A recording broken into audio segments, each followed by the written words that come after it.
Hello everyone and welcome to the finale of Questing for Glory. We're going to be running some Chrono Trigger. My name's Bdewd and on commentary today I've got a couple of dear pals. You want to introduce yourselves?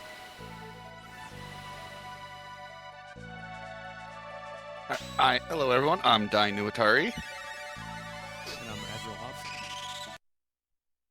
That awkward moment where no one knows who's going first. You're like, fight it out boys, fight it out. Alright, so we're going to try some RNG manipulation today. If we fall off whatever else, we have a few backups and we also can, just kind of work with what we have as well. I'll go for the QFG. That is a good call. I always get thrown off when this isn't QWERTY. Holy moly, like I was looking all over for G. All right. And I think we are ready to start in 3, 2, 1, go. Good luck. Thank you. Good luck, you do. So you want to explain a little bit about RNG manip there, Dine? This game's RNG is very, very simplistic. It's 0 to 255. For all the coding nerds, that's a 1 byte value. But the game divides them into certain windows. Some enemies have 6 windows that they lump the 255 numbers into. Some are 16, which makes RNG manip in this run pretty easy because you're not looking to hit specific values, but just specific windows. So RNG only moves in battle. Which means we don't have to worry about it on the overworld, and because this game doesn't have any random encounters, we kind of know what encounters we're going to be getting if we have optimal movement. This will dictate how enemies move, Masamune being one of the exceptions, but it will dictate how they move and your damage values and whether you'll crit or not. So for all intents and purposes, you're turning the run, some people like to say it as into a task, but you're really threading that line very finely, because if you're a little slow, you lose RNG manip, and if you happen to be a little too quick, you also lose RNG manip. And it's so simplistic that sometimes you'll be in fights and you'll actually recognize, like say if you fall out of RNG, you can recognize if you get back into it accidentally. It's really that simple sometimes. There is definitely a few spots where you kind of like funnel your way back into a known pattern, I guess we can say. Even if you're not manipulating, you'll be like, I've seen this episode before. Exactly, yeah. The community defines RNG manipulation as resetting for RNG. There is a separate flag for it, but pretty much anyone that's run this game for an extended period of time, RNG manipulation is happening whether they're resetting for it or not. Like the Magus fight, for instance, whatever damage the last chain gives you will dictate your Magus fight. So even though you're not resetting for the best value, you can definitely create a fight plan based off of one of those 6 damage values. And so we are going to be changing a couple of options in our menu here, but we didn't do it right at the beginning, since I believe Hobbs was the one who told me this, that the cat actually creates a little bit of lag inside that room. So we actually end up doing it here when there isn't any moving pieces. Yeah, I actually learned this pretty recently from Ash. Okay, you can make fun of me for that. It's okay. I was the one that told you. So. No, the menuing. Oh. I felt it too. I wasn't gonna say anything about that. So here, we're just heading to the fair. We end up meeting this random girl. We save her necklace. We didn't check on her because we're not that good of a person. And then you go to this fair where our friend Luca has developed this teleportation machine. I didn't learn this until recently because I'm intelligent. I always thought Chrono had to go through it first before Marl. He was busy pushing for world record in the PC version. He's like, hey, guess what I found out today? And I'm like, dude, every runner knows this. How do you not know this? Just never watched a VOD. Honestly, I completely forgot about it because it's been so long between the first time I played the game to where I started speedrunning. That part is just out of my mind. Okay, so this first fight coming up is probably my top reset moment if you're going for RNG manipulation. And I think I figured out, so it's 2 quick inputs, but the thing that always throws me off is there's like about a half-second delay before your menu actually pops up from when you think it should, and then you need to do quick inputs, and it's that little bit of a delay. We also try to do this exact same fight, manip or non-manip, just because it's usually the fastest way to kill these. Do the imps ever hit you on non-manip if you do it properly? They shouldn't. That's what I was thinking. Yeah, no matter what, I think you can always, if you're fast enough, you can always kill them. Just be good. Yeah, see, what you're saying is if one of them hits me here, it's just straight up skill issue. Lag. I'll go with that. Lag on my beautiful hardware Lag on that the I spent console. all the money on. Look, you never. Just because you spent money on it doesn't mean it's good quality.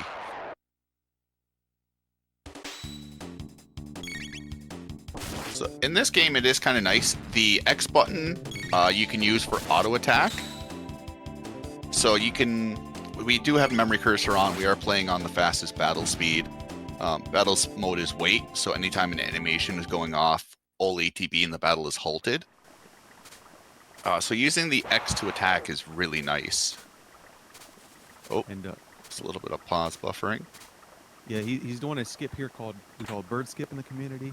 You do this 3 times in the whole run, right? Yeah. Yep.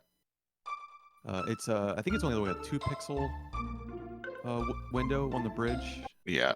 Yeah. But we don't want to get into any extra encounters, since that also throws off the manip. We do have a way to fix it before we go into the cathedral, but I'd rather not. So, from what I kind of figured out, the resetting the manip before it is roughly about 15-ish seconds, give or take, depending on when you're actually ready to start, I guess, your timing. So, Hobbs, do you want to explain how we actually use the timing for some of these manips? The timing for With the Ayla gift thing. Oh, so I believe so. RNG does start running in the save screen menu. So basically, if we can find out the actual frame, if we find out the actual frame to start our save file, we can recover the manip that the manip window that we want, or the RNG window that we want. So basically, I mean, if to start it, you boot up you reset the game, and then when the pendulum's swinging, you hit A, and then I guess for this you would count what was it 13? It's a late frames? 12. It's a little bit awkward, actually. Yeah. So yeah, it's like a 3-frame Ayla gif of her doing the cheer during Falcon hit. And so each frame we just count as 1. And so you need to do 12, but you have to wait just that little extra bit. And then you kind of hit the spot that you want, otherwise you're just a little bit off. Yeah, and since the RNG does move while you're in the save screen, that's why we do start the game with no saves, because it guarantees that we always start on the right RNG window that we want. For those of you who don't know, if you plug in a second controller into your SNES and you hit start and select on a save file, you can actually delete it with your first controller afterwards, and that's how you can get rid of all of them. I didn't know that was a thing until I started speedrunning this. Oh, I had no idea either, honestly. No, I had no idea.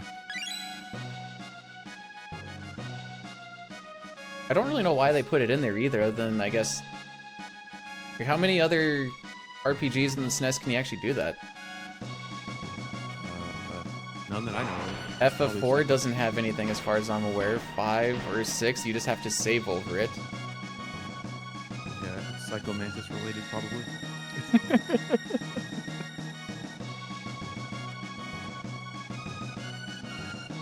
So, for this first little fight that we have coming up, we actually do these the two fights backwards from what we do on a non-manip.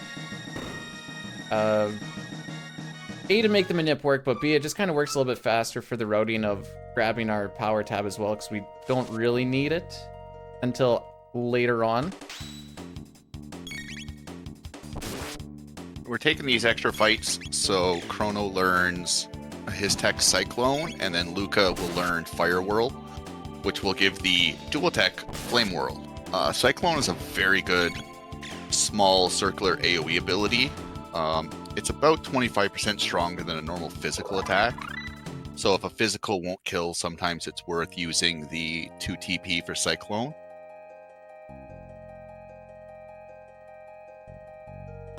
Oh, I forgot we actually did. So there's actually a thing called overkill for the RNG window, or RNG manip. So I'm gonna target something that's gonna die, and because of the retargeting that has to happen, that actually pushes the RNG ahead a little bit more. I'm gonna say more. I don't know if it's exactly more or differently, but we're gonna say more. It seems like it's almost like you're targeting an attack twice.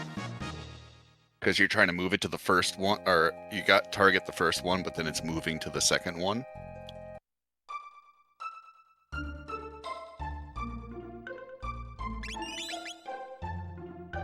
So just in case something really bad happens, I can do a reset there, although I'm feeling pretty good that for this bit we shouldn't need to. That's more of in case I screwed something up early.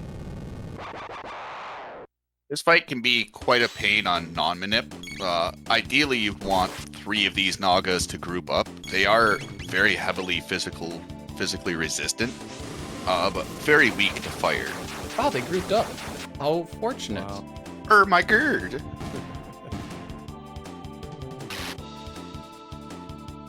The ATB bars for enemy and Chrono Trigger work kind of weird. A lot of the enemies have like very high speeds. It's just their ATB bar will fill up and a wander command will happen. Even if bosses can't move around, like Hecarim, they still hit this wander phase. So their ATB bars are sometimes roughly 4 to 6 times the size of ours before they actually get in action.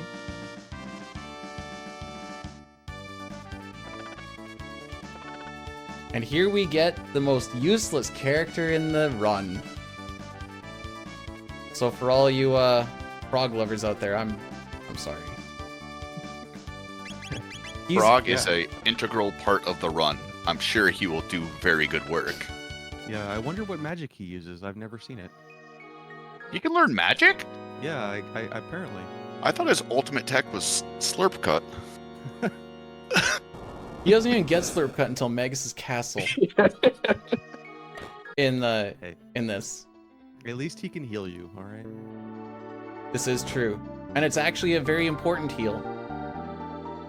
One extremely nice thing about this game is running diagonally doesn't lose you any movement, or doesn't lose you any movement speed. So in this game, it is very rewarding sometimes to just walk down a straightaway, zigzagging left and right. Until you realize that it mixes up with your subpixel, and then your Son of Sun goes. Yeah, the movement alone is what got me into enjoying this run so much. I think if it was not as fun as it was to like skip encounters and such, like I probably would not have ran the game. The encounter skips are, you feel good when you're doing it, which is rare with this game. Like, there's so many just in this little area that you can't actually keep up with commentary without going over the next one. How is Luca not the most? Luca is the most valuable character in the run. This fight's gonna be exactly the same actually on manip and non-manip. The only difference is I think what Frog is. Yeah. He's guaranteed to crit both of them. Oh, that's right. One thing in this game, crit chance is not tied to a character, it's tied to the weapon they equip. And Frog's weapons just naturally have anywhere between 20 to 26% crit chance. Chrono obviously gets to like 70% with the rainbow, but a lot of his weapons sit around like 14 to 16. And yet when you need it on a rubble, where are they? Yep. It just never happens. So, Bdewd, you didn't want to get that extra sword for Froggy? Nope.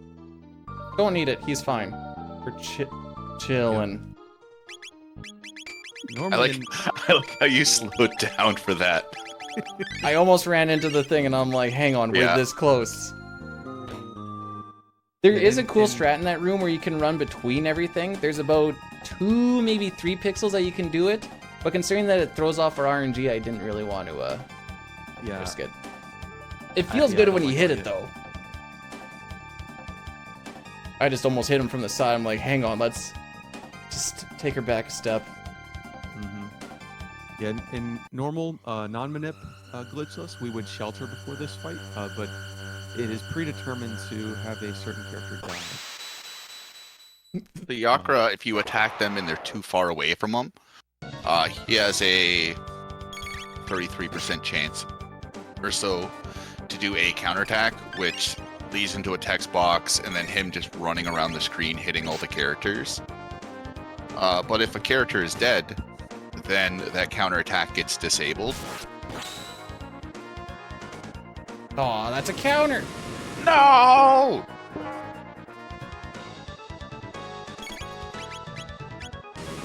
Also, I may be relying on you guys a little bit more for boss fights. So here we're following a very close set script because of RNG manipulation. Once again, we will know which attacks the enemies use, where they're going to hit and the damage, and we can also control where they move. So we've manipulated Yakra to position him kind of very nicely between QFG and G, where he's not going to do the counterattacks. And hitting him with the physicals is slightly slower than doing the non-manip X-Strike route, but doing the RNG manip here, we save 3 encounters on the way to Yakra, which drastically makes up for the slower fight. It's roughly a minute on this split alone. Yeah, it's... in the early game, it's pretty huge. So we could use Cyclone, but Cyclone would push the RNG to different values. Attacks and techs will push RNG different values, so if we're using an attack, it's for a specific reason.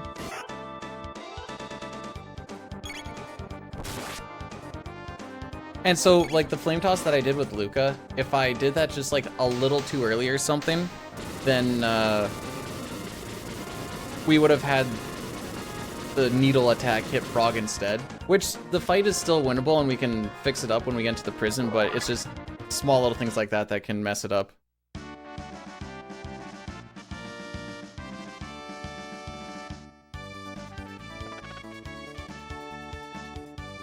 There you go! Easy boss fight. We save the queen, we save the rightful queen, and we say goodbye to Froggy.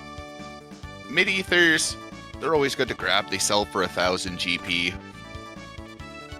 And if anything, they just heal for 30 MP if you need it.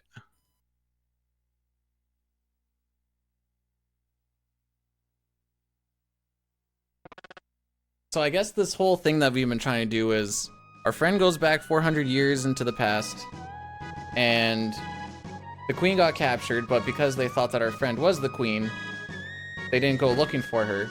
So now the whole line ends up getting killed because the queen, quote-unquote, got killed.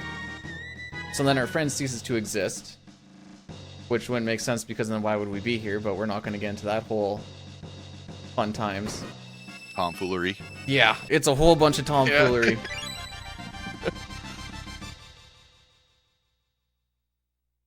But it doesn't matter because we saved our friend. Good ol' E.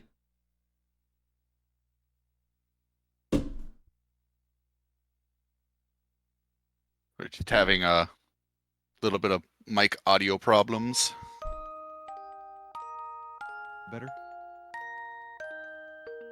A little quiet on my end, but you're good. So now we can go back home, bring the princess back. I think that should be the end of the run. Yeah, that's it. GG's. Thanks everyone for coming out. We won the game.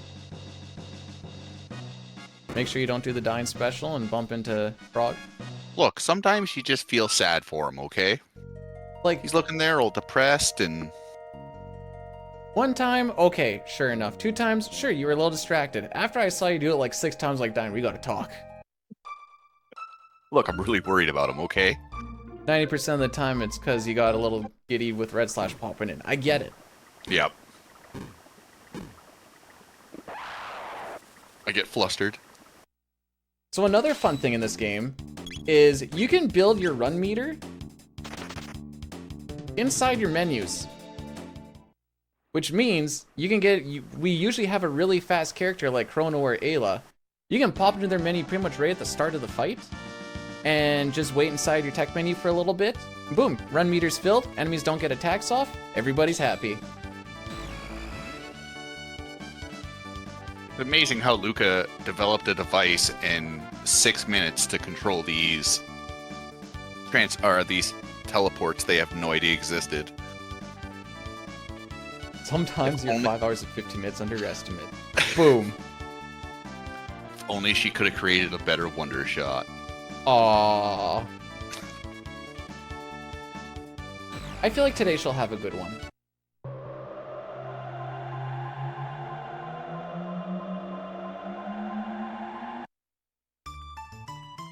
And we're back?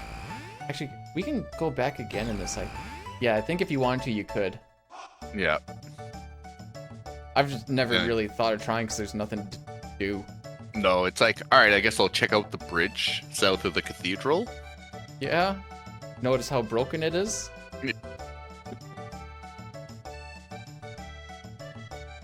So here we're being a good friend and escorting Marley back to the castle.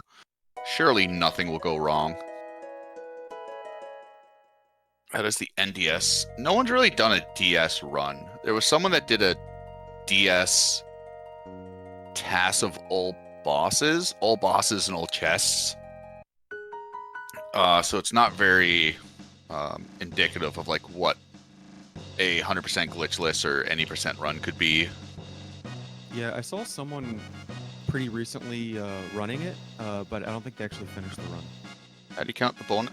Easy. Whatever clears the dimensional vortex and brings you to the time devourer, you're good. It's the same thing with the PC 100% run. You just do 3 out of the 6 dimensional vortexes, which unlocks the optional boss, and then you're done. We don't actually do the dimensional vortex stuff for the standard 100%. 100% on PC is the same thing as what we need to do in SNES. We basically leave that for, what do we just call it, Dream Devour All percent? endings. Yeah.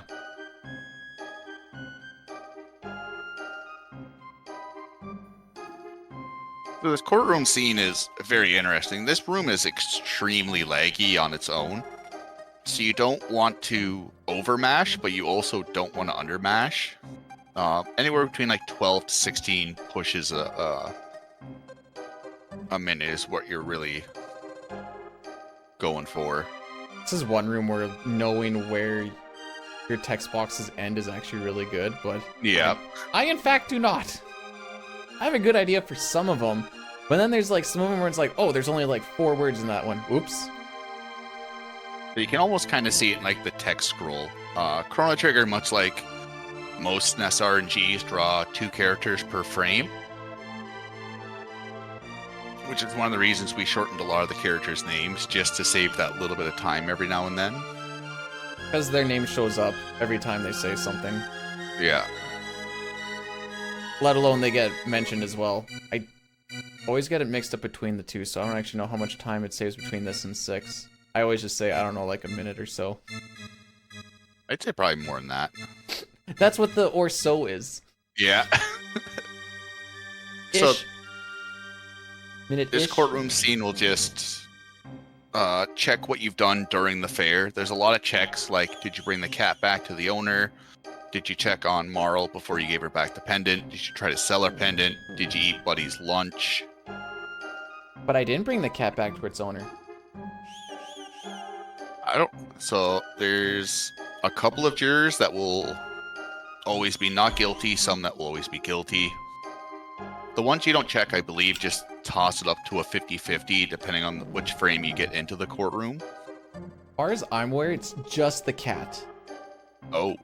With everyone else, it's either you did or you didn't do a thing, but because that one, you can either scare the cat away or bring the cat to the owner, and you did neither, it's left as like an unchecked flag, and so it gets checked on frame upon entering what it's going to be.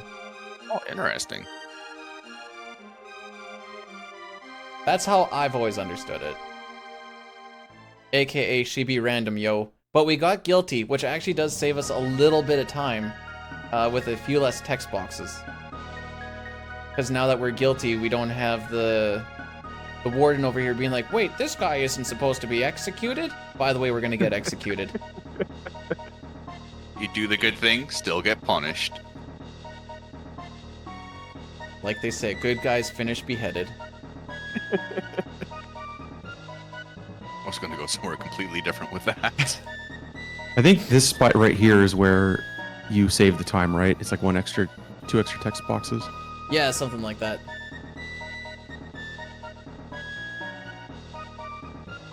So we are gonna do a save reset here, just in the event that I run into something. You mean a save? Yeah, what did I say? Save and reset. Oh, I was like, you're doing the backup on Manip. What a god. yeah.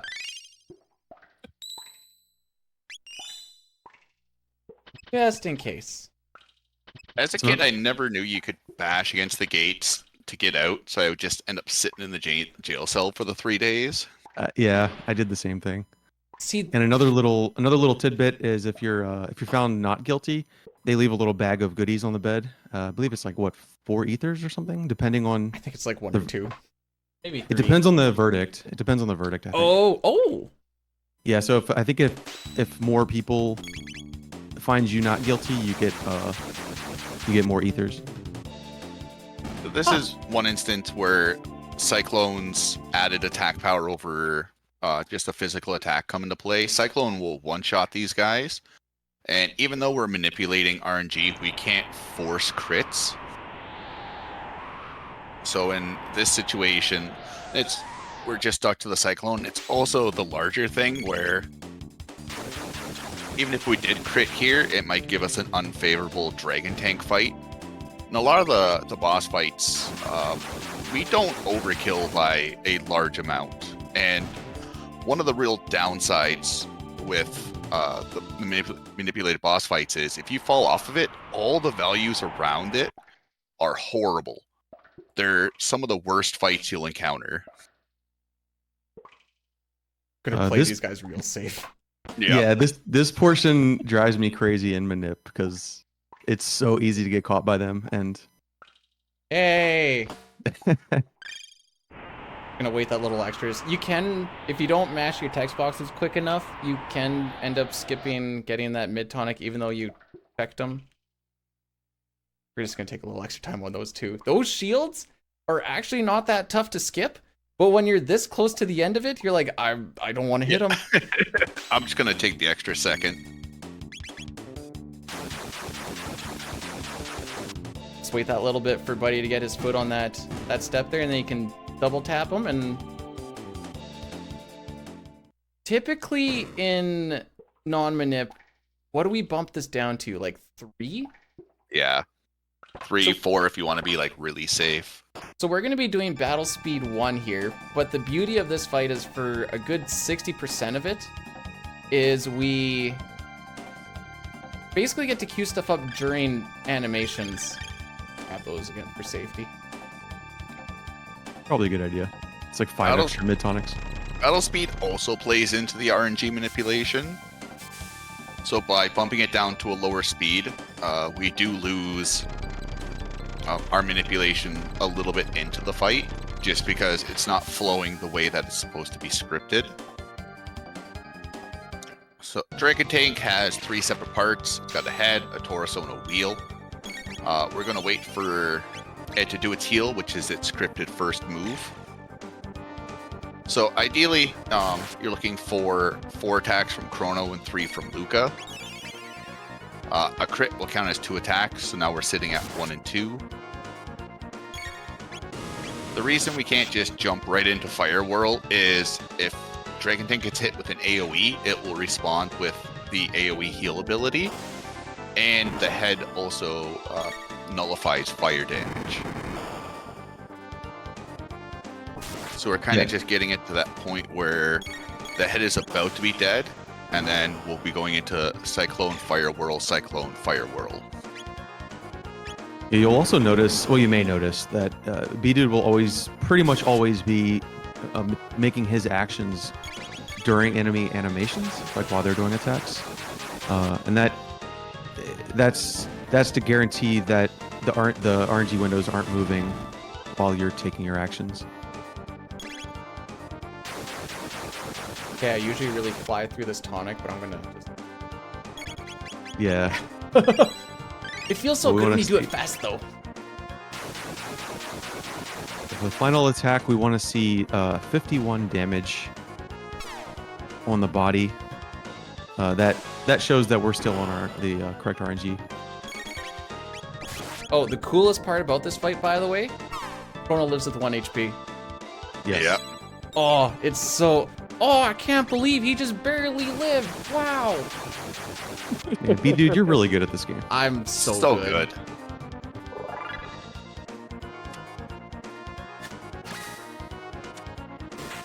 So the reason that fight is scary is if you try to do it off manip when you're doing a manip run, is we're actually down a level right now because we didn't do that grinding stuff.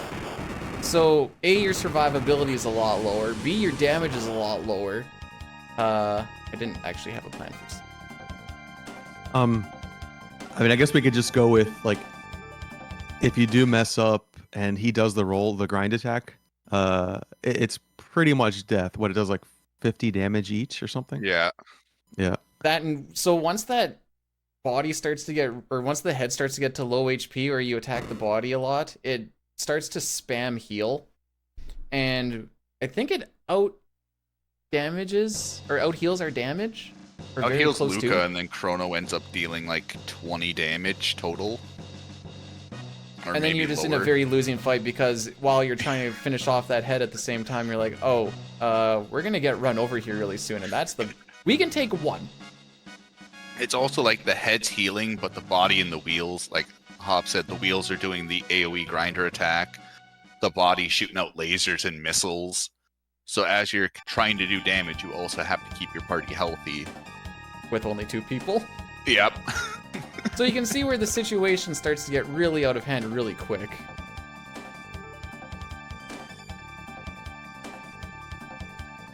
So they were like, hey, these guys are escaping. We should go after them.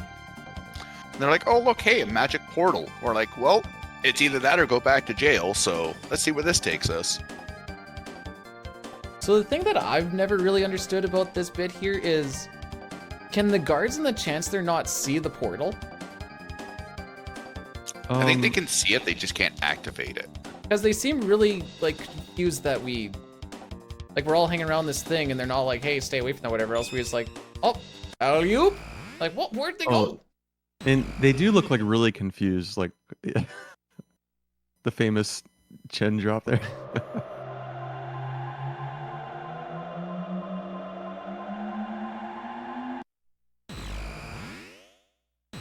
Okay, if I pull this off, I'm gonna be so happy. Wait, which part? This whole section? Just the first bit. Yeah. Well, yeah, after Guardian, Bdewd can breathe a little bit for a while. Oh, I think is he gonna? Oh, is he gonna do it, Dine? Oh, no, I bonked. Oh. I bonked. Hey, no, Oh, it still looks good. It still looks good to me. No, because whenever I get okay. that bonk, that guy hits me and then it's gone. We did not get the perfect Lab 16. No, we're still on par. We're still good. We're still good. Just a little more.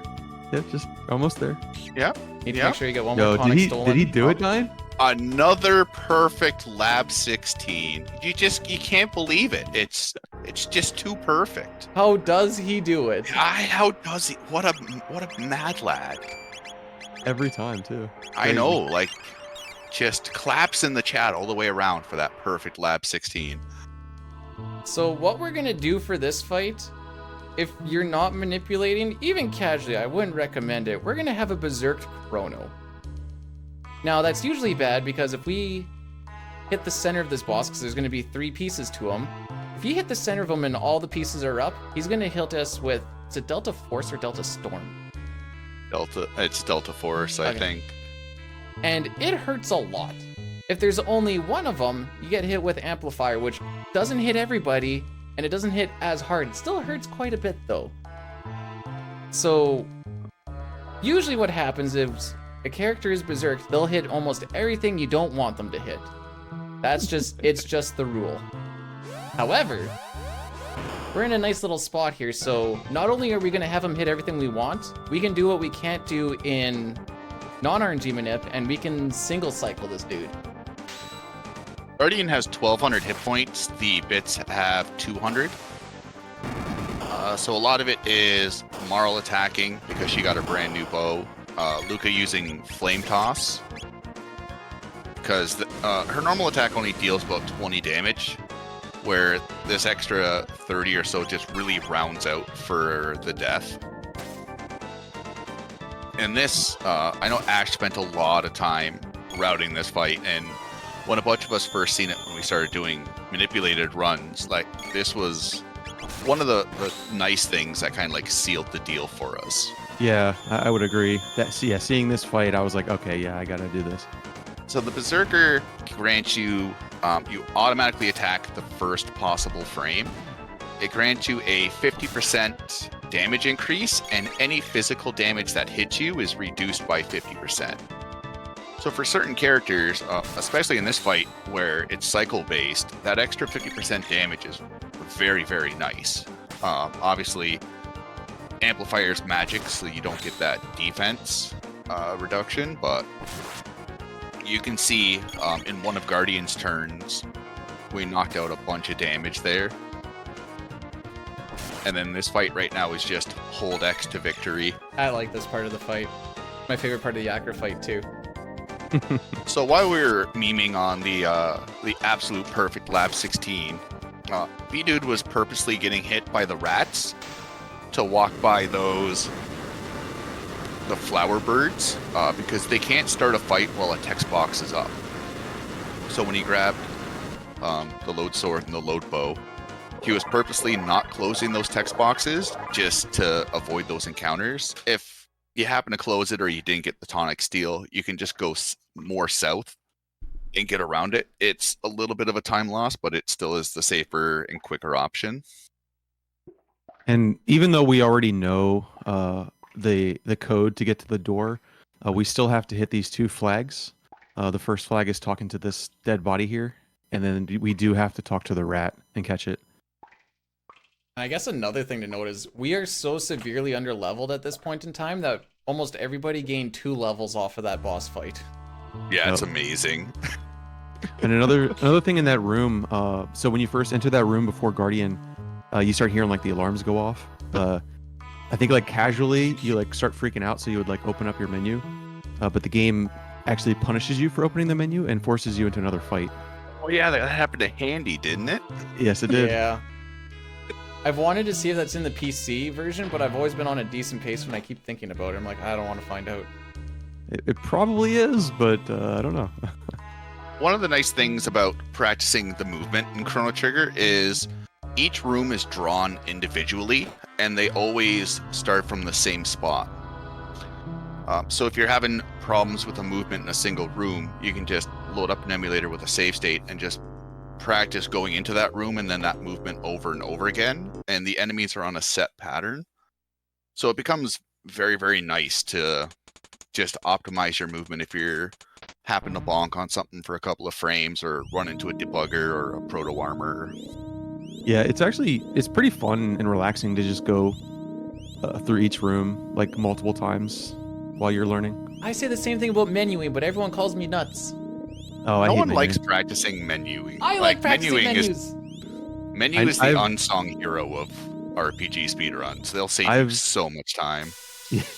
I've never practiced menus, and it shows. I've never practiced PC menus and It almost shows. got world record. No one practiced PC menus. Yeah, PC speedrunning sucks for that.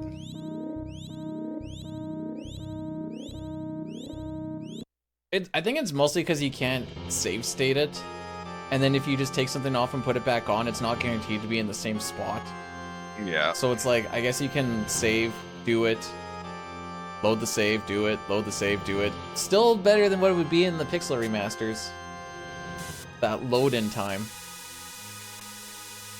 Yeah, when I was practicing rooms on the PC version, I would move the autosave into another folder and then just keep loading it back in. Huh. And then I don't think I ever did a run. You did one run. It's on the leaderboard. Oh yeah, one run. Was that our race? That was our race, yeah. Oh, baby. That was the first time we touched the PC version. Yeah.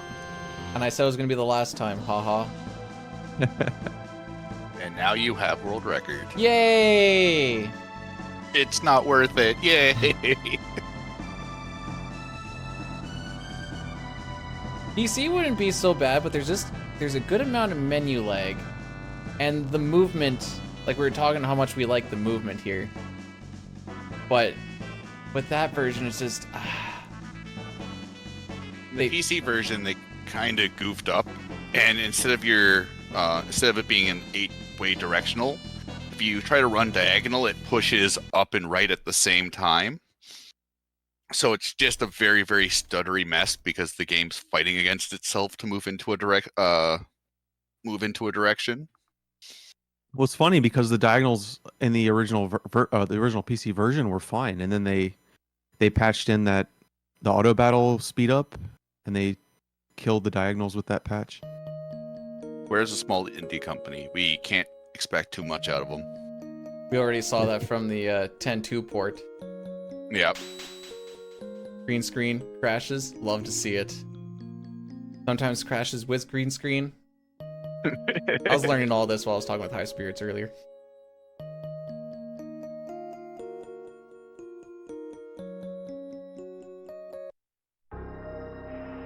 So we've seen the nice video of 1999 AD on how Lavos kind of woke up from his 65 million year sleep and decided to toast the world.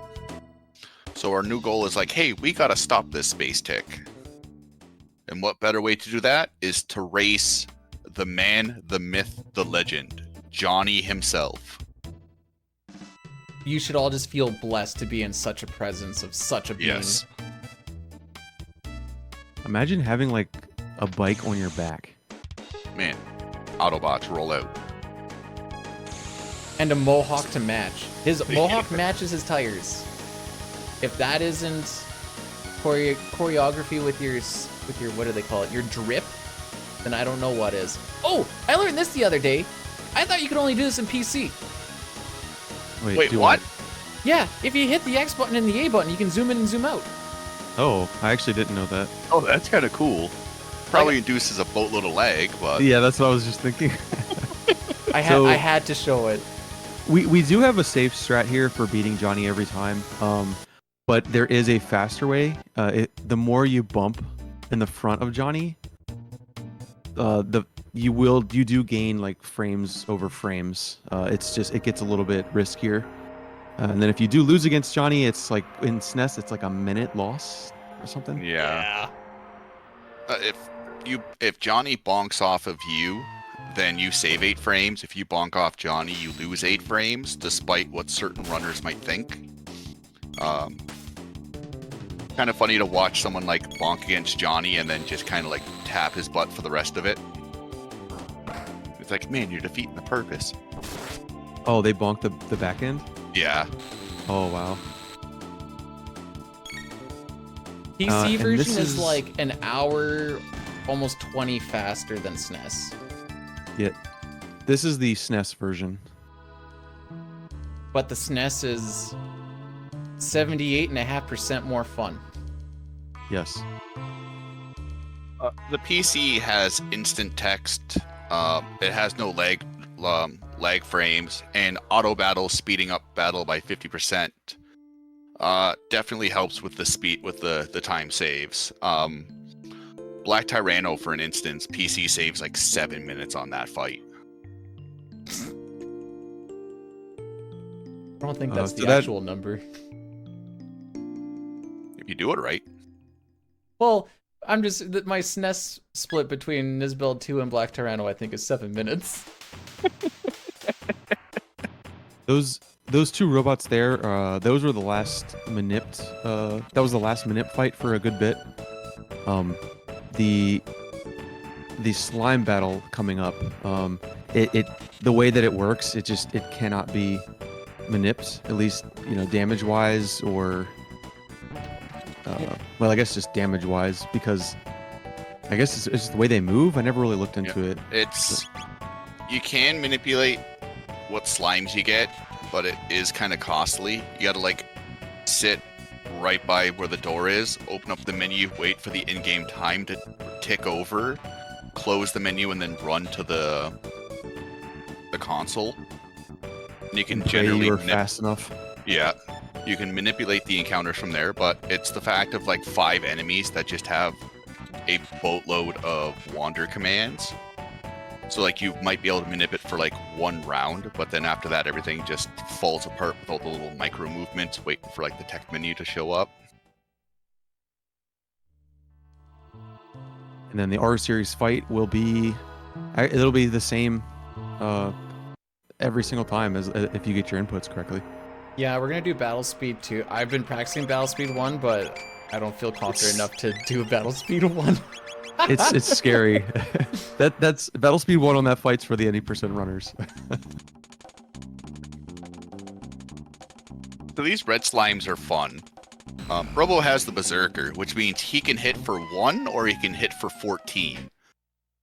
These guys just have insane physical resistance.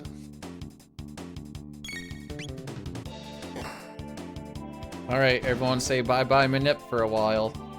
That was Bye, the last Manip. one.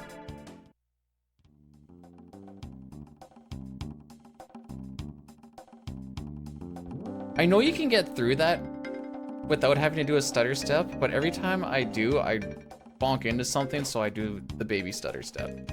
Yeah, I started doing the same thing. It just feels a little better.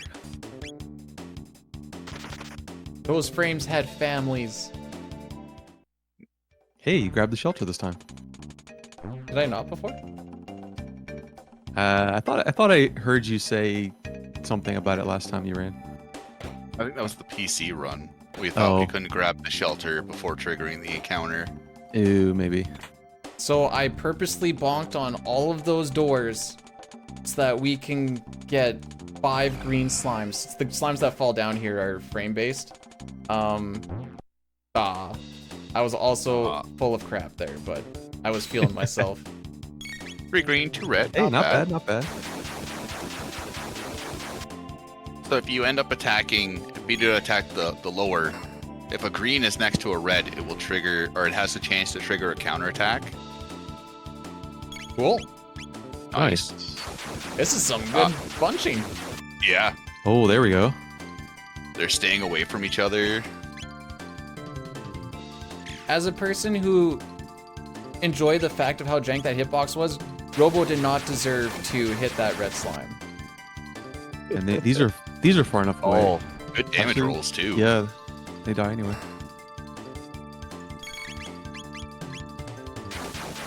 Hey, this is a pretty good fight. And I think you want just 8 MP for R series. Is Yeah. that correct? Yeah. So you can just kind of spin away as long as you keep the 8 MP for the next fight. I didn't take damage? No, I don't think you did. Oh, but we level up. Oh. I knew there was something about it. Oh, you don't grab the Titan Vest anymore? We end up changing it so we don't grab the Titan Vest and we grab the gold suit in Bdewd? Oh. Pretty sure that was one of your changes. Oh, I was it may about have to been. say. But that was like 2 years ago, Bdewd. I know it was, but I'm pretty sure you were the one who actually came. We were just talking about how, when you do routing, you always remember the stuff that at least you did. But thank you for proving us all wrong. I did Battle Speed too, right? Yes, you did. Okay. I had to double check. Wow, didn't even trust me. Nope. I wouldn't either.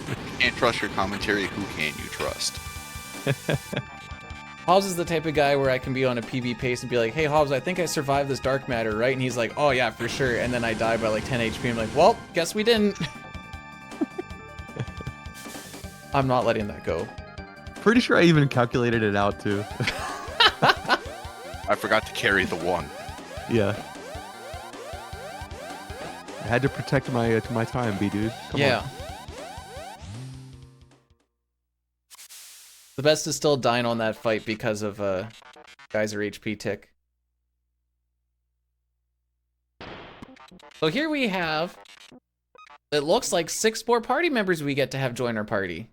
Oh baby, can't wait to see their Octatech.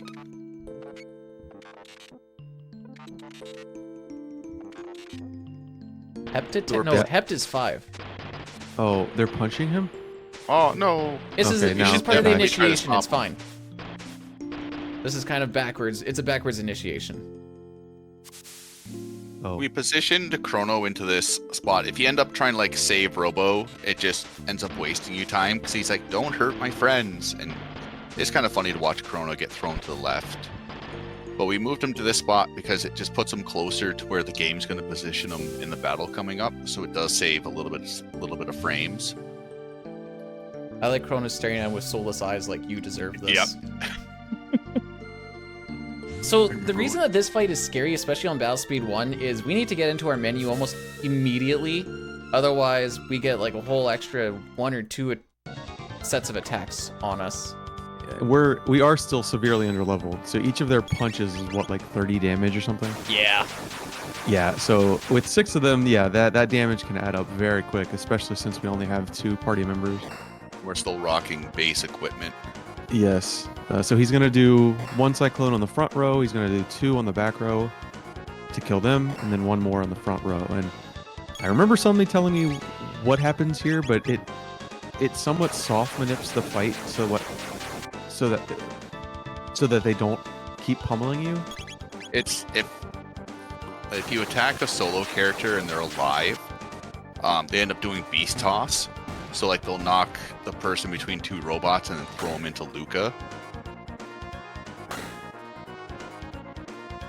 Because Chrono didn't get attacked all 3 times on the first round, I didn't have to heal him, but if he does get attacked all 3 times, then it's worth throwing out the heal on him. Just with a little tonic, otherwise those other punches can kill him if they all roll high. Thankfully, item tosses doesn't move RNG in this fight because we lost them in it because of the slimes. It's not a big deal, but there are some fights where healing is routed in just for either like a safety if you have a dead zone where only 1 character is going to be attacking. Actually, a good example is the boss coming up is Hecarim. Depending on if you get, or how many green slimes you get. Like, we got 3 green slimes, so I don't have to do any. But if I had 2, I would need to throw an ether on Chrono between one of the counterattack phases. And if we had 1 or less, I'd have to throw an extra healing item and a ether on him as well. I mean, honestly, healing with Luca in that fight's really not even that bad of an idea, because it makes it easier for you to be on Cyclone anyway. Yeah, I think, how did that work? 3 greens just gives us that 1 extra level early enough before, or when we heal up in the end of time here. So he has just enough MP. It was like right on the bubble. And we used to think that 5 reds was GG's until we're like, wait, we just heal. Yes, 100% in this category is all the gas bar quests, including the 1 run through Black Omen at the end. We don't have to step on every tile. We don't have to finish out the game clock. You don't have to Yeah. max out your GP? You don't have to collect every item, And get max of every item. although we do get a lot of different items. We get a majority of the items. We do. We don't open up every chest, that's for sure. You know why? Because it's boring to do that. What, you don't need those 40 extra tonics? Nope. You can just buy them. Anyways, Robo is useless to us right now. Also, we need to learn magic on everybody. Spoilers, we're gonna get magic. after this point, when we learn magic, we are on a pretty strict tech route. There is a just inherent bug in the game that you really can't avoid. It's called TP duplication. So if you get 50 tech points from a battle, and someone learns an ability, you get 50 tech points towards that first ability, and then 50 tech points again towards the next ability. And this starts our long 4-hour grind for Luca to learn Flare. And this is one of the reasons that really helps the run just be so mainstream as it is just abusing as much as that duplicated TP as you can, especially on like rubbles that give 100 or a lavo spawn that gives 120. Getting that doubled is quite a very nice feat. And something like with what Dine was saying about the tech route starting to be strict now.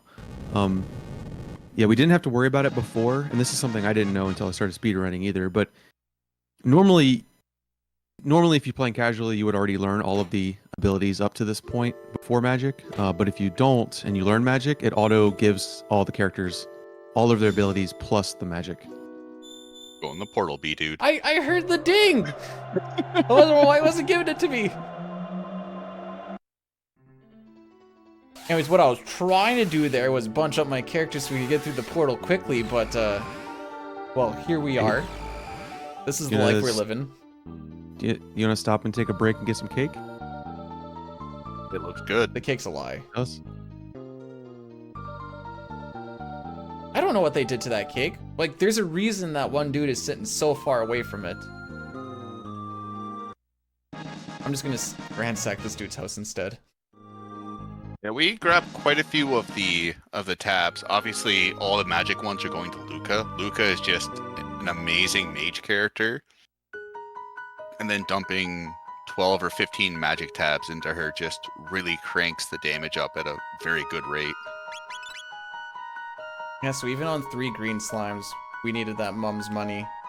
We were, Just get 5 green. Yeah.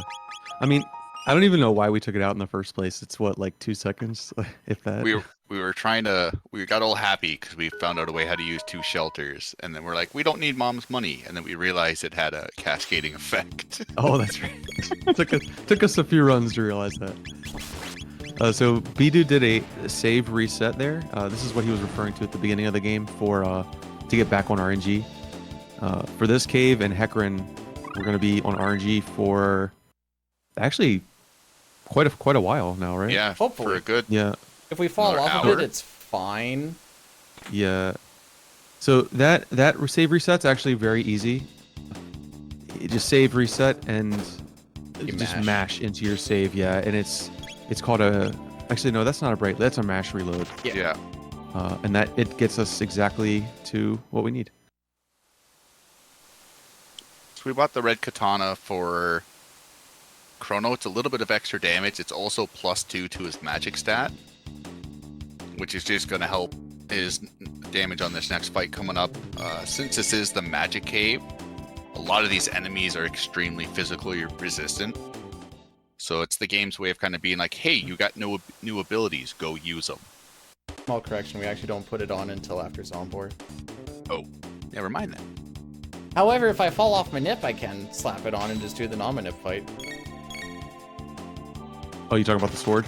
Yeah. Yeah. Yeah. Hey, we bought that as a backup. I thought it was needed for Moss Immune because of the missing Oh, yes, That it would is. be after Zombor. Yep. Oh yeah, not as the backup thing though. Wait. No. Case. Yeah, I started getting it as a backup here, but honestly, if you're going for like top times, you really can't go for that.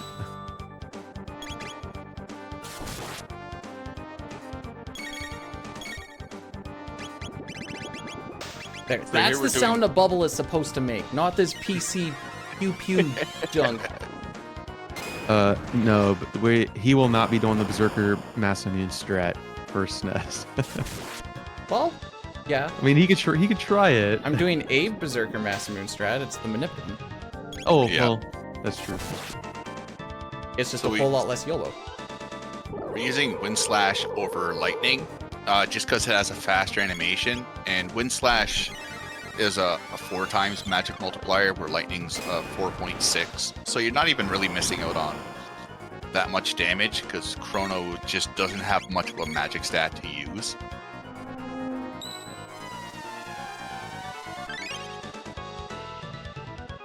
So this next phase looks a little bit scary, but we just gotta trust in the nip.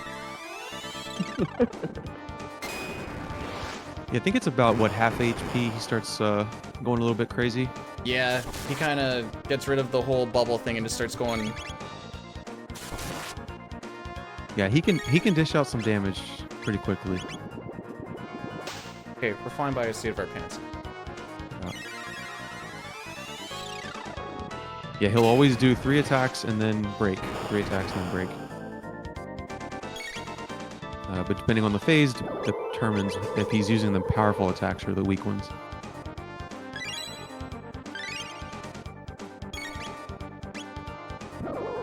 Yeah, I did a slash a little too early, so we're doing it now. Luckily, we're halfway, or we're decently far into the fight now, where I can just make this work. Mm-hmm. Chrono could die here, which is fine. Yeah, Anipode's just so good that you can kind of just brute force it.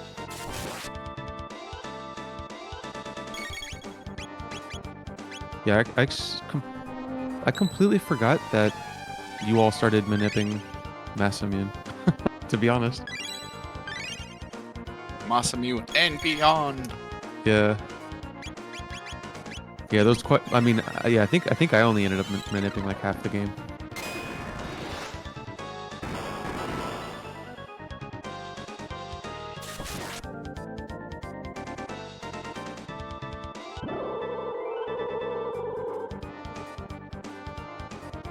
Did you throw any lightnings? Not yet.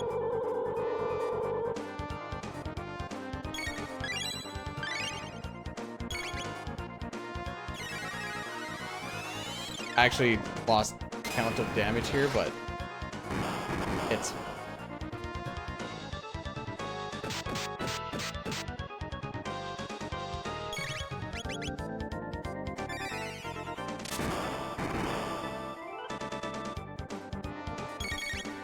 I'm not gonna risk it. Yeah, I was about to Yeah. say. I think it would kill, but it's not worth it. I'm still setting Cyclone. Okay, cool. Yeah. Nice. Make it GGs. till you make it, kids! That was probably just within a couple HP. Yeah.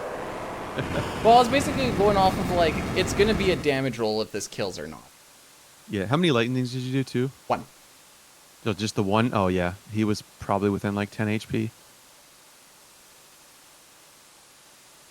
But I also didn't fall... I thought I was gonna fall behind on my slashes, but I actually snuck an extra one in.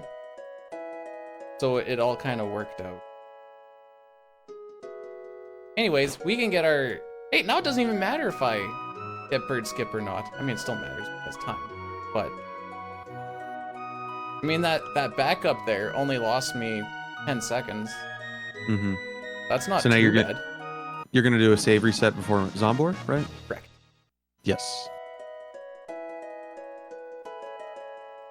Otherwise, if I don't, we're gonna get a lot of Doom, Doom, Doom. And I would really rather not have a lot of Doom, Doom, Doom. I'm a big fan of Doom Doom Doom. I like getting it twice.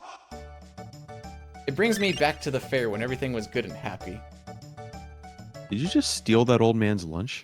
No, he wasn't even looking. It's not even his. How do I know it's his? Yeah, he left it unattended. So that Tabin vest we got for Luca, she's pretty much going to be married to it for a good chunk of the run. Luca, being a fire innate, does take reduced fire damage. The Tabin vest will also lower it a little bit more. But more importantly, it gives Luca speed. Because she's slow. Yes. Speed is, much like any RPG, very much king. A lot of your stats max out at 100. Speed maxes out at 16. So even getting a 1 or 2 boost does help with turn order very quickly. Yeah, we that makes the speed tabs very valuable, and we do spend quite a bit of time going out of our way to get them as well. I think we grab pretty much every speed tab you can in the game. At least all the ones I know about. Yeah. Outside like stealing from every possible enemy. Yeah. This is a terrible grinding spot. This is. I think I'm done here. Oh, I mean, all stats that are maxed out show up as stars. Attack will do it. Magic defense will do it.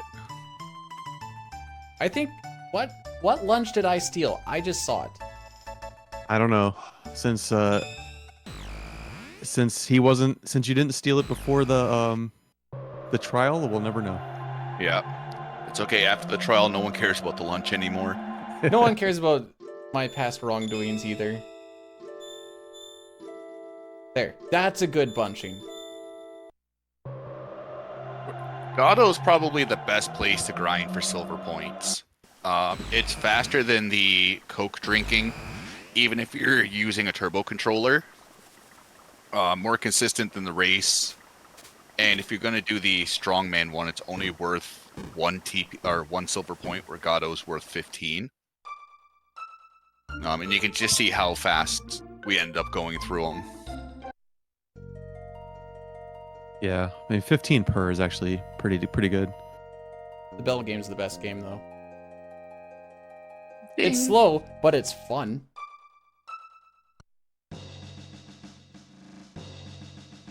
Did you go to the bridge? Oh, no.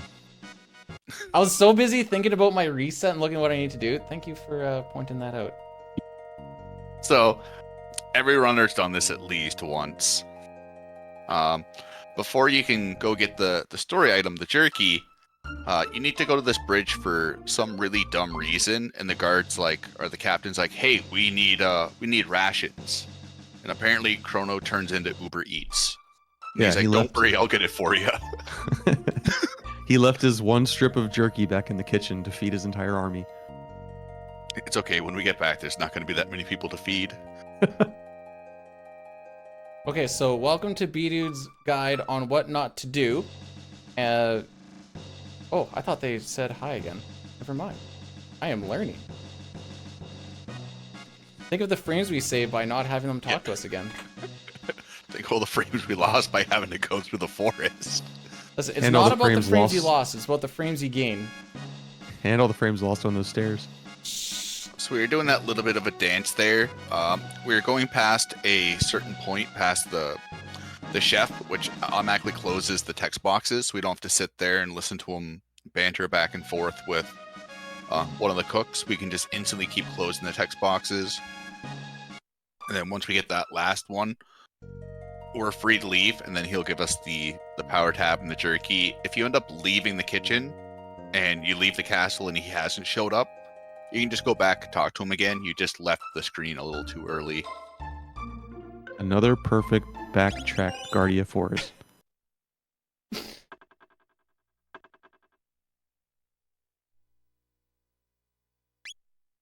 Hey, that should be good. Another we'll see. perfect backup 10 count.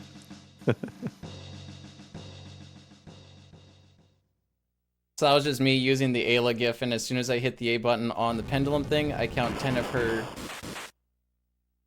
little animation frames, and we should be... The beginning here changes a little bit different than what our RNG manip looks like, but it ends up giving us the same thing after these first 2 fights. Do you have damage needed on these skeletons? Nope. Oh. I have, by knowing what it feels like and practicing this on my work shift for way too long. Gotcha. We'll find out when we get to Zombor. Yep. We always have a I save. do. Everyone get your popcorn ready. In this fight, you don't need to kill the skeletons. If you just attack Ozzy 3 times, his spell over the skeletons disappears, and you basically win the fight. You still get the experience and TP from the deceased, which is a very nice bonus.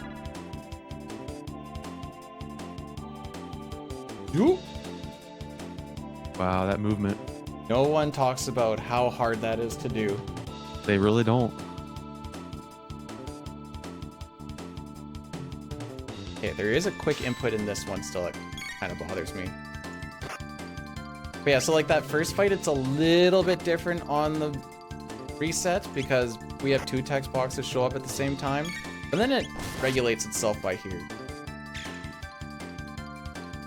And after this fight, it's a very... Luckily, the game gives us time to menu. Unless you're doing that Jets of Time. Well, yeah.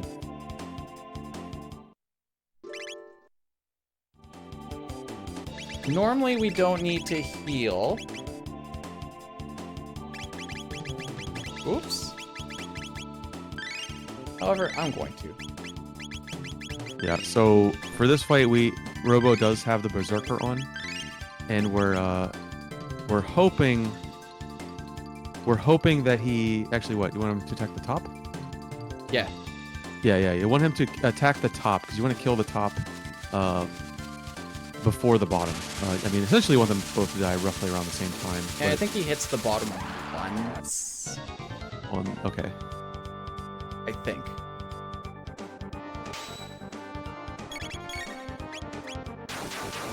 Okay, hopefully that was a good enough mash. That's kind of the hardest part of the fight and why we wanted to set Chrono to Cyclone.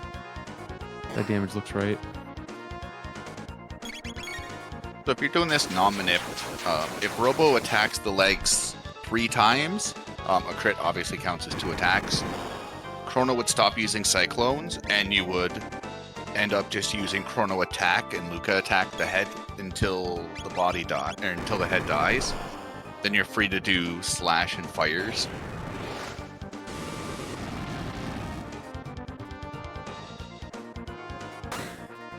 I love his crit Nice animation. Robo crit. Yep. It feels so weighted. He puts his everything into it. I think that's the one spot where he does it.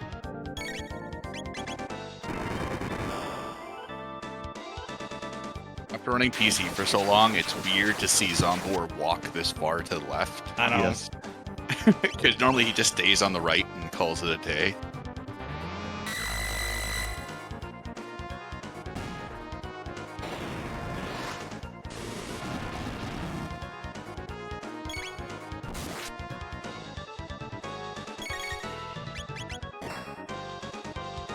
And that should be it. Yep. Looks like your 10 count worked. Yay! Nice fight. I ran Or- out of my fingers, but that's okay.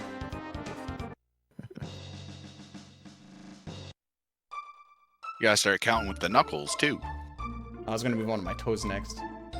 And this is the first big shop we do, right? This is yeah, we're selling all the ethers that we have left, and that gives us quite a bit of money. And then we just buy up a lot of mid tonics and heals, revives, and some more shelters. Yeah, kind of a little bit of everything. Yeah, I don't recall any other shops for quite a while until later in the game. Yeah, it's like Before Blackbird. post, Yeah. post Blackbird or pre Blackbird. Mm-hmm. We don't really have anything else to do with the money, so we do just buy like what 50 some mid tonics because why not?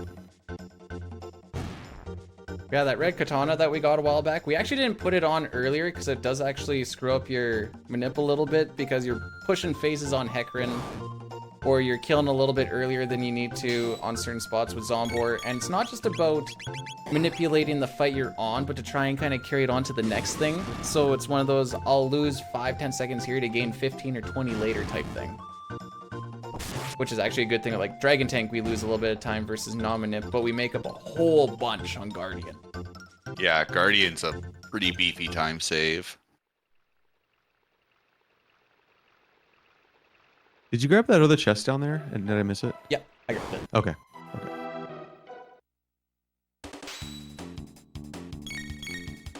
I learned because of the PC version, if one of those guys hits Robo and he has the Berserker on, it does 0 damage.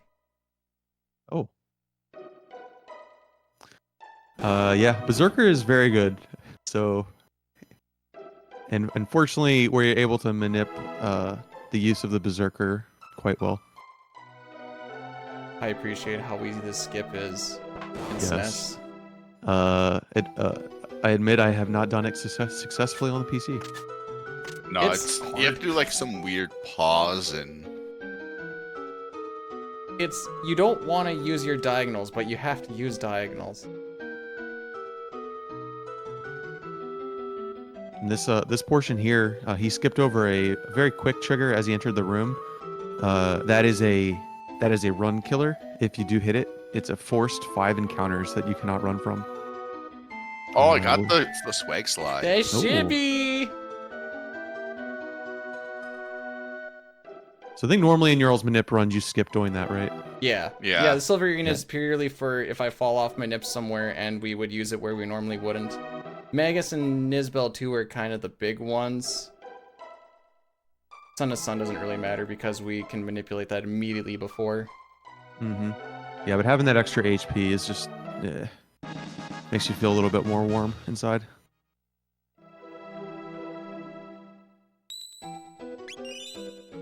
That's just... Oh yes. You never know. I was actually panicking a little because I'm like, I didn't save before coming into here and I don't want to hit those 5 encounters. Did you all see they added a Mountains Are Nice reference in Sea of Stars? No. I did not. It's the exact same dialogue.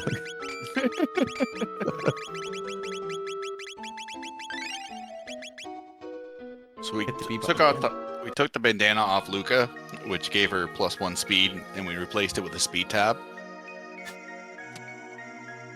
Here we want Chrono to have a more speed over the extra damage. So for Masa and Mune, the separated fight, we're gonna be relying on Luca's Hypno Wave hitting, which will put them to sleep. And if one of them's asleep and if they stay asleep, they can't counterattack with X Strike. So the right one you do have to worry about a little bit because it does, or it has a chance to inflict status effects, mostly confusion, which will make your character uncontrollable, and then he has the chance to hit enemy or party member.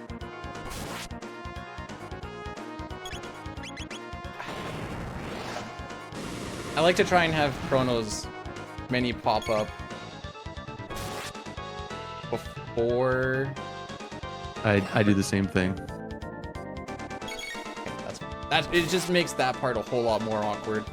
Mm-hmm. Because you don't want Luca to attack.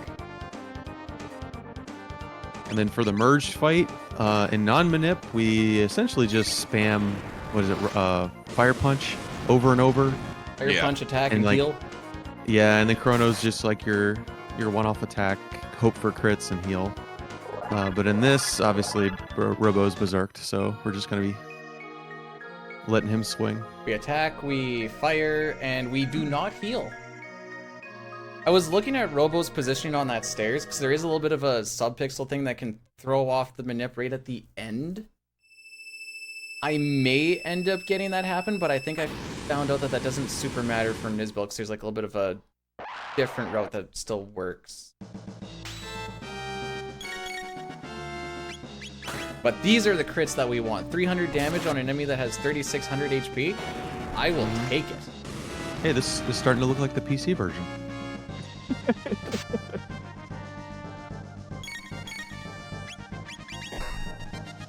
So a lot of the manips are nicely revolved around like having one character attack and then queuing up the other ones during the downtime, like Bdewd's been saying.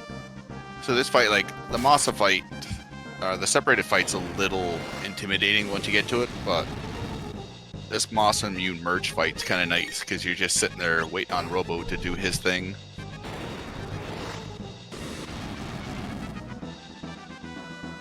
This is the part where I always mess it up, so I'm going to make sure I do it. I always found this. Oh, go ahead. Go ahead. Oh no, go ahead. I was just gonna say, like, I always found this fight more fun on non-manip, just because I like playing it like incredibly risky. Yeah. Once you get Masa and Mune past about half health, they get a 2x damage increase, which we see right there. And then non-manip, You can play risky if you're good at damage counting, like Hobbs is saying. But a lot of times you're just like, please don't double tap Chrono. Please don't double tap Chrono. And then he does. Yep. And I just say I'm terrible at damage counting, and it's usually like, I think this kills. Then you get to the next one. I think this kills. Yeah, it just comes down to like paying attention to MP. When you like counting MP is much easier than counting MP remaining is much easier than counting health. I present to you Heelless Masamune. GG's. And Nice. we kept Manip. So when Masa gets in that counterattack phase, Chrono's Slash will dissipate it. But since it's basically at the end of the fight, there's no reason to use Slash. Yeah, he doesn't go. The only time he goes into that counterattack phase, like you were saying, is right at the end, but that's the only time we see it. He does, what, 1, 2, 3 attacks throughout the whole thing, and he's just wandering back and forth. It's beautiful. There's only one fight that would be better, and there's that one instance where he, like, goes below everybody, and then he just wanders. I don't think he just can't hit people. Yeah, there's no valid target, so he just stays below the screen, wandering back and forth. Yeah, I've only had that happen in one run, and I'll never see that gold again, ever. I about to say, I think I got it in my PB run, and I haven't touched it since. It's never way had too it. fast. Yeah, you don't have to worry about anything. I just hear the legends of it. Yep. I think according to Ash, you cannot manip that fight either to happen. Is that like a subpixel thing that needs to happen, or? Yeah, I think so. It's also something. I think she said it's something with entering the room as well, and maybe where you touch the fight. I'm not entirely sure. All I know is I heard it cannot be manip, so I stopped thinking about it. Fair enough. We got the bent sword and the hero's medal. The hero medal we won't be using, sadly enough. But here we found out that Frog's also got the other part of the broken Masamune. So now we're on a quest to find out if we can fix it. Robo's going to notice that Mechlor backwards, I don't even know how to pronounce it, is written on the blade. We're going to go check out what he's got to say. Oh, Roy Klum. Yep. Hobbs definitely practiced that. Oh yeah, he looked in the mirror 20 minutes before the run and hyped himself up over it. He just said Roy Klum like 60 times. There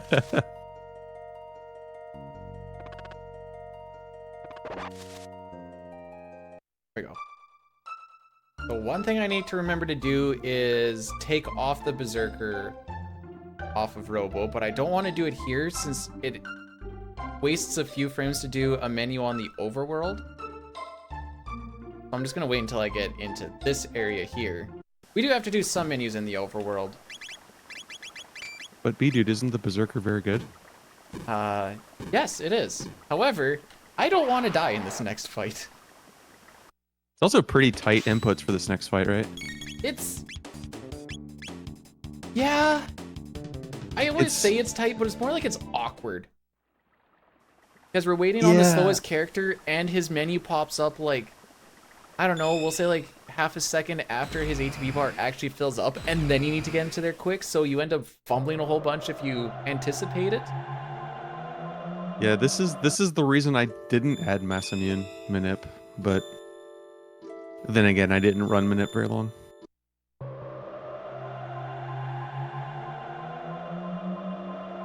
I still find it interesting that it works a little bit differently on the Japanese card, just because it takes an extra frame or two to get into the tech menu on the Japanese card. Oh yeah, actually, you would have to come up with a completely different Manip for it, I think. Yeah, because the tech box delay. Yeah, I think it's like 2 frames. The Japanese version has lag entering the tech menu. Other than that though, the Japanese version is way faster on the glitchless route. Yeah, for some reason the North American version got a bunch of really fun glitches during the translation process that the Japanese didn't. one of the more notable ones is the unequipped glitch, where you can take off someone's helmet and or body armor, and for every piece of equipment they're missing, they get a 10-point magic power increase, and their elemental resistance gets pretty nutty. You take 25% damage from everything except fire, and if you have 2 pieces of armor missing, it's 15%. So in the glitched run, it is very nice to see like Chrono just dummying everything with Wind Slash. I did it. Like, it doesn't look hard. It feels so much more difficult than it looks, just to get into that menu. And a lot of it is because if those reptiles start getting attacks off, which they're very close to getting attacks off in that little bit, they start throwing out all those little smoke bomb things that make people go to sleep. Robo's the only one that can one-shot everything. Also the fact that I'm almost dead at this point. Things can go south very quickly. Did they eat the cake? I did not eat the cake. Told you it's a lie. Don't be afraid of the cake.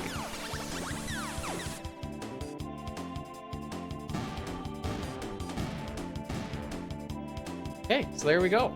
Easy peasy. There is a faster way. One thing that I actually want to learn a little bit and see if it works into our other manip, but it would be faster for us to bring Marl instead of Robo, because we actually skip a whole bunch of extra dialogue. But it requires manipulating the movements of the reptiles to get an antipodum slash off, I think. I have to look into it more, but it's a little more complex.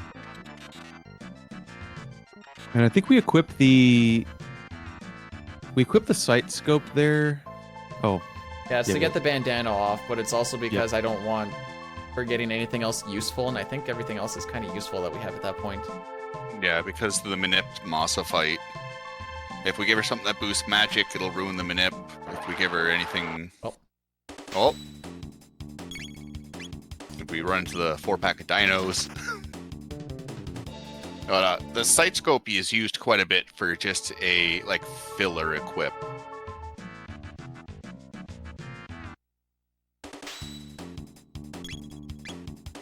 Well, I was supposed to miss the dinos on the first pass, then they'd come in after I hit the kill wallas. However, I was sloppy with that. To be fair, that one chest is really tough to grab. Berserker one. I don't know what it is. It's awkward. And I wanted a fast diagonal. So I guess I was greedy.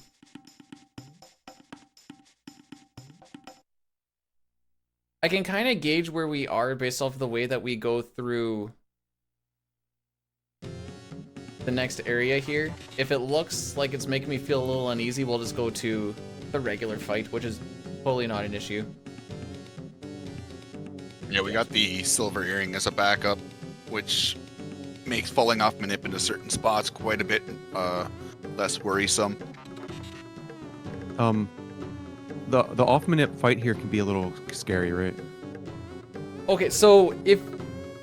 Yes and no. If we have that thing where Masamune doesn't go into his counterattack phase, I found out it's a little bit of a slower fight, but it'd still be a slightly different manipulation. But after that, yeah, I think there's a chance that Chrono can just die without... Yeah, I think this is the one where Ayla might not get enough crits. 3-round fight, go. Yeah, I don't know, maybe extra heals or something. So I can usually... So the way that I gauge it is off of the 3 fights before. Just knowing how they kind of go, and then a damage roll right at the end, and also, I guess, whoever Ayla targets when she's berserked. And then I kind of make the call off of that. Gotcha. So like 91 on the left reptite right at the end, we're good. 96 on the right reptite at the end, we should be okay. Anything other than that, I'll just play it safe. I'm gonna save before anyways. It wouldn't be a fun run if we didn't try and learn a little something too, eh?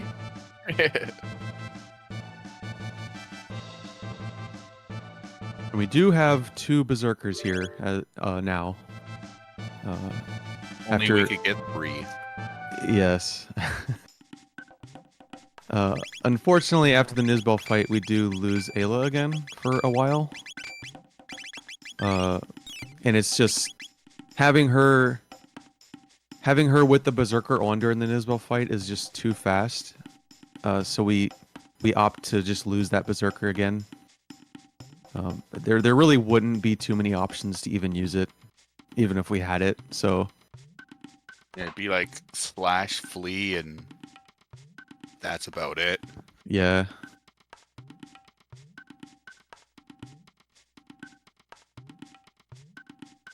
Kino's a bit of a poo-poo head. He gave away our gatekeep to the Reptites because he was mad that Ayla likes us. Now we have to go get it back.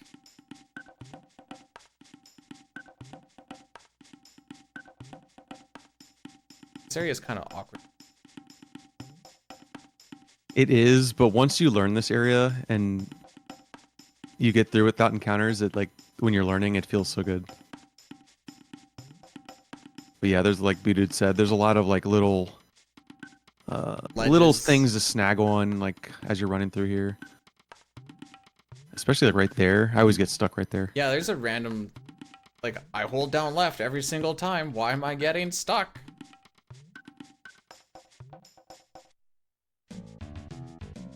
This place casually is quite a pain if you want to get all the items, because you have to wait for these weevils to randomly drill holes into other caves of the lair. Thankfully, the game gives us the one we need to just straight progress. Yeah, And this is also, when you're talking to the villagers, you find out there are some heavily armored or heavily resistant dinosaurs that you have to hit with lightning to lower their defense. The Megasaur, the next enemy coming up, is going to be one of them. Just because of Ayla's speed, because it is quite high and nearing Chrono's.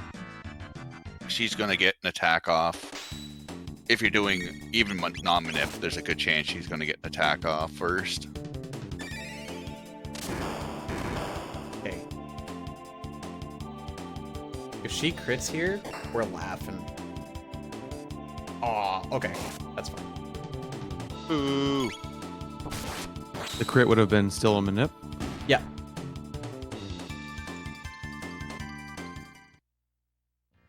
It looks like you're like one window off. Just in It the looks event like that- it goes from like the resistant 25% to weakness, which is 200%. Game doesn't see me. Yeet!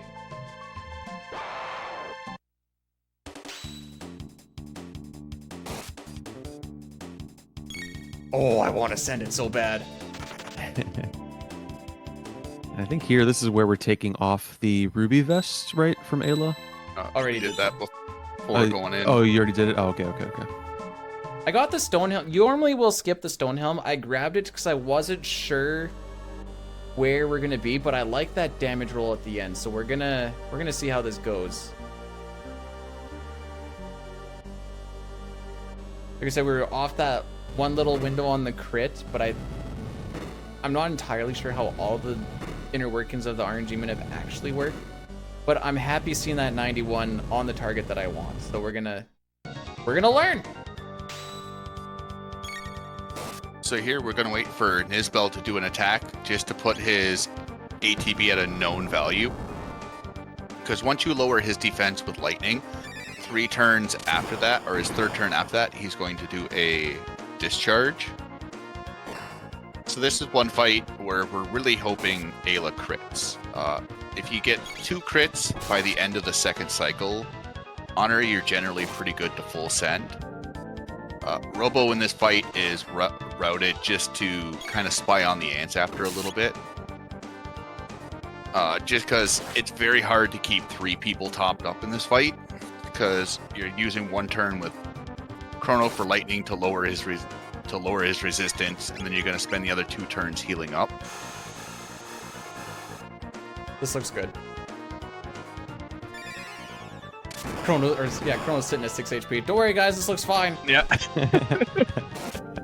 So now Chrono will spend the next couple of turns healing Ayla and himself.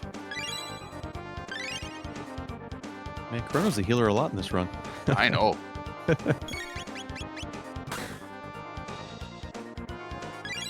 I always forget how much dang. heavy lifting Robo actually does in this fight. Yeah, It's not as he's- much as Ayla, but like it's still some really good damage. Dine, do you want to tell the beautiful part about this manip that you created? So we since we kind of do the 5 Reptide fight, like Bdewd was mentioning, slightly different than what Ash manipulated out. It took some time to kind of manipulate the Nizbel fight. Nizbel has 4,200 HP, and when we first manipped it, we killed with 4,205. So I was like, I can do better. So on the manip, you kill with exact damage. Nizbel and Nizbel 2 fights both worked out with that, which I was way more proud of myself than I should have been. There you go. GGs. That's an example of falling off of RNG manipulation, but kind of knowing where things funnel. I'm not going to say how, but where things funnel and kind of knowing what you're looking for so you can kind of accidentally fall back onto it. And that's just because the way RNG works in this game is extremely lazy. Yeah, you'll find even if you're doing non-RNG manip, you'll see a whole bunch of stuff and you're like, oh, okay, we're on this string right now. I understand Yeah. what's going to be happening. And you do the same thing and you get the same thing out. Not manipulating, apparently, because we're not resetting, but that's a whole other concept. We got the Dreamstone, and now we're going to go back and have, what's his name, Hobbs? I think it's. Oh, Roy Clem? Yep. Oh yeah, we need to go We're gonna talk have- to Roy Clem. We're going to have Roy Clem fix the Mu Masa.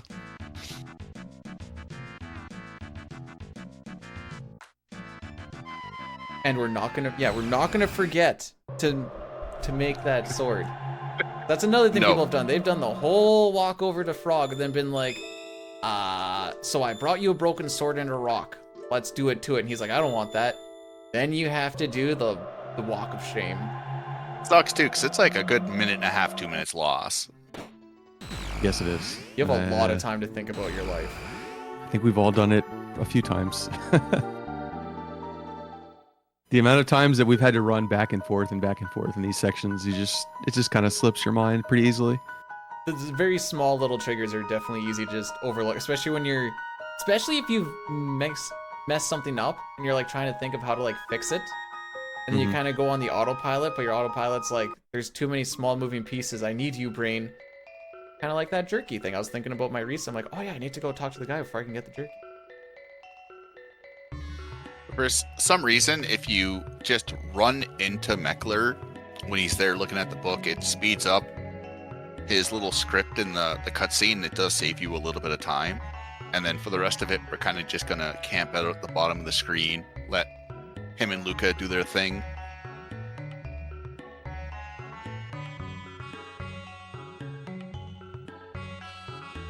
Best part about this is walking to the music.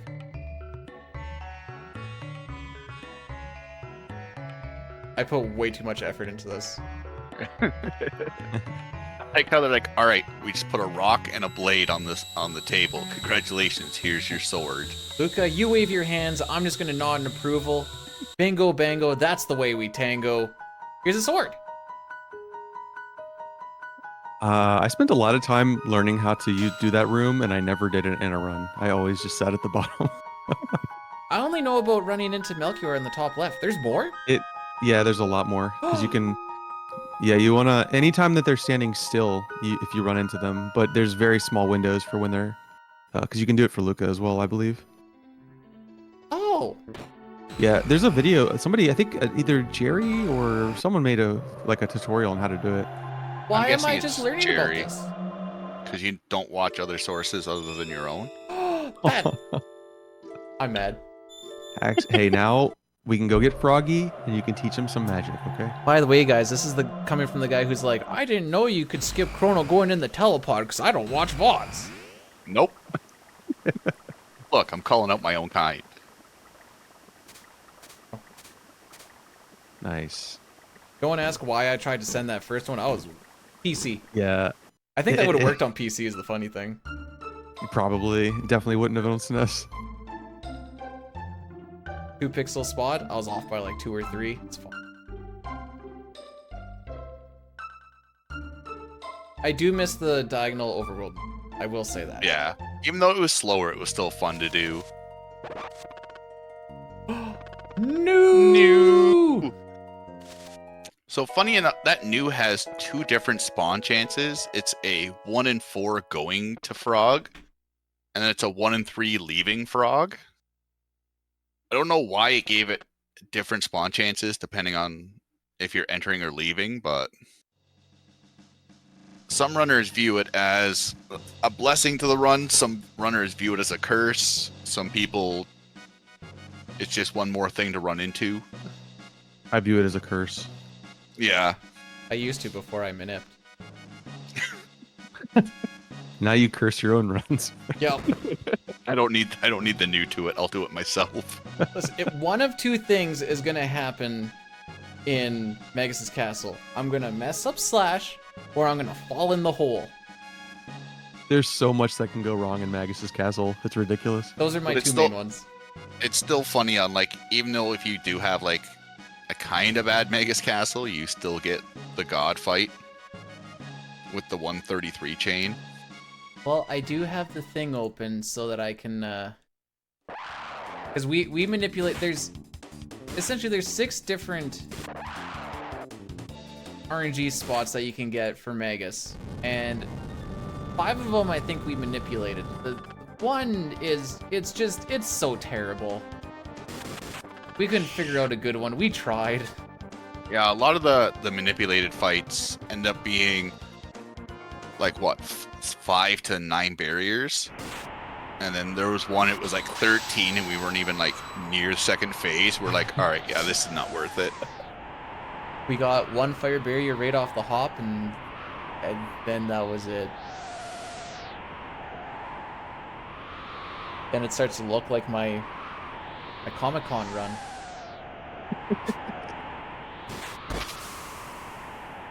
I still haven't got over the part where you're like, I was like, did you push phase? And you're like, no, I'm not even close. Then you do it on the next turn. I'm not counting damage, man. Look, if I do fire sword and another barrier doesn't pop up, I know I pushed. Until then, it's all a guessing game. The worst is like when Frog pushes you into phase 2 and you have no idea. You're just kind of sitting there and you're like, all right, I don't know what to do. Yeah, what was the last one that happened? Was I setting up? Was I trying to push again? And then you heal him back into phase 1. Yeah, and then you're like, I'm just gonna use lightning to check. And you're like, oh good, we're back in phase 1 now. This is where I live. Yeah. Don't get used to green frog. No. Yeah, For- he's right. For pretty much here on out, Frog is pretty much gonna be a berserker. It's one of the nice reasons actually, because him learning magic is like a 3.5-minute detour. So we're just gonna primarily slap a berserker on him, give him the Moss Immune, and just let him go to town. So it does have a defunk ability that doesn't work in the game. It's supposed to deal double damage to magical-based beings. But for some reason it just doesn't work, sadly. But seeing Frog deal like 700 damage to Flea would have been amazing. Would have been great. Yeah. That fight would be like half the time. A third I of the know. time. Can you imagine, like, even him critting on Magus? Like, he destroys second phase. Oh yeah. Yeah, crits already are doing 300, and we're trying to do like 3,800 damage. Yeah. So one of the big reasons to throw the Berserker on Frog is the Moss Immune just gives him such a big damage increase, and then we're just pushing it forward. There is a little bit of a loophole we're going to be exploiting with Flea. But no one questions it. It's glorious, and no one likes that fight. Yeah. Or the slash fight, really. Slash fight is something else. Slash on non-manip is kind of brainless. Because you're just like, attack. You basically have a flow chart. People are healthy, Yep. attack. People are not healthy, heal, then attack. Get into counterattack phase. Heal person who is going to attack before attack so that they don't die. The end. But, in the manip, he is the longest string of commands that I have to follow. It fills an entire page. It's the slash fight is not really like tight with the inputs. It's just extremely easy to lose, depending on is it robo attack frog attack or frog attack chrono attack or slash attack frog attack. It's repetitious enough that it feels the same, but different enough that you're like, oh, I did something wrong, and now stuff is happening differently.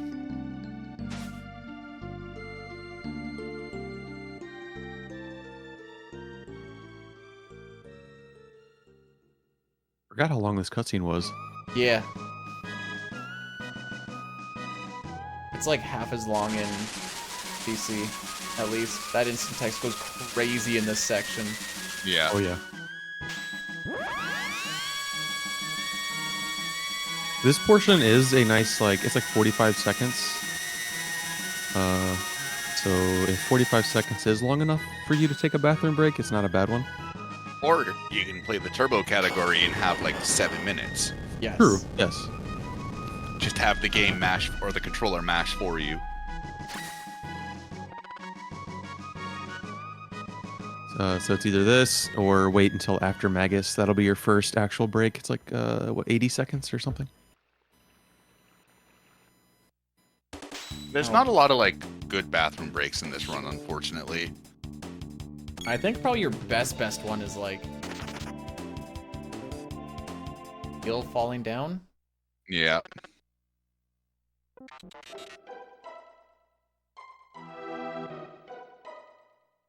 But welcome to Here- SNES, where well, I guess you don't have to mash the SNES, but like we were saying, there is just a subcategory for turbo. So here we're gonna do I think it's just a bright load reset. Sir. So a bright load is we're gonna wait for the load screen because it gradually gets brighter the more frames that pass after you pass the pendulum. So once the screen gets to its normal brightness, we're gonna load the save file. There's a bunch of different reloads. There's a bright reload. There's a double bright, which is twice as long as a bright. There's the mash, which you've already seen. Then you got like your 10 counts, like what Bdewd did before, or Zombor.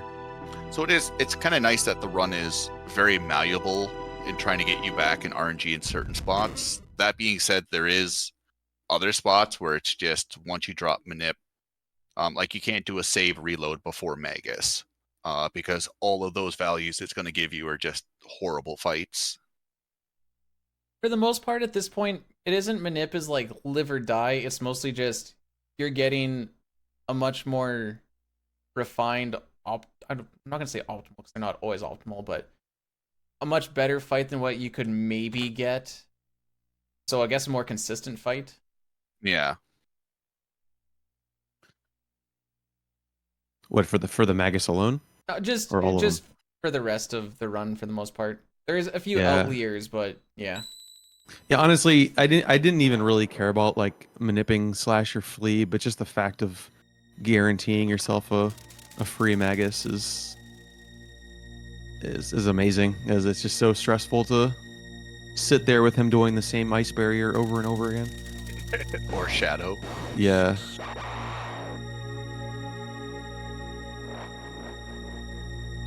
This fight actually uses a really cool.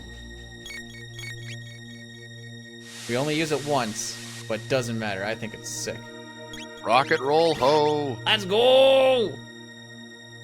So in this game, like, rocket roll shadow element. In this game, if you add two elements together, it always equals shadow. So like Antipode, for instance, is ice and fire, which works out to be shadow damage. The game just can't add two elements to one ability.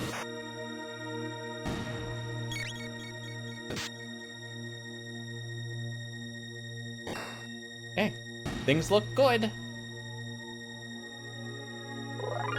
And as Bdewd goes back up and down the right and left hallways, he's got to be very careful about not talking to the NPCs because they do spawn extra encounters. Let's talk to some NPCs. Well, you do have to talk to these. Yeah. Because we need, the TP from this fight's actually calculated into the TP route, but you also get a barrier out of this chest. Yeah, I think we learned the spell that we need for Magus, like The fight before. a fight before, but it's like just barely, isn't it? Yeah, you only get it because of the 4 TP you get from this.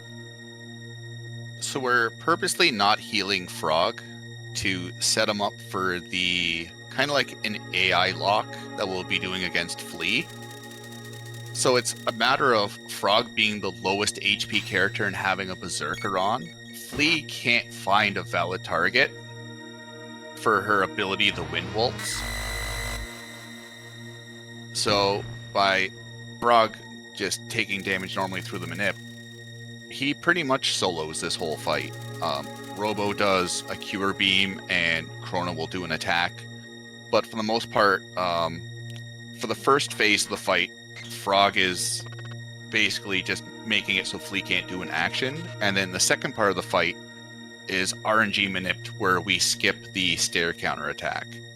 So the stair counter attack is where whoever attacks Flea, she has a chance to possess that character and attack the whole party. Which, if you get it 1 or 2 people starting it off, it gets really messy really quickly. Yeah, we've lost quite a few runs here in non-manip just due to somebody going to sleep and then Chrono dying. Yeah, trying to wake him back up or... So Frog's pretty much going to attack 7 times. We're going to get 1 stair to let us know we're at that HP threshold. And then Frog's going to attack 8 times. Chrono's going to attack. Robo's going to Cure Beam himself. Frog crits, and the fight's over.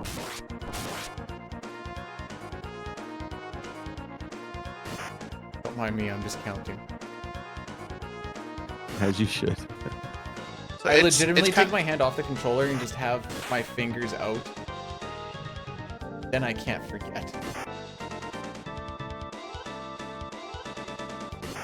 It is kind of nice in some circumstances, like this fight, just to see how easy bosses can be. And if you run no manip and you get a fight like this, you're happy that you got it, but you're also sad you have to run against it.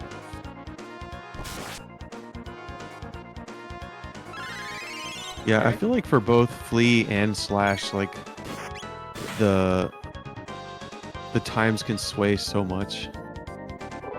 On non-manip, that is. Oh yeah.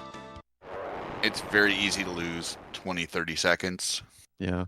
I mean, I guess that goes for the whole castle in general. Yeah. This castle is very nerve-wracking, I'm not gonna lie. Yeah. This castle pretty much determines how your run is going to be, if you're going to even continue the thing.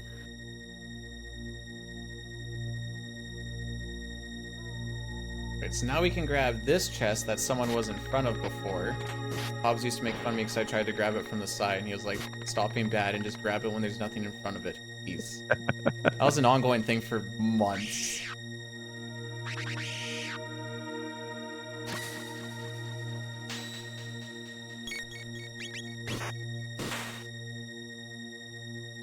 So we're gonna make sure we heal up after this.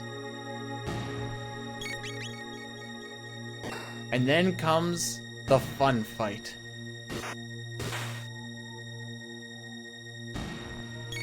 So Robo doesn't need to get healed because he cure beamed himself at the end of the last fight, but I still need to heal up Chrono and Frog. Then there's going to be a lot of, like, quote-unquote clutch heals that happen throughout this fight. Mostly in the second phase. First phase is more or less herp derp because even if we die in the first phase, there's no banner at the end. And you come back with 1 HP at the start of a new fight, and it's considered a new fight. This has got to be like the longest manip script that we have, right? Oh, yeah. easy. Yeah, it's kind of overwhelming to look at. But we get to see Rocket Punch. Oh, true.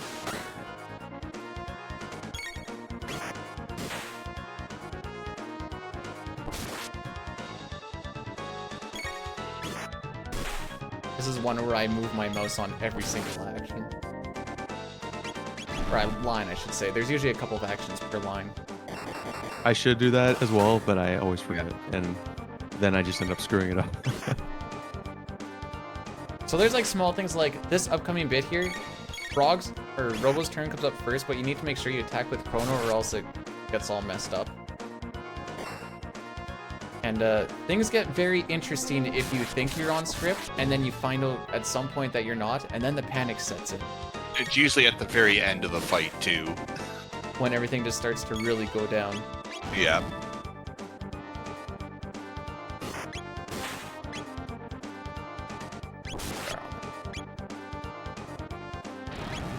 Okay, phase 1 done. That's the easy part. And as Bdewd was saying, Frog dying here isn't a big deal because he gets resurrected with 1 HP.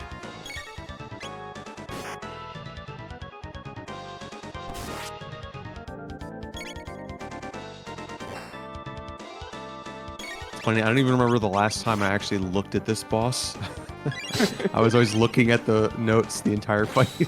Oh yeah, no, it's kind of nice because with the manip, you know, like you can just follow the script and whoever's tech box is showing up, you can go with that. Well, a lot of us on this fight, especially, you spend more time looking at the notes, as Hobbs said, than actually the fight itself.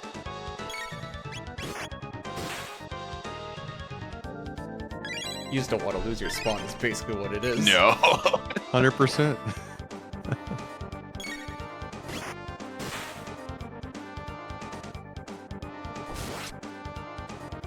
Frog putting that 23% crit chance to good use. 23%, 100% of the time. Kind of. 100% of the time when he's supposed to. That's why I never know how to answer when people are like, what's the crit chance here? And I'm like, technically 100%. Yeah, Flea is the other boss here in the castle. And we kill Flea first.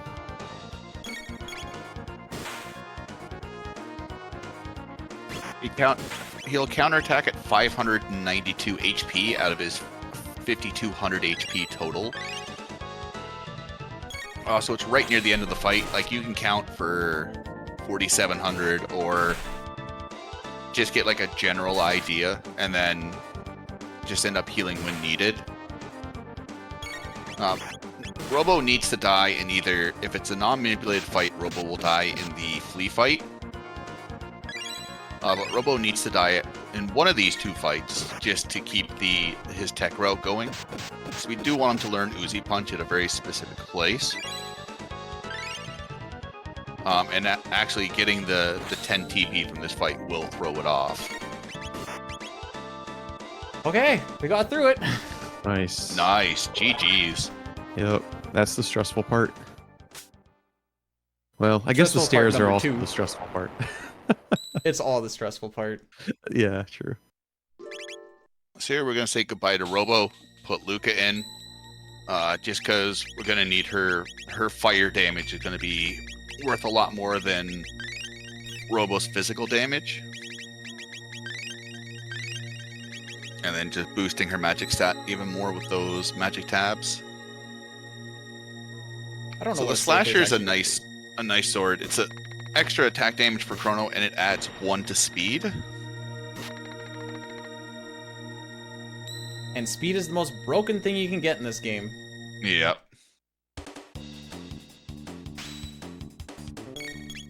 So a couple of these fights we will be fighting. A couple of them we're going to be running away from. This whole area. Oh, sorry, go ahead, Ops. I was gonna say, I feel like I think we run away from all the ones that are runawayable, and then the forced ones are the ones we take. You can technically run away from this one, I believe. Oh, really? I believe so. Right. No, that's okay.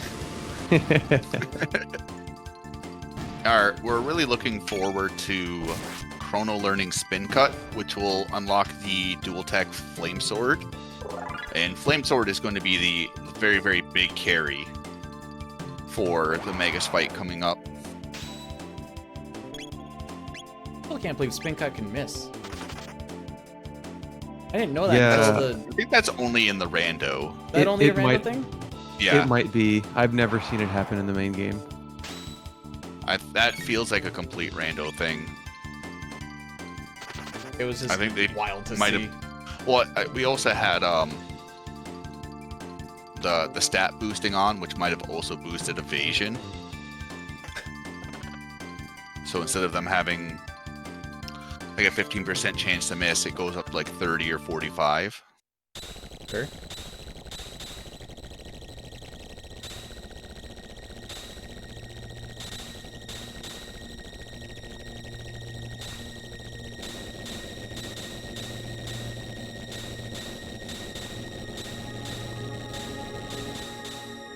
I was not liking the way that was lined up, and I didn't want to get stabby stabbed.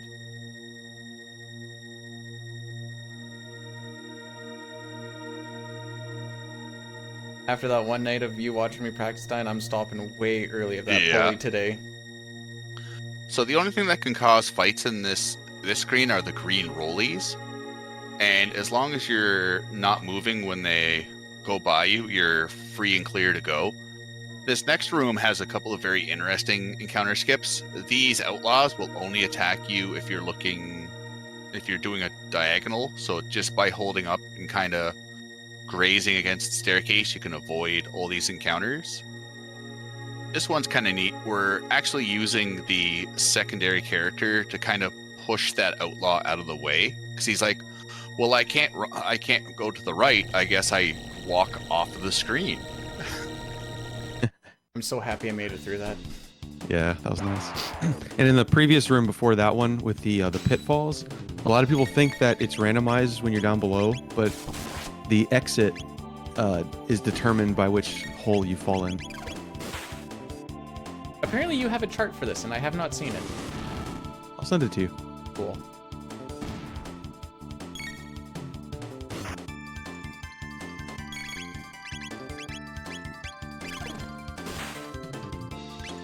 Okay, Yeah, a lot of these fights are all pretty standard, just slurp cut and fire toss and slash, and the then juggler fight's interesting. This is interesting because the first and the last fight here are unrunnable, but for some reason you can run from this one.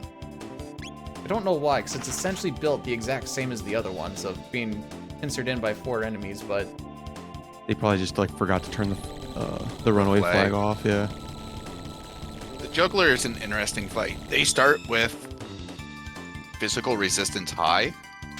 So by using Luca's Hypno Wave, we're forcing them to turn their resistance to magic, and then we'll be using X-Slash to just one-hit kill.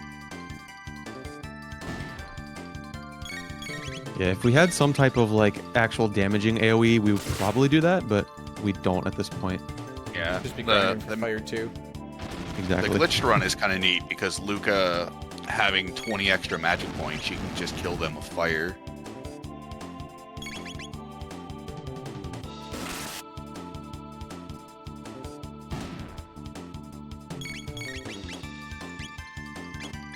Yeah, I thought this was a neat trick the first time I saw it. Yeah. Because I didn't think the Hypno Wave would actually act as it does.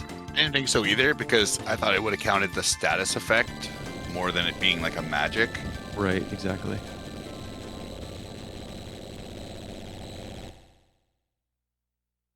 And then he's about to pick up a pretty useful item here, Speed Belt. Gets quite a bit of use, actually.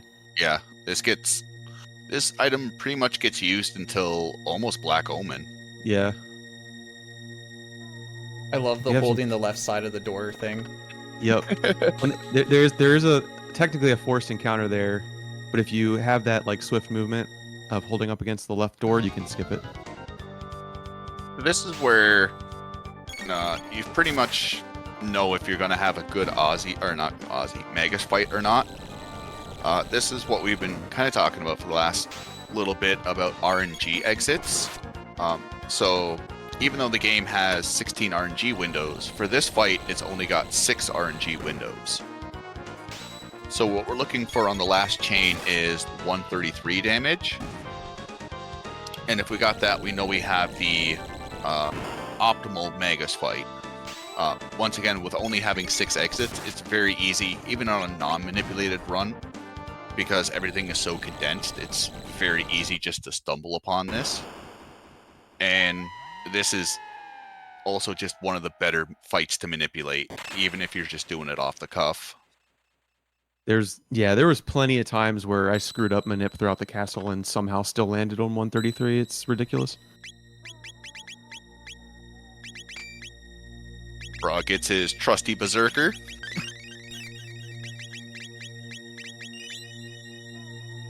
One time, for some reason, I put a heckin' guardian or something on him, went into the fight, I'm like, oh, this ain't right. This ain't right at all.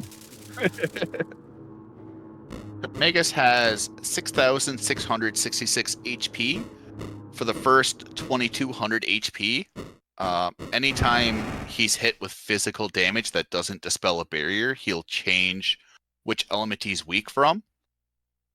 If Frog hits him with the Moss Immune, it will get rid of his barrier effect, which reduces magic damage by 33%.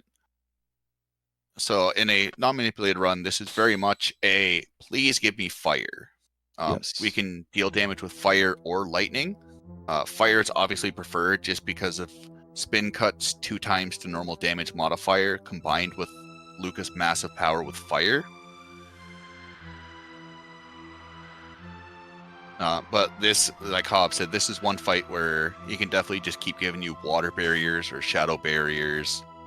Also on Manip, there's a big difference of us not having a silver earring on Chrono. Yes. So you have to finish this fight before that barrier falls off. So at this first phase, he is physically resistant. Oh my god, fire! That's crazy.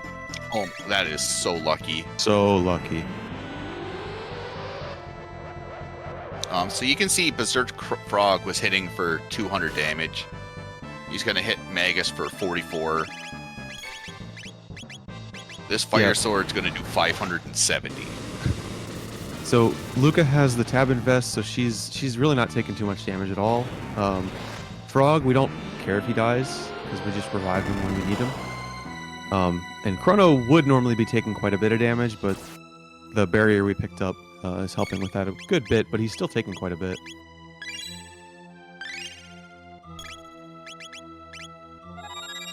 And this is one fight that does require some very fast inputs. Because if Magus ends up getting an extra attack or geyser off, which Magus doesn't have that much downtime between attacks as other bosses do. I think it's even based off of like a certain amount of ticks of ATB. Yeah. So like going in and out of the menu like Bdewd was doing, every time you go in and out of a menu, you're quote-unquote bleeding ATB. So the enemy's getting 4 or 5 ticks of ATB every time you go in and out. So trying to be overly cautious can kind of bite you in the butt as much as being underly cautious.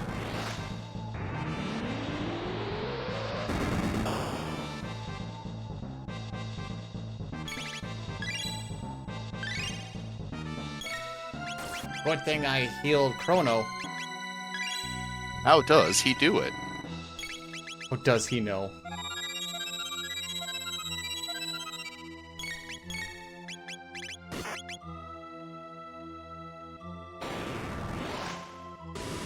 This is why we put the mouse where we need it, because I was reading the line ahead for a second there.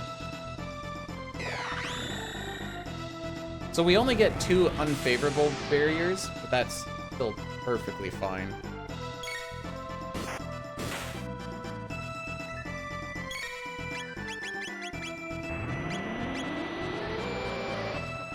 Okay, we're almost through. Well, it's all kinds, but we're almost through the first bit of the stressful. Mm-hmm. You don't need to be into the menu and vibe. Like I said, if you're doing RNG manip or even just non-RNG manip, going into menus when you don't need to can hurt more than it helps.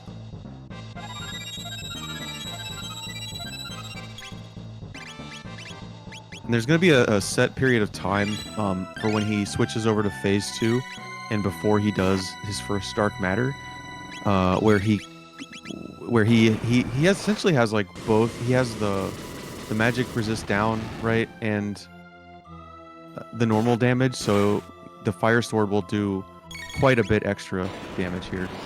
Yeah, now we're in phase 2. Yay. Yeah. So you're going to see yeah, big hit here, 833. Juicer. Yeah, the Juicer sword is a combination of elemental weakness not being cleared until Magus casts Barrier, but because of that HP threshold being passed, the game instantly drops his resistance. There is one or two weird niche cases where it doesn't get dropped right away.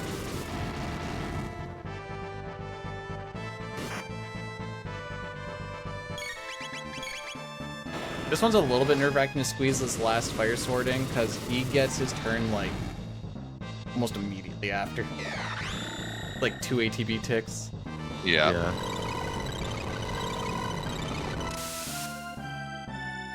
That's why. What is barrier reduced by? 33%. Yeah, and we live with 18 HP. And that's with having the Dark Mail that reduces shadow damage by 25%. We were at, I believe we were, if we weren't at full, we were very close to full. Yeah. The normally Chrono would have the silver earring on, which would give him a little bit of extra HP to survive. Oh, you didn't equip it? No, I had it just in case I was off. Gotcha. But if I'm on it, then whatever. Gotcha. All right, now we got a little room to breathe. Ah, feels good. Good Sub fight. to 11 Good Magus' castle. Yes, it was, right, I think flawless, actually. Yeah. Lost a little bit of time on, oh yeah, Zomboard because I forgot the jerky thing. Awesome. So, like, this is still a pretty good Magus time despite the fact that I had to redo that jerky thing. We grabbed the safety silver earring, and a little bit of leakage on not hitting a few skips and whatever else, and we're still on a pretty decent pace. Yeah, keep in mind that, like, a non-manip Magus is typically around, like, what, 215? So you're still, like, what, 4 minutes ahead of, like, a average non-manip run? Yeah. Are you telling me you're not going to world record today? Maybe. I didn't agree to this. I mean, I'm only a minute 39 behind it. That's not bad. You can catch that up. But that's just because your boy has the world record Magus time, yo. That was actually kind of, what was that, Friday? Yeah, Friday.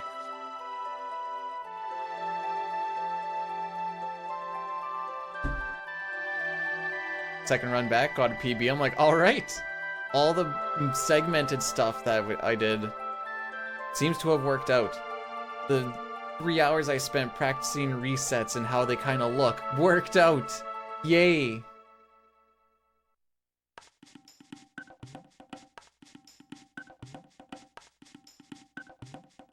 But now we're back in honestly my least favorite time zone. I never seem to, I think it's because I just always lose time in 65 mil beast is what it ends up being. Wait, there's more game? But we beat the final boss, I thought. You know, you kill Magus and then Lavos never gets summoned and that's what it is. Turns out Magus didn't create Lavos, he just tried to summon him. Now we gotta find out where Lavos came from.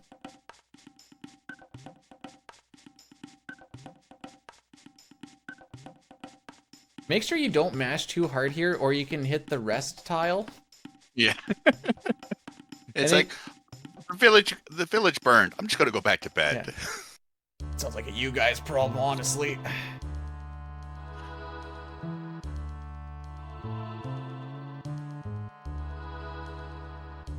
Okay, so I do an extra little thing here. Normally you don't need to take off the Berserker on Frog, but I'm really bad at getting into my tech menu here, and then that loses the manip, so I've just been slapping that on there. It's a sucks to sucks moment, but it makes me feel better.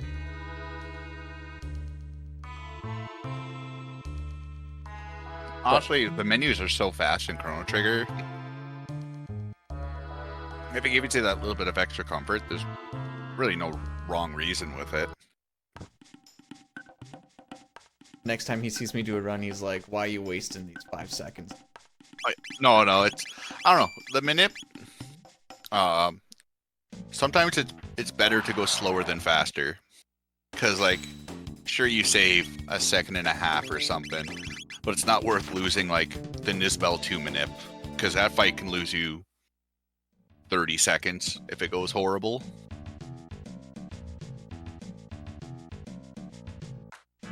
See, I think the thing about 65 million BC is it has like some of like the tightest, toughest movement, and I like it when I hit it. And I'm like, hey, that wasn't bad. That was kind of fun. And then there's all the other times.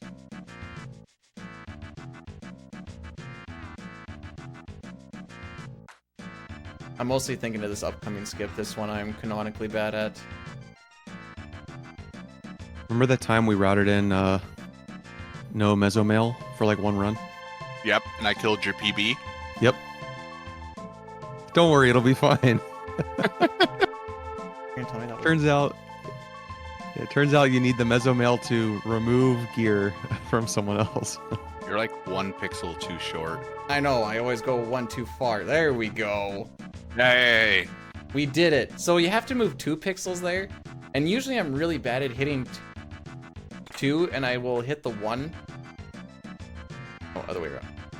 Yeah, just like that. Just like that. There we go. Close. Yep, that was the... I'm actually Yeah. really good at hitting 2, and I'm bad at hitting that 1. When I need to just give it a little tap. Give it a little tap, tap, tap. Ooh. You move 1 pixel while you're running, and 2 pixel, or 1 pixel while you're walking and 2 pixel while you're running. So it's kind of like, do you try to do 1 tap with a run or 2 taps with a walk? And then it's always easy just to go that 1 extra. It's easy to see when you move 1 pixel, just physically looking at it. It's tough to see when you go 2, because sometimes it looks like 3. Well, especially if you're looking at just like, you're looking at like off-colored shades of grass. Like, Yeah. yeah, it's not the easiest. I think those skips take quite a while to get good at. The second one, at least I have like a little bit of like Chrono's foot needs to line up with a rock or something. Like, okay, there's that. But with the grass thing, it's like, oh, what am I doing at, dude? Yeah. PC keeps making me want to throw a bandana onto Luca, but she already has it.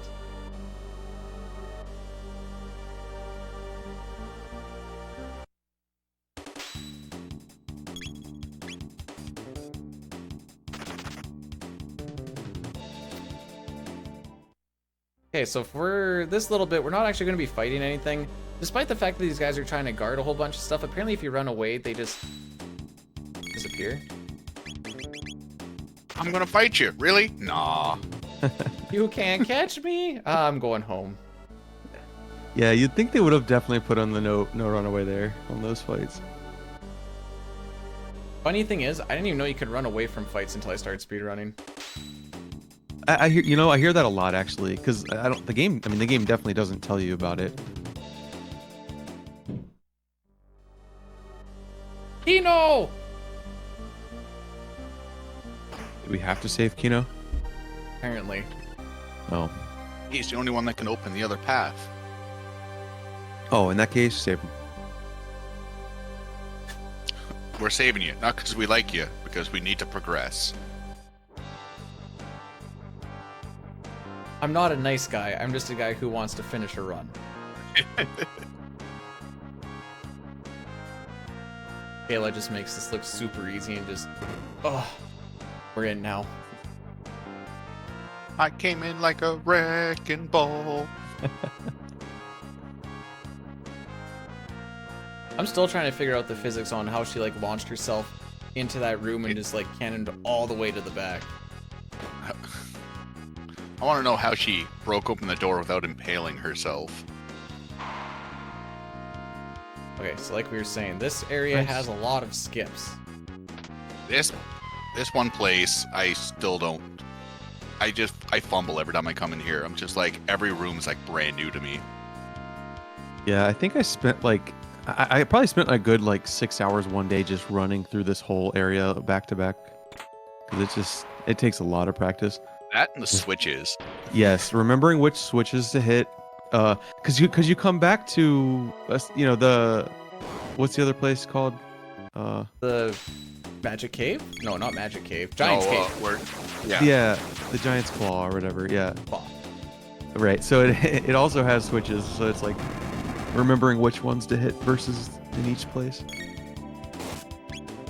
Every time I did a run, I just look over and I see Bdewd in chat, just being like, forget which switch to hit, because just sit in the doorway for a second, like perusing the notes. And you hear, Because if you select it wrong, it's an unrunnable encounter, which sucks in this place.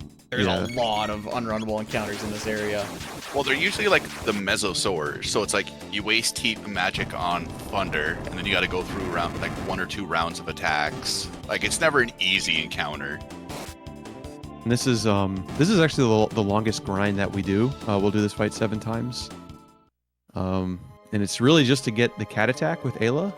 It allows us to use Volt Bite dual tech. Which we will need that. immediately use.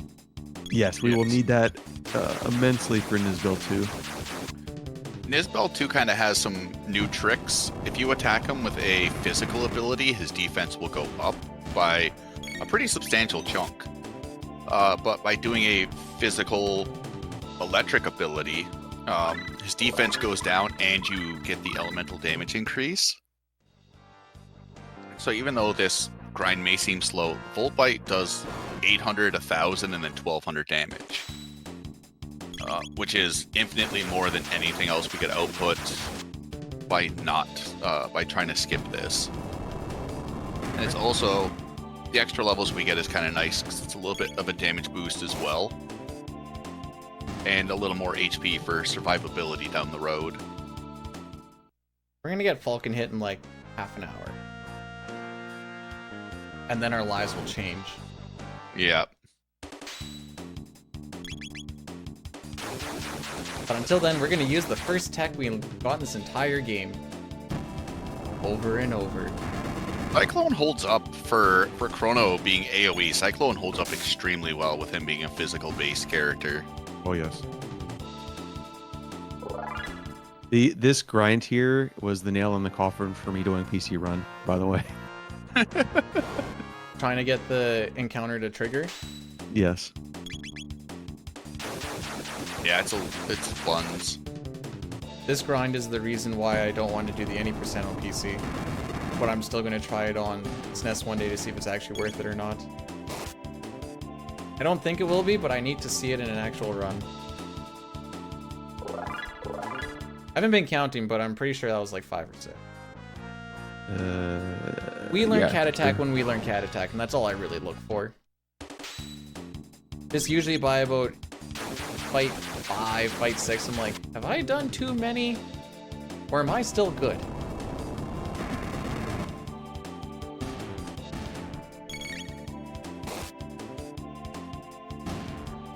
About to find out. Hey, I was right. Nice. Yeah, it's usually 24 MP, I think. Saying that to the end because I wasn't sure. So I'll throw that in like I knew what was going on. Michael Nizbel's just kind of like ignoring you. Yeah, he's like, oh, look, a friend. Oh, look, a friend. Oh. You guys have teased me for the last time. Oh, let's do a Volt Bite instead. So Nizbel has also learned some new moves. He has a single target attack, which he'll kind of just charge into and deal a good chunk. He's also he took a page out of Yakuro's books with this multi-party attack, which is very annoying. So we're waiting for Nizbel to do attacks, just to kind of prep ourselves for when he does the electric discharge after the third Volt Bite. But you can see that damage just starting to spike. With the more and more full bites we do. Yeah, this is one of those fights that, not so much in the Manipped, but it can get out of control. I guess even in the Manipped, but it can get out of control so quickly. I didn't lose a minute and some here because things were going great the other day. I bled just a little too much. Yes. Yeah. And then I spent a minute and some in damage control. Yeah. Yeah. Before you know it, you end up spending like a minute just healing and reviving over and over because he just outputs so much damage. It sucks after the second phase too, because he gets another move where he just causes a giant earthquake. Yeah. Interesting. Apparently I bled a little too much. Oh. I think I can... Oh, I guess not. Alright, welcome to damage control. Oh, Perfect. That was intended. Yeah. I do a full round with everyone. Want to see what the play actually was here. I've done... 2. I have done 2? Okay. I mean, falling on a manip here is not that big of a deal. It's just a matter of now getting the fight under control and winning, because he's gonna have to do another save reset here in a little bit anyway. Oh yeah.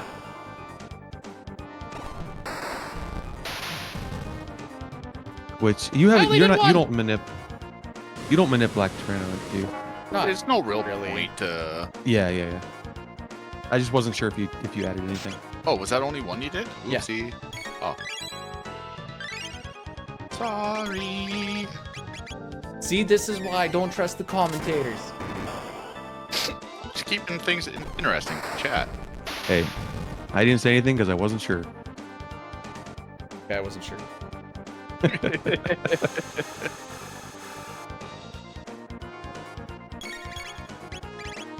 Okay, this is still better than my PB fight. By close to 30 seconds. I don't want to talk about it. It looks good. I Look. can't see split, so it looks good. Yep, we got through it.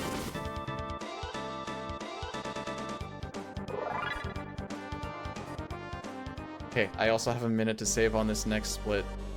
Maybe because I didn't get this upcoming skip and I didn't save. Exactly, another perfect Nizbel. Another perfect Nizba. I don't know why I'm always so bad on that fight in particular. It's a tough fight, really. I mean, I think it's just what it comes down to. Like, especially since we're level like 10. I don't know. It's a little higher. We're like 14, 20. I think. I don't even know. Yeah, I mean, you had a really good recovery, and that's all that matters. Okay, Like that we're was saying, 1 pixel different than that PB run, so I must have been like, I must be just right on the cusp of it or something. Of where I line up. Anyways, we're happy.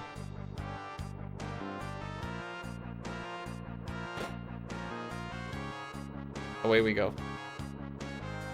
Now for Dine's favorite fight. He loves this fight because you don't do a lot. No.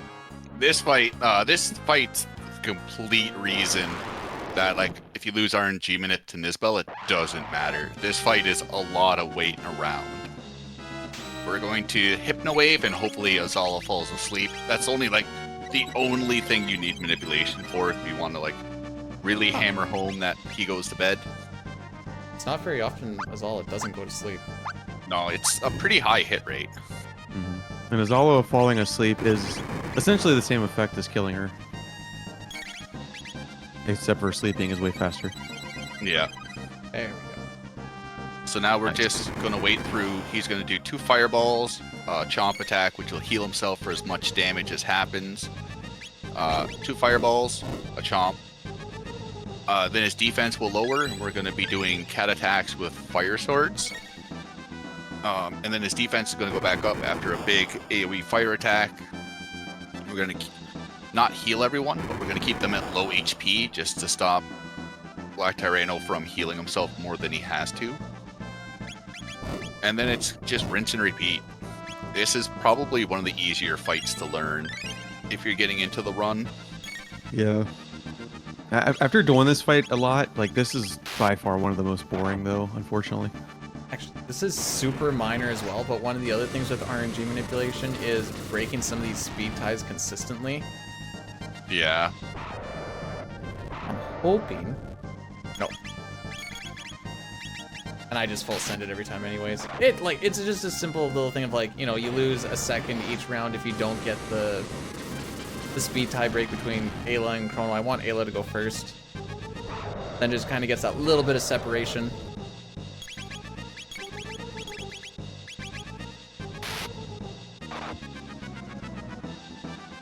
But yeah, Nizbil, or Black Tyranno here has so much HP.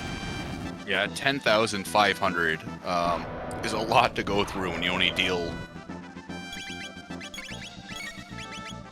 500 and 300 apiece. Yeah, like 700 at a time. And like you're also on a cycle system as well. Keep on mashing. I keep on believing. Have you played around with doing more fire swords? No. I feel like, yeah, I've messed with it a little bit, but I feel like it doesn't offset it enough for the time loss. Yeah, because you also got to throw a mid-ether on Chrono. Yeah. Because he pretty much ends the fight with like as much MP as we need for the next one. I think as long as you have, what, 2 MP or something? Yeah, we end the fight with 4 and we just need the 2. Doing extra flame kicks is something I liked doing on the PC version. Oh. Oh, flame.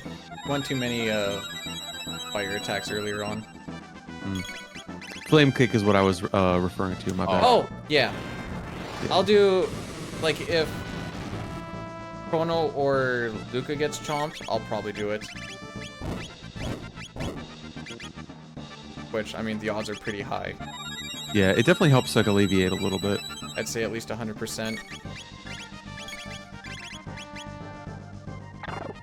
We're doing 3 flame kicks here just to round out the damage. We will be a little short even if we full send 2 rounds. We're gonna do more, I think, just for safety. So like flame kicks is still pretty decent damage. Like we've done over 1100. Mm-hmm. Not healing during this segment is probably like I think the hardest thing to get used to. Yeah, because like you see the low HP, so you're like, I have to heal. But then instead of Black Tyranno healing himself for 13 or 50, he ends up healing himself for 200-300. Like, this is ideal. Yes. 13 HP heal. Let's see if I care. It's This not is why only... Go ahead. Oh, go ahead. I was gonna say, but for the Magus fight and this fight, that's why we bought so many revives. Essentially, really shouldn't have to be using too many more revives for the remainder of the game until like the last boss. One of the other reasons we're not healing is we do want to be at very low HP for the next segment of the game coming up, and it just happened to work. It just happened to be a nice little happy accident that this fight just leads into the next fight perfectly. But if you pay attention to the ATB bars, during this fight especially, you get a really good idea about the ATB bleeding we're talking about. So Ayla will queue up her attack. I guess it'll be a little wonky here, but you can see her bar fill up. If they do it at the same time, you can see her bar fill up by about 1/10 in between her action finishing and then the dual tech happening.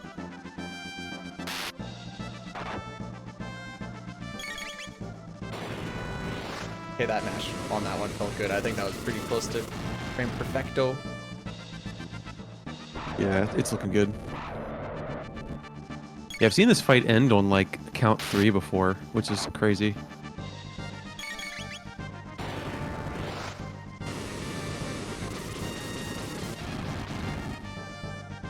Yay! GG's. Nice. GG. Yeah, once you put an enemy to sleep, sleep persists until someone removes the effect. Stop, however, is a timed base status effect. Poison will stay on forever. Blind will stay on forever.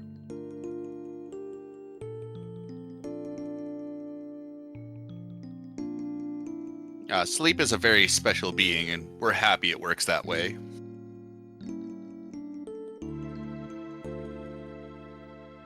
It's kind of funny that Azala is essentially the sidekick in that fight.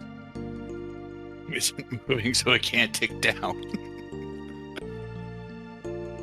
I don't question the game, High Spirits. I just let it do its thing. I just push the rules, but follow them the best I can sometimes.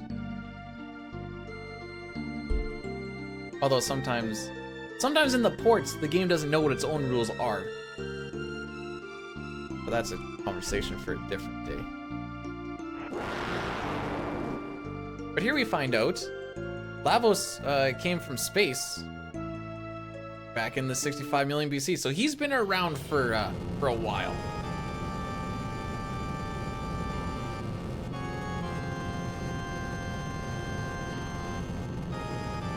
It's a very heavy sleeper. So sweet. He just had a really long day traveling through space. Yeah. Very long day, much tired.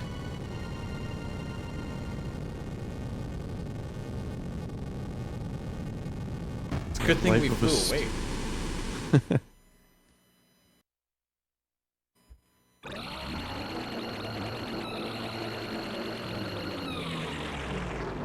I don't know. This part still like gives me a little bit of the chills. Like, oh, okay, this is a much bigger issue than what we originally thought.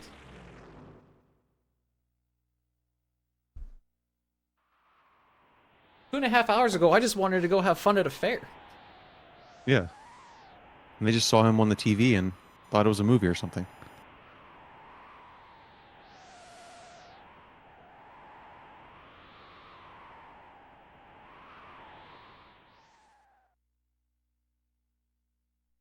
But now we get access to the, well, kind of. I was gonna say the last time zone that we can traverse. I think that's a good way to put it. And possibly the best music in the game, if not second best. Oh yeah. You only get a little bit of a tease with this music earlier on.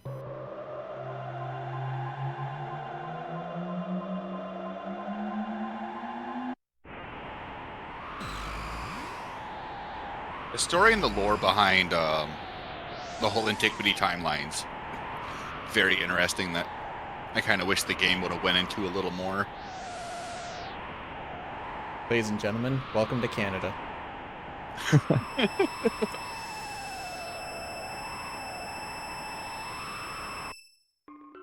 Yeah, I like the sealed door theme as well, quite a bit. So fun fact about these little teleportation pods, if you hold a diagonal, it sucks you back in and you go back on the track that you just came from. Oh, is that what it's from? Yep. Don't hold diagonals, you gotta hold it straight down. I got fat fingers. It's always a diagonal. There's just there's diagonal and then there's less diagonal.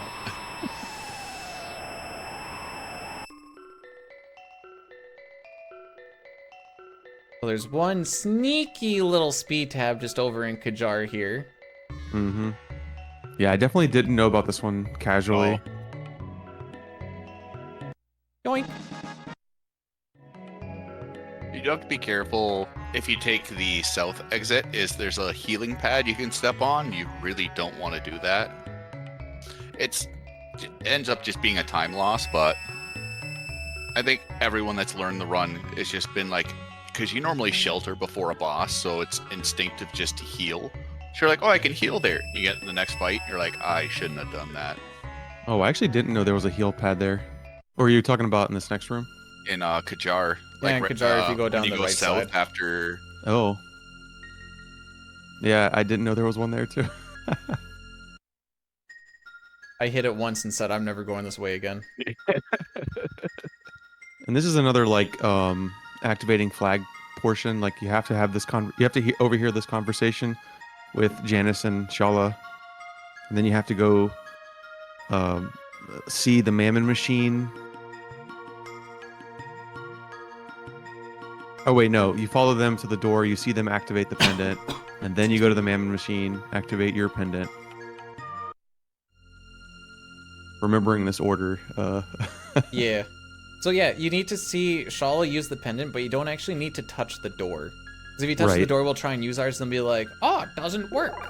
But you don't actually need to do that part. You just need to be like, oh, that's what I need to do.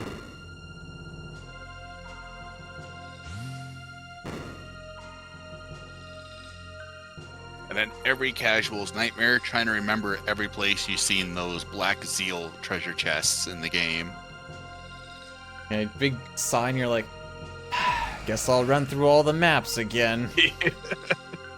Yeah, I didn't actually know about the powering up the chest as a kid either. No, I learned Yeah. that from like the strategy guide. Yeah, definitely didn't have a guide back in what 95 or 6 whenever this came out. 95. 95, yeah. The only reason I remember that is because 94 came out the year my sister was born, and this came out 1 year after.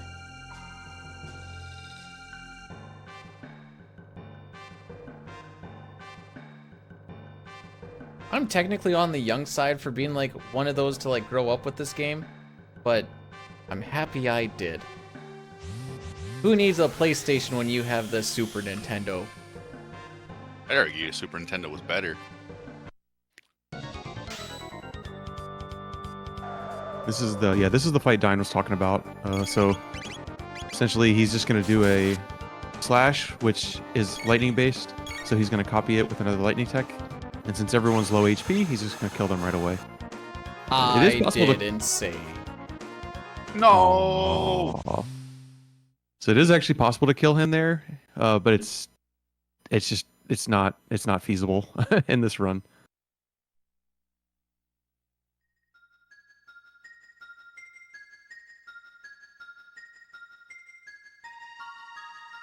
I like how they all just like phase and be like, "Yep, we beat them." Just four hierarchy people just staring at three what they essentially I figure are probably peasants, just laying in the middle of the throne room. Bet you they have some janitor with a broom that just swept us over too. Yeah. They had the new pick you up. Yep. And he was like, "Why do I always get these jobs?" It's probably the guy whose back is still itchy too. Didn't get scratched after that, and that's all he wanted. Chrono's got the pineapple hair for it. Ocean Palace is another area where I really enjoyed learning the movement for too. Ocean Palace is my favorite place. Yeah. Plus also another awesome song. Awesome track, awesome ambience. Just Yeah, it it's great. feels like what a final dungeon probably. Well, okay, there's a reason why it feels like a final dungeon, but we'll get into that later. Spoilers. But like, it feels like one, and you can just like, you know, you get that little bit of intensity going through it.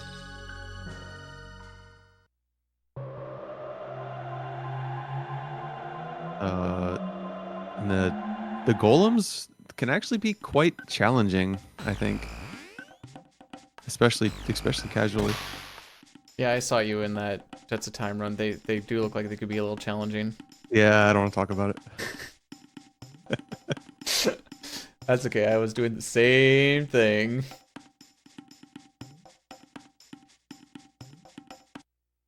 Sometimes the best strategy is the most brain dead one. Yep. Yeah, and randos, I just like to brute force until I can't.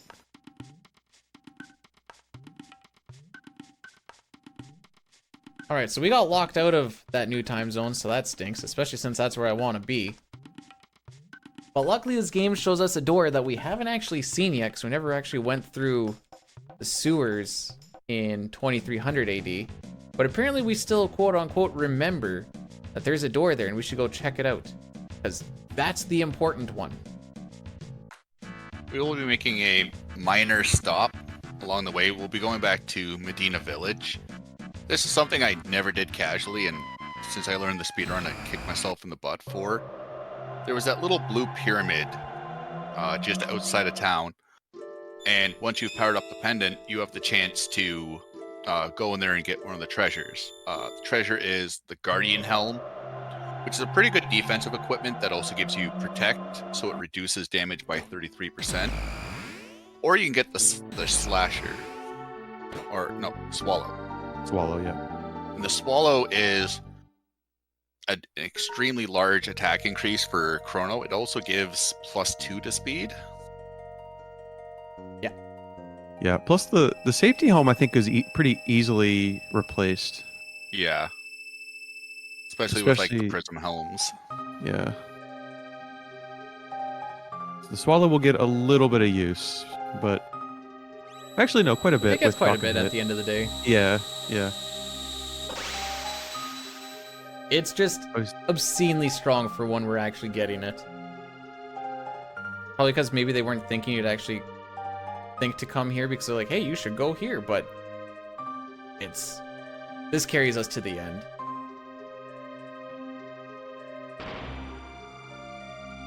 The rainbow just, by the time we get it, just doesn't do anything that the Swallow already doesn't.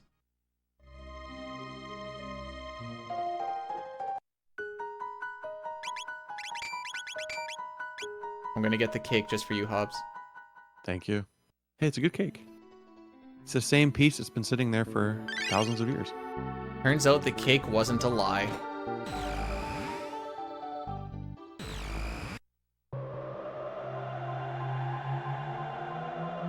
Normally we And do a now it's- shelter there, but, you know, we have to show off the cake at one point. I just wanted to do it there. Now, the last time we ran through this area... Wait, are we going through there yet? Yes. Yeah. Yeah, last time we went through this area, we had to race Johnny. But this time we're just going to run through. You can race Johnny, it's just slower. Yes. And unfortunately, the first time you get here, you are forced to race him. You can't just run through. Also, those mutants are strong. Yeah, the they, mutants... they hit like a truck. Yeah, they're scary. Luckily, now that Chrono is max speed, getting into his ATB is pretty easy. Don't fumble, don't Yeah. fumble, don't fumble. ATB are basically insta-fills. And like Ayla, who's sitting at 12 or 13 speed, like she's only halfway filled the bar. I don't think it scales linearly. No, it doesn't. It definitely doesn't feel like it.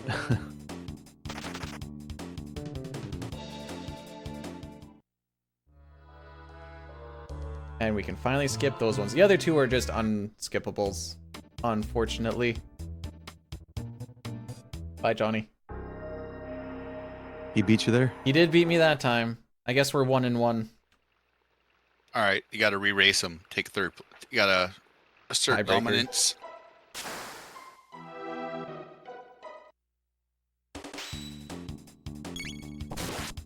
Since, like Bdewd said, you can access this immediately. The second you get to 2300 AD. So that's why all the enemies here are Really weak. very weak. Yeah, especially the boss. Oh. Is he even tough if you come through here the first time?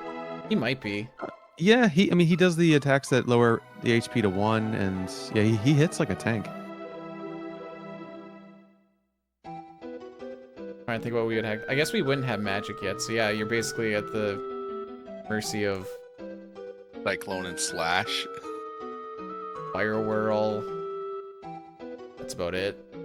Oh, B, did you know you can run past that cheese? You can in fact run on the cheese. That's crazy. Crawley cannot kill the party? Interesting.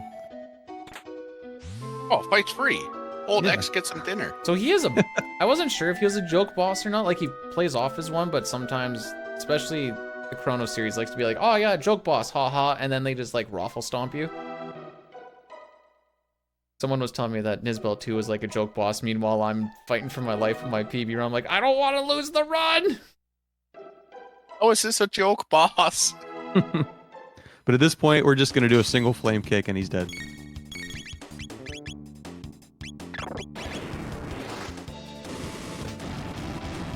lemon squeezy. Yeah, he's got 500 HP. Yeah, so that's why I was like, he doesn't have a lot of HP. But I guess this is shortly after just beating Dragon Tank, so. Yeah, I knew he did the attack that brought everybody's HP or brought people's HP to 1, but I figured he did something else. But I guess not. I don't know, the only time I ever see him actually do an attack is when I fumble in PC. Because that battle speed go crazy.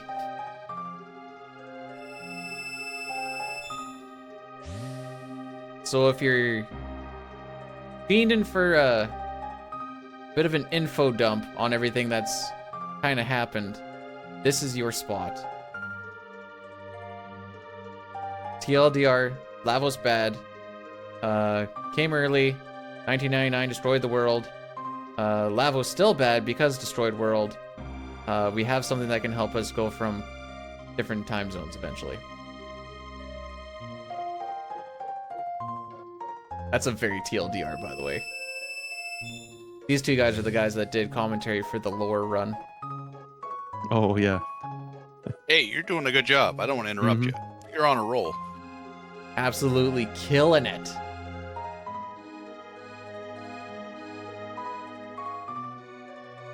We get The access. Go ahead, Ops. No. I was just gonna say the question is later is what decision is he gonna make on the new? He's going to be a monster. Wow.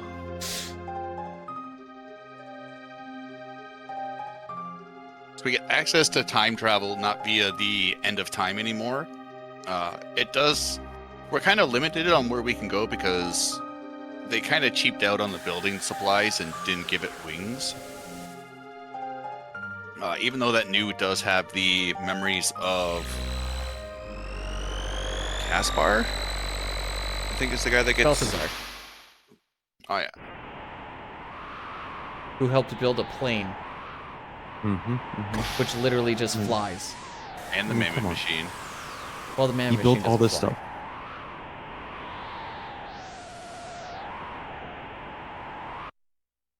Like what you're saying, even though we're off Manip right now, we are gonna fix that right away because having some good RNG coming up in this section and the next is amazing. Yeah.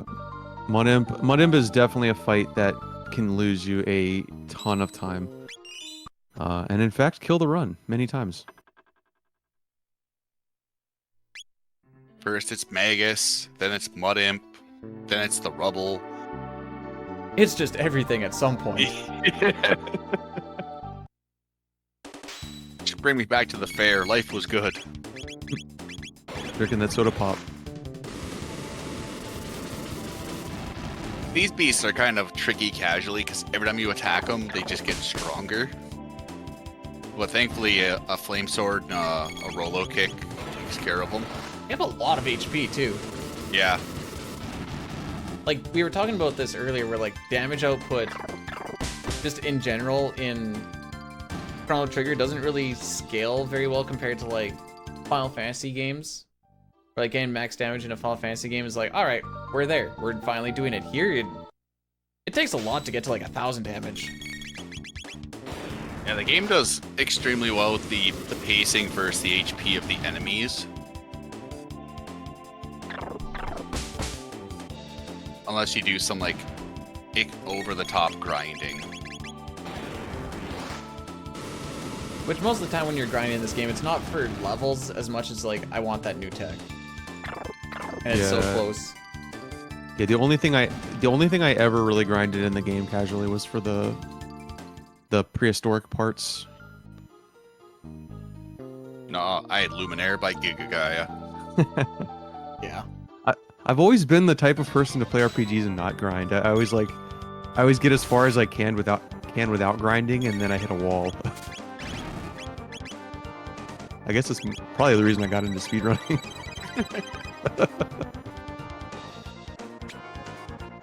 A small wake. So nice. This fight is nice and fun because it's literally, while thing is happening, queue up next thing. In this fight, you're very much supposed to kill the red and blue beasts, which will lower Mud Imp's defense. But if you end up getting lucky, it's faster just to do fire swords and cat attacks or lightning and flame kicks, whatever your strat kind of boils down to. It does kind of suck because Mud Imp has a heal, which is about 150. So you can get stuck in a very easy heal loop where it's you do your fire sword, he heals that, and then you do lightning for 70. Even though he's only got 1200 HP, this is potentially one of the lengthier fights. He looks so happy though. Why are we killing him? I want to go up that chain. He said I can't. Mom Like, said it's for my no turn reason. to go on the chain. Yeah, I feel like this fight was just kind of like added, like out of the blue. I feel like there's just like no reason for it.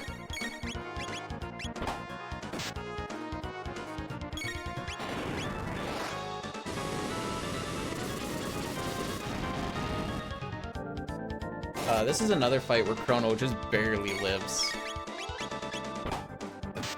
which is pretty cool. We're gonna just pelt rocks at you. Yeah, those charge attacks they do a ton of damage.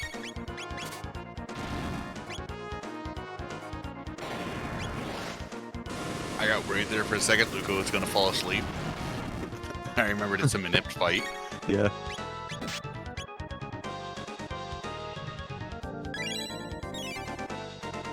Yeah, I'm Not still not even used to the worried. myth here. That should be that. Now you just gotta worry about the rubble. If I remember to put on this Berserker ring. I may have forgotten to do that before. Yep. So Dine mentioned much earlier in the run the TP glitch. The rubbles give 100 TP each, so we're gonna be utilizing that to kill this first rubble. And that's for Ayla to learn Rock what's throw.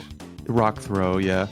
So she's gonna get 100 TP. Actually, everybody's gonna get 100 TP, and then once she learns rock throw, it's gonna dupe that for another 100 TP towards the next bit. A first turn crit? So lucky. Unreal. Those rubbles have a lot of evade. You must have just been super good. Just lucky with the crits. You know, crits can't miss, and I must have played the frames right. So we hope you really like Falcon Hit, because that's going to be our main source of damage for the next leg of the battle. Falcon Hit doesn't use Ayla stats at all, except it's basically just spin cut that hits in a horizontal line across the screen. It's not a rubble glitch specifically. It's a TP glitch that's unavoidable. It's just in the base game. When you learn a tech, the TP that you gained in that fight gets duplicated into the next tech. So there's literally no way to avoid it. The only way to avoid it would be leave the dungeon you're in, go fight Gato for 1 TP, and then retrace your steps through the dungeon, which That doesn't sound fun. No, it sounds horrible. Yeah, there's just it's just pointless because like it's in the normal game. Like you playing the game casually, that happens to you. So it doesn't matter. So you may as well just abuse it. Yeah, I mean, you might as well exploit something you have no control over. It's like magic evasion in FF6. You can't avoid it, and we're not going to be like, well, you have to make sure you have 0 magic evasion, so you may as well just get as much as you can. Oh, yeah. Yeah, I think I even said it was a glitch, so I mean, it technically is. It's that funny line between like, what's a glitch, what's an exploit. What's a bug? Right. Yeah, like, people have been arguing about that for 30 years, and there's still no clear answer. The thing that I always say is it's not so much a glitchless run as much as a glitchless run. No major glitches. Chrono, why don't you have a helmet? Oh, that just happens sometimes. Never mind how strong my magic is now hitting. Yeah. What do you mean Flare's doing 6,000 damage?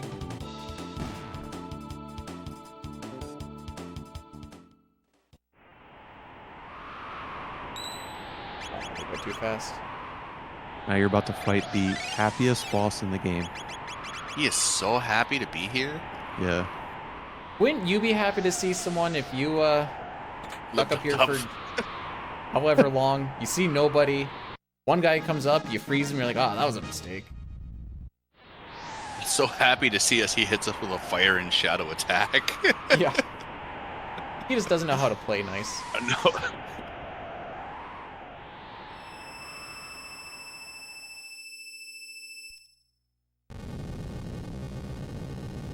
So here, Giga Guy will always open with his 2 attacks, and we'll be doing Falcon hits on the arms to kill him. The right arms next turn will heal the head, and then I believe they just go back into this cycle all over again. So it's going to be 2 Falcon hits on the arms, 4 on the head.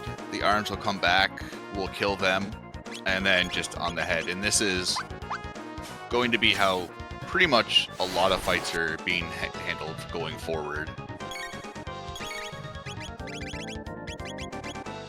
Okay. I didn't bleed that much. I'm surprised that heal didn't happen. Luckily, the heal doesn't really mean anything, Yeah. other than just lost time.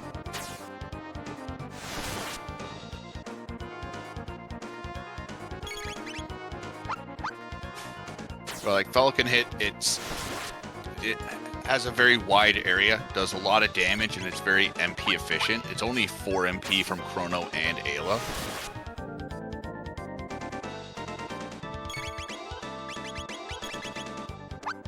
I feel like majority of the techs in this game are very low MP until you get into like the triple techs. Yeah, also it Yeah. just skyrockets. Yeah, it's kind of crazy, especially compared to like other RPGs at the time. They just wanted you to use techs, I think. 'Cause Yeah. I was comparing it like the gold stud that reduces the cost by 75%.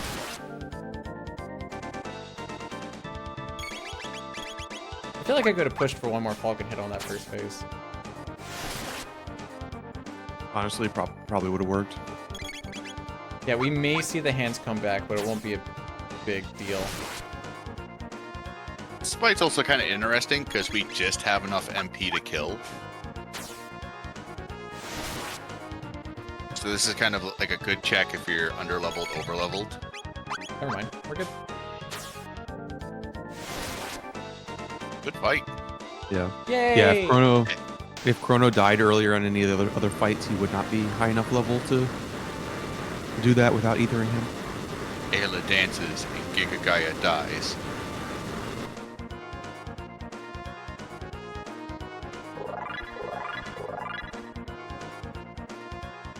Cool. Nice work. Very hard fight. Much hard. Way to Lots mash of that A execution. button. Sometimes I had to hit the right button too. That ice looks very familiar. It's, Not Aussie? yeah, not Ozzy. It's Roy Clem. What's he doing here? I don't know. He wasn't doesn't know in any- either. Yeah. Yeah. I don't think anyone does.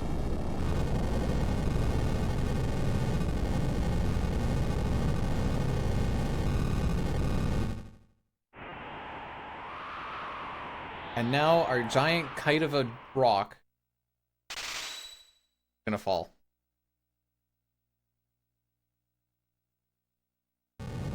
You just killed all these people. I take no responsibility. It was their fault for running towards the danger. Exactly. They're like, hey, a mountain fell. Let's go see what the tidal wave's about. So here we're just getting warning from Melchior about how the Queen's planning to use Lavos' power for the Mammon machine. So Shalah's mom is basically trying to look to get immortality using the space tick that fell in 65 mil BC. So Shalah's kind of realized that, like, hey, maybe mom's not doing the right thing. So she removed all the locks on the teleporters between Zeal and Homebound. She's very astute that way. Yeah. Mhm.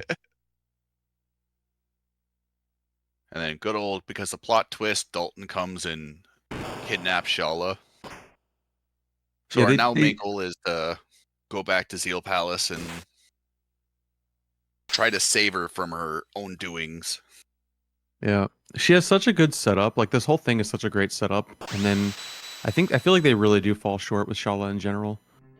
Yeah. Because yeah, she is in Chrono Cross, but Also not really. It's her Right. clone is. yeah,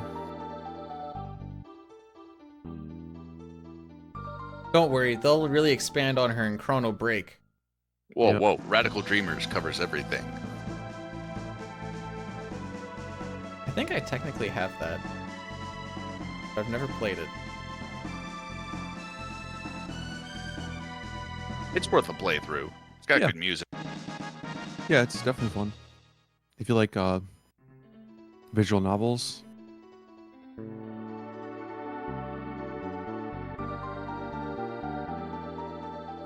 I've always thought that isn't a visual novel just...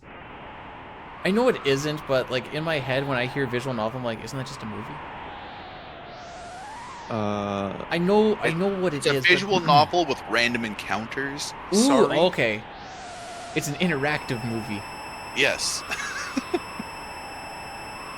I like nothing more than being killed by a griffin or the Goblin Squad. The DS/PC don't really expand on Shala as much as they're like, hey, look, this perfectly ties into Chrono Cross, and then we're like, not really, but I go off, I guess. They kind of like loosely tried to base it off of, or not base it, but tie it together, but at the same time, it was also a bit of a lazy quote-unquote expansion. Yeah. yeah, I didn't really like any of the side content in the DS, PC, or mobile version. But the gear that you get, The gear is broken and it's so good. enjoyable. Oh.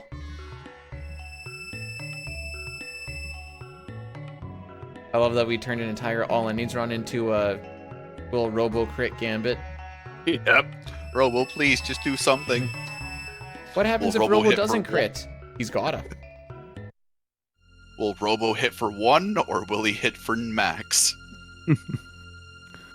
So here we are going to be running over this healing pad there to get a nice quick heal before the fight.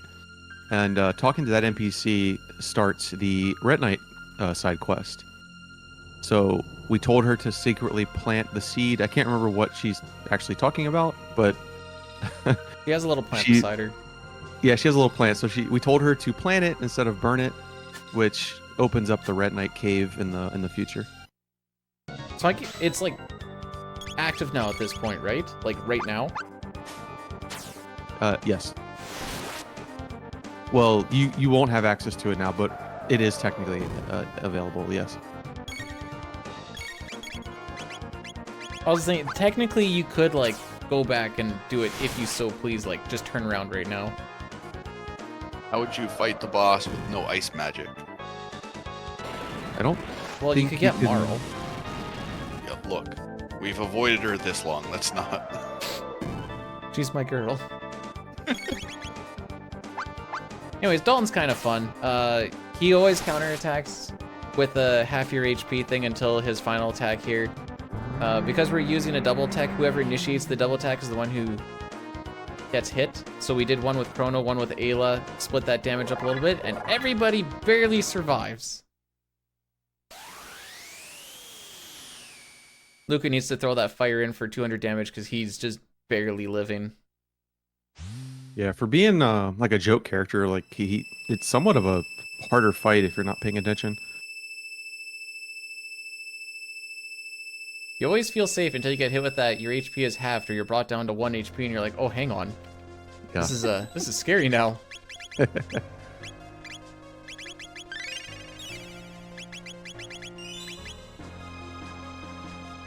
Yeah, I kind of jumped the gun on the Ocean Palace earlier. Forgot about the whole segment in between.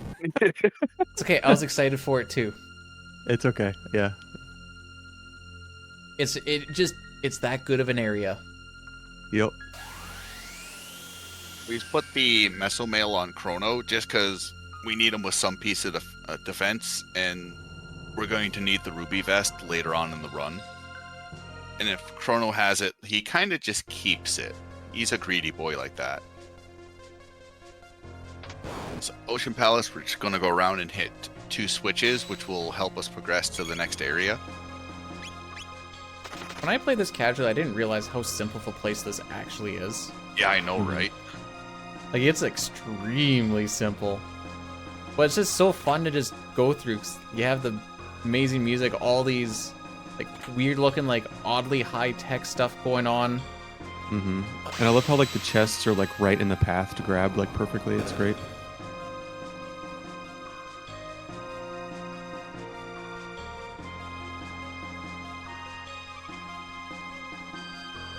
We will be taking a couple of encounters along the way. A lot of them are unrunnables, but we are looking for Chrono to learn Lightning 2, and then Luca shortly after to be learning Fire 2 to help her and Robo do a dual tech fire tackle. These little helicopter guys are interesting. While they're up in the air, you can run underneath of them, and if you skip them, you pretty much end up just skipping out on an encounter. Oh, nice lineup. I never have the confidence to like mash through it. But it always seems to line up. I typically always do one stop. This next fight, however, never seems to. This is one thing where like I need to see if RNG it should actually affect it, but there might be a little bit of something I'm not quite doing right or that I can change up a little bit. Go for 3, I guess.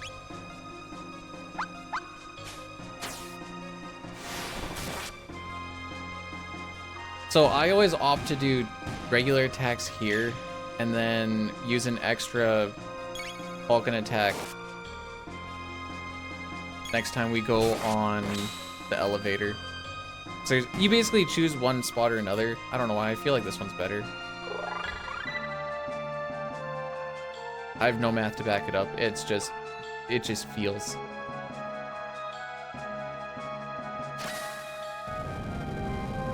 I think it's because I golded my split last time and I did that. The proof is in the pudding. Now, if only they would all line up and I don't have to worry about that at all. The issue is that we finish off this elevator, again, with 0 MP. And so if I do an extra Falcon hit there, I can't do another one, an extra one that we need to do on the elevator, or else I end up at -4 MP. And since you can't go to -4, you just end up doing a really slow fight on probably one of the worst ones. Yeah, the Scouter enemies, once again, very physically resistant, are weak to the element their color pertains to. So, like, the Scouter on the right is weak to thunder. The blue one on the left is water or ice. Killing that mage right off the bat is very important, because if he ends up getting a turn, he can use an ability called Lock, which will basically disable your tech usage. Which is very unfortunate when 2/3 of your party needs to use techs in these fights. Yeah. You can't have Luca throw a heal if you need, but you just end up getting to a potentially messy situation. And those scouts countering is actually also very dangerous. They do what the level 2 magic. Yeah. Yeah. So I'm doing this fight twice. This is just so that we can learn Fire 2 on Luca, and then I'm going to be changing the party out. But we want to make sure that she learns Fire 2 by this point. So we just have to do one extra encounter here, which is fine. Not too long. 2 Falcon hits. The reason we're swapping Luca out for Robo is we need to learn Robo and Ayla's dual tech Boogie, which, if it lands, will inflict stop on the enemies, which we'll be using on the kind of mini boss coming up. While stop's inflicted, the enemies can't do any actions. They also take 25% more physical damage. So this is a spot where after we break this guy's shield, you could also do physical attacks here, but I always opt for the second. I do the same thing. Because I think you end up having to do 2 extra attacks. It's the same amount. Everyone does 1 attack, but I think there's just more running around to hit them. because Luca does a shot and he's like right beside Chrono on the other one. I'm like, this just feels better. Yeah. Like you said, you have the MP for it, so might as well. There's an interesting thing that happens with your memory cursor after the party swap and on the elevator. It seems like when someone learns a tech, it doesn't remember their appropriate place. So like Chrono will, instead of being on Falcon Hit, will be way back up on Cyclone. So it's very easy just to not pay attention, mash out, and all of a sudden you're down 2 MP because Chrono's doing a Cyclone. We've all mashed through that cycle and been like, Yeah. oh, okay. So now I don't really mash a lot throughout this area. This is still one area. Like, this whole elevator fight just makes me uneasy because of that. Mm-hmm. Well, these things also move really funky in PC, and it was scaring me. Yeah, they would just group like get out very of far apart. Yeah, they just moved so far. I'm like, oh, well, that's unfortunate. There's also the accidental not putting Robo in the party before the elevator. I think that's like 6 to 7 minutes lost if you want to even continue it. I did that in our last race. Yeah. You gotta fight the scouts by the switch over and over again. Oh, no, we're gonna try that again. So what we're trying to do here is, while you're walking, your hitbox is a little smaller. So we're just trying to kind of skid around the scouts to hit the switch without triggering the encounter. It's a lot trickier to do than it looks. Yeah, because usually right when you think you're clear, your hair gets stuck on one of them, and then you get stuck, like you just don't move at all, and he does his shaking his head thing, you're like, no, move! Yeah. And by that point, it's too late. So, like Dine was saying, we learned the ability, the dual tech boogie, and that will be the main part of this fight. Unfortunately, it's possible for both of them to not get stopped, which can be a little dangerous. But while the enemies are stopped, they do take a lot more damage. Is it how much? Do you know the percentage? 25. 25. Is it 25? Okay. So stop is crucial, especially at these levels. It saves a Falcon hit. Yep. Magus is recruited in this run, and then he's used for the rest of the game, actually, after we get him. I don't exactly remember what this Lightning 2 does. It has to do with like resetting their AI scripts or something, right? It manipulates their AI script because it's Iron Ball, and then they'll do the move Dalton does where the fireballs show up around their head, and they'll shoot them at the party member. So it takes that out of the AI cycle for the full screen lightning attack that wiped us when we were here earlier. But they never do that, and that's why I'm always confused why we do it, but I think I don't know. It takes another turn to activate. Ah, yes. Okay. So we're not giving them, you can kind of keep them AI locked with Chrono doing lightning over and over again if you're frame perfect with mashing. But if you let like a little bit of the ATB leak, that's when it starts going downhill.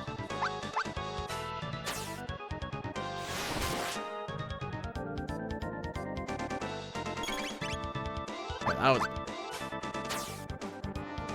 I feel like on the PC version, I had much harder time of stop landing. It does seem to be less common for it to hit in there. On both. Mm-hmm. Usually it's on the one, then the other one just starts nuking your party like crazy, and you're like, alright, never mind. I'm crazy, but Ayla can die here? Yep. Ayla can die here, yeah. The only one we don't care, or the only one we don't want to have die is Robo. Oh, yeah, that's right, that's right. Sorry, Ayla been a while. learned Charm. We're pretty much done with her learning abilities. Chrono's got Falcon hit, he doesn't need any more. Yeah, that's the only time we use Lightning 2. We're like, we need to get Lightning 2. Use it that one time. Alright, we're good. As long as you got Spin Cut, buddy. Yep.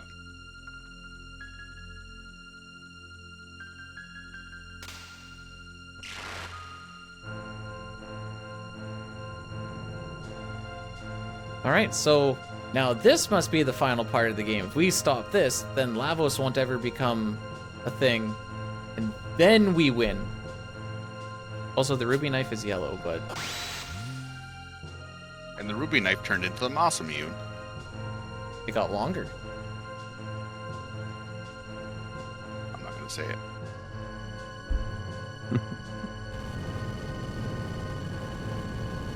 Yeah, you kind of get a like lore dump of like things that are to come. Like, hey, this is how the Masamune was made.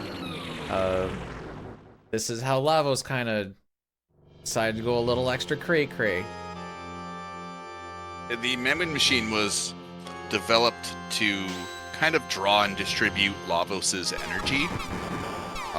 And that kind of plays into the moss immune supposedly dealing 2 times normal damage to magical beings. Heck. And why it was also like dispelling Magus's barrier and things like that during the fight. I know Bdewd if was I got supposed to kill one him. turn in, I would have won. Why didn't you just RNG manip it? I missed my frame perfect input. Dang it.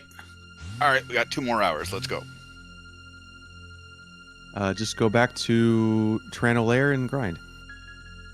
For 30 minutes. Yes.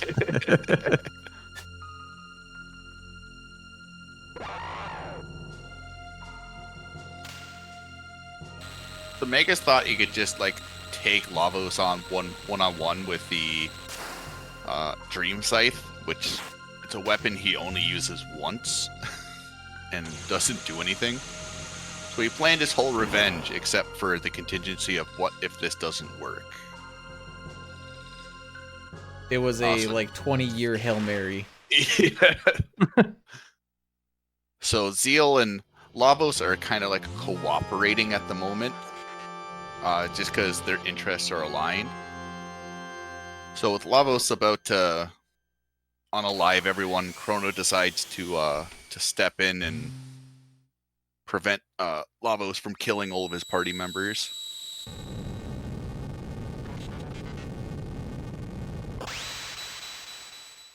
Chrono also thinks he can 1v1. It's okay, he's doing the Lightning 2 stance. He's got this. Well, welcome to the part of the run where we just fail a bunch. We fix some things, we break some things. We get a lot of nice equipment. But behold, we become speed tabs. Chrono lived or died as he lived. Alright, but this also marks a very monumentous occasion. We can now fully customize who's in our party. Because up until this point, Chrono was a mandatory character. And this is now where the run starts. Yes. It's kind of interesting, but in the next like hour and a half, we finish so much stuff. Like we'll pretty much finish most of the side quests, except like Black Omen, which is its own thing. You do have to revive Chrono because it is a side quest given by the Guru of Time. And we have to get Magus because otherwise we wouldn't get all the quote-unquote collectibles that are missable. Yeah, plus Magus starts at what level, like 40 or something? 30? Yeah, So 30. 6? He's 10 levels higher than our highest character. Yeah, so he's kind of crucial at this point. 3 hours 100%. I think 3 hours in the We're run's all just on starting. that. It does not include all endings, no. All endings is a God. different category, yeah. That is a... Guess who was Yeah, it's- stupid enough to do that one? Yeah. Not me. Hey, I did it too. Dine was stupid enough to do it and not even keep the proof that he did. Nope. Yeah, the 100% category is purely just all side quests. In case you guys are wondering, I think I can get a little bit lower, but as it stands right now, it's about like 11 hours on SNES. You can get it down to 10. I don't think I have that much time saved. I was thinking, I think my sum of best is like a 1049 or something. And I'm pretty sure I'm a little bit better than when I did that last, so like maybe drop it down a couple more minutes, but like easily like in the 1050s.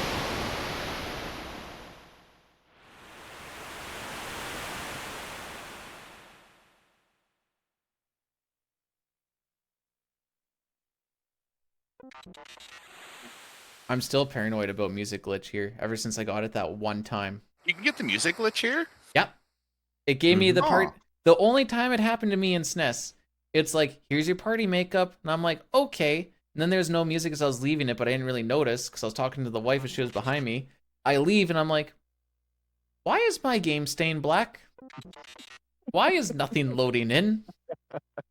So I put it into the Discord, and Red Slash is like, oh yeah, music glitch. I'm like, what causes it? I don't know. It just happens sometimes. Sick. It's never happened to me, so I'm not scared of it. But one day it probably will. Suffering from success. I fully taunt it. Yeah. So I'll just make fun of Bdewd in the meantime. I've got it numerous times in PC via Turbo. I think the best was Andy getting like a form of the music glitch right before Dragon Tank, where you're just standing on the bridge and nothing's happening. So here we're going to go through, we're going to spend all of our money. This is the last shop we're going to have in the game. Mainly because in this next segment, we're going to get kidnapped and a bunch of our stuff is going to get stolen. But thankfully, we get it back. We get all our equipment at the when we finish the dungeon, but we don't get our money back. So even if we were to save some money, it would just end up disappearing to the ether.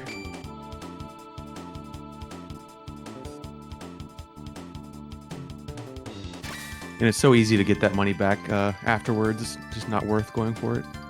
Yeah, like the time hat sells for like what, 15? We end up getting like Eyes are 30k arms, like 7, back, selling 3 with things. like 3 items. Yeah.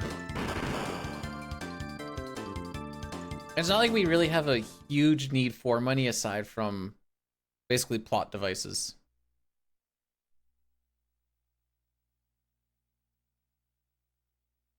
Yeah. We got sent back down to Earthbound. We found out our friend is no longer with us, but they found our pendant. Thank God. Sent back down to Earthbound. Yeah, it had nothing to do with the fact that the entire island just came crashing down. No, not at all. I still believe the Ocean Palace is floating around somewhere. Can we take the Blackbird instead of the Epoch? Oh man, that'd be sick. A pretty sick ride. So we bring Ayla for a couple of reasons. One, Robo and Luca don't have weapons, so Ayla's the only ones that can attack in battle.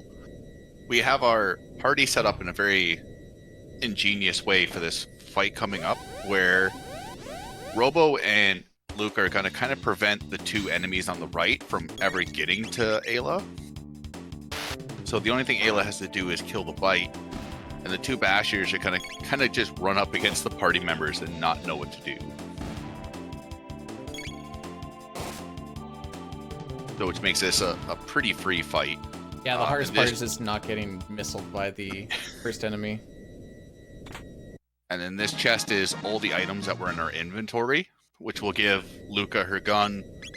We'll give Robo the arm. Now, even though they don't have pieces of equipment, the unequipped glitch isn't activated, so like none of the stats are boosted. And this is also just a story plot or story forced unequipped, so there's nothing special going on there. I think that taking Robo's arms actually does make sense. Just a little, take a few screws out, away you go. Mm-hmm. If you didn't bring Ayla to the Blackbird, if you got caught by one of the guards, they would just send you back to the cell. The items you had in the inventory are the only items that are guarded by enemies, I believe. Yeah, very hard boss here. I don't remember what to do. I mean, I definitely don't. They'll come to you, don't worry. Oh, we heal. Lapis. There we go. Oh. And we You win. missed it. Hey!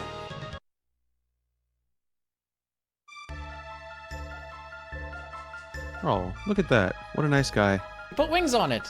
Yeah. And he apparently just knows. I wonder how much they added a lot of controls to it then, because if it couldn't fly around, and now there's that, and then he has a few other special features, we'll say. I like how Dalton's just such a meme character. And yet, Him like so, breaking the fourth wall, asking to change the music was always nice.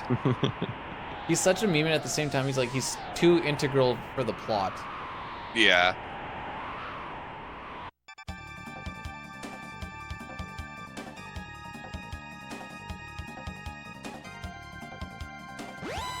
And he also added lasers. Which we only use like once. Yeah.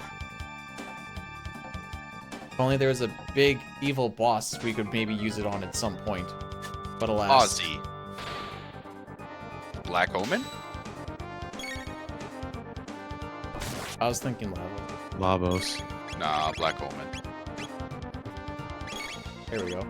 I was like, something don't look right. I mean, why shoot lasers at him when you can just crash the thing into him? Yeah. I can't do it on my capture card because it tweaks out. I don't. Does Dalton know this is a time machine, or does he just think? I don't think he actually knows recall. I think he's like, I want to make the thing fly. I'll figure everything out later. Yeah, I can't actually recall. Yeah, I can't recall his dialogue with this though. So Dalton will counterattack any elemental with the opposite element. It'll counterattack a physical with Iron Orb.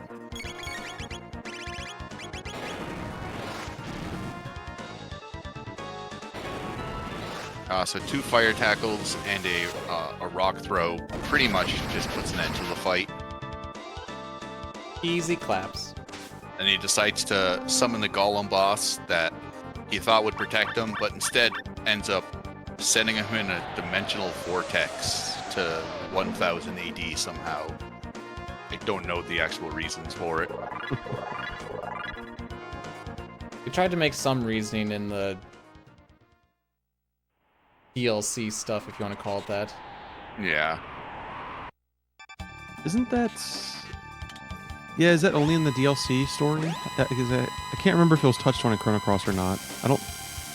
What? The Dalton, the Concordia situation. That's only touched in Chrono Cross, I believe. Yeah.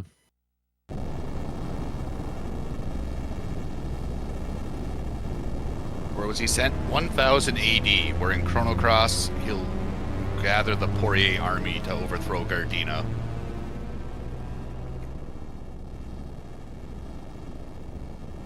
We've been crashing a lot of things into the ocean lately. Especially in this timeline. Yeah, we do not care about the environment right now. I mean, rock, sure. Big old massive chunk of land, big old metal steel bird, okay, maybe we're getting a little ahead of ourselves here.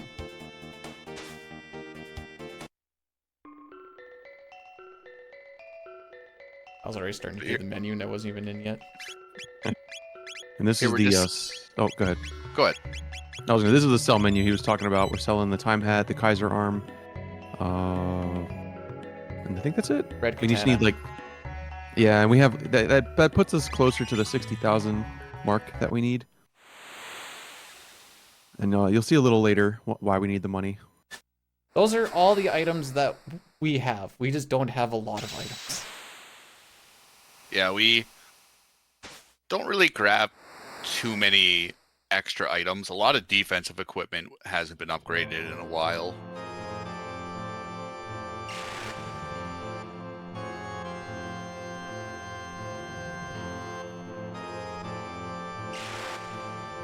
So now is this not a time loop, I guess,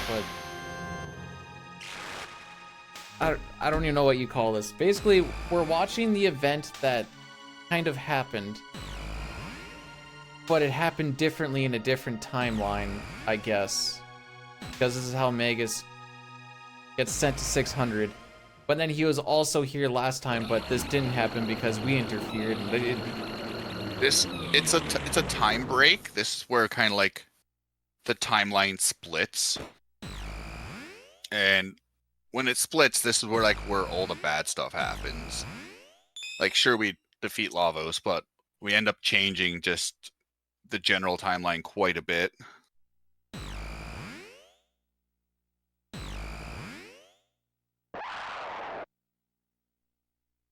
So, but everyone has the memories of before everyone got sucked into the meme machine. You know, when I did that save, that would have been a good time just to hit my next save reset. Yeah, probably. I just did a save because I'm like, I don't want to frick this up.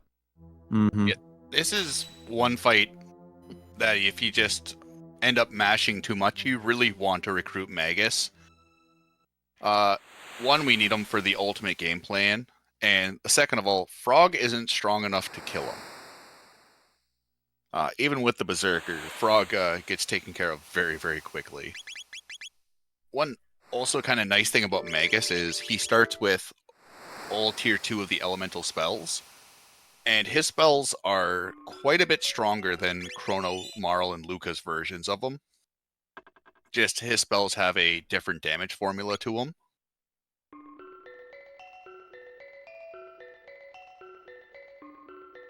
Here we go. So we'll be putting them to work right away.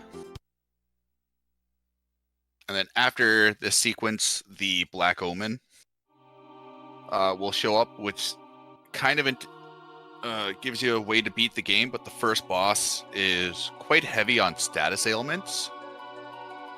So it's kind of just giving you that little bit of a heads up of maybe you shouldn't be here yet.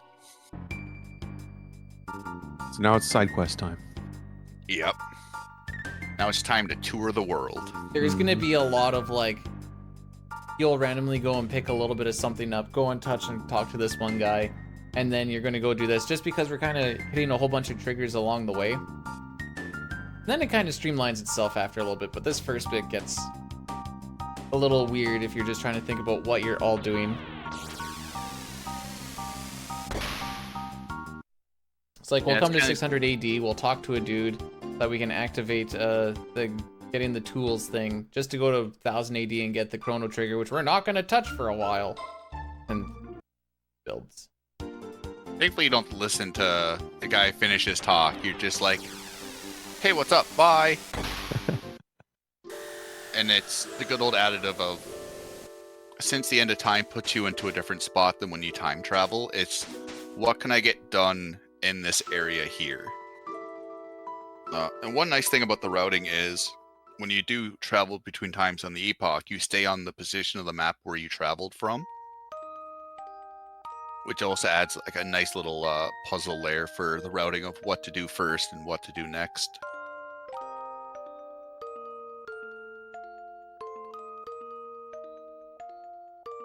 Up to that, so we can actually get. So he's like, oh yeah, I wish there was a way to get your friend back. Oh wait, there is. I have it in my pocket right here. Casper's a troll. And I think he knows it, and I think he loves it. Yeah. I mean, he's stuck here for all of eternity. What else would you do? That's fair.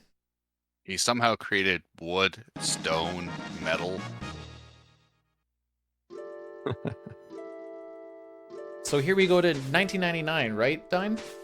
Oh, 100%. We gotta pop in on the space stick, see how he's doing. He's been unsupervised for way too long. He who remains. Oh, we've been watching some Loki. So now Tabin has finished the other two pieces of equipment for Luca, the Tabin helm and the Tabin suit. Helm and suit, yep. Yeah. Yep. And Luca's pretty much going to be married to the vest or the suit, sorry, for the rest of the run. The helm will get a little bit of flip-flop, but it's just two pieces of very good equipment for the character. Getting the jerky for the Sunstone side quest. Mm-hmm.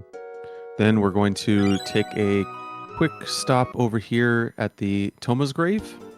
There's a speed tab behind his grave. And a fun fact is you don't actually have to talk to Toma's ghost to get access to the Giant's Claw. The only difference is it doesn't show the Giant's Claw name on the map. You just press A and you can enter. We don't even know who Toma is. Oh, true. Alright, this guy's going to town on soda.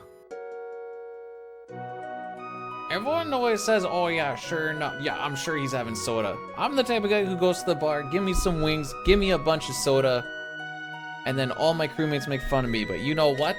I'm a happy boy.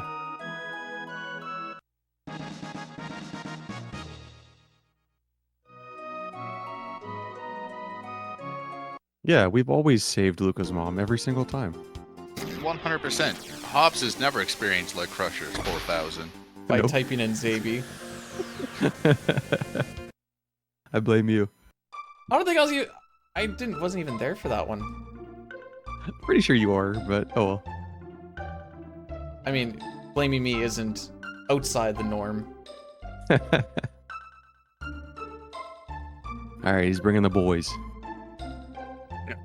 So we're not going to be fully restoring the ruins. You only need to restore it twice to get to Cyrus's grave.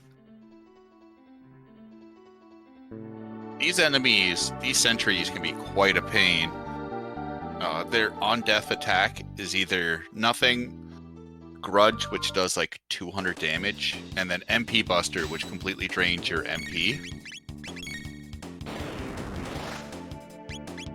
So it's not really too much for the first two fights, but the third fights, I've only really seen it happen on PC.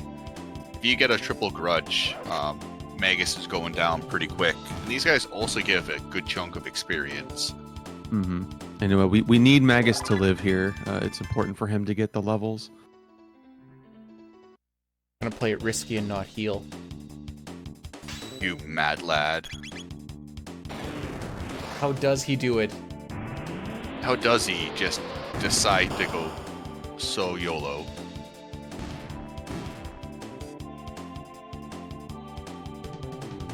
I think on this whole thing we only get 3 counters out of a potential 8, which isn't terrible. More so the placement of them makes it a lot better. It was kind of nice how this worked out.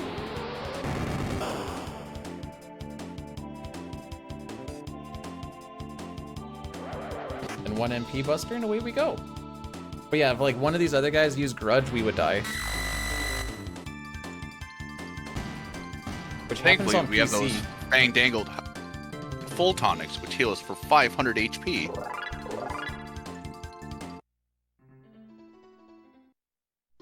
So here we're just going to do a party swap to set us up for the next segment. Going into Ozzy's fort just for a little poke in to get a couple of pieces of equipment for Magus. It's also kind of important. It saves a little bit of time. If Magus is in your party when you go to visit Cyrus's grave, there are a couple additional text boxes.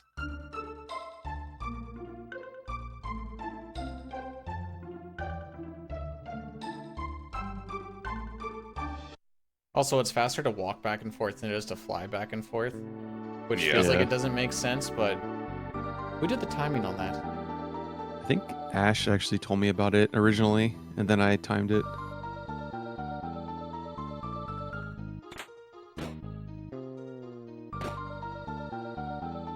But we still have to fly close to the castle just so that we have easy access on the way out. So this actually upgrades the Moss Immune to the Moss Immune 2, which doesn't mean much because Frog's only going to attack 2 enemies. And then he's pretty much on the bench for the rest of the run. Eat a good kid. Poor little guy hasn't even learned magic.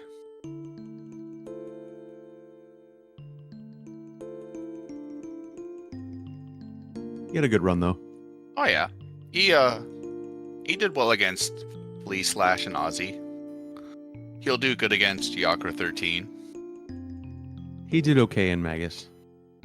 Yeah, he could have done better. Like that one meme, Chrono's like, I still have like 3 spells to learn. Marl's like, I only have half to learn for magic. And Frog's like, you guys are learning magic?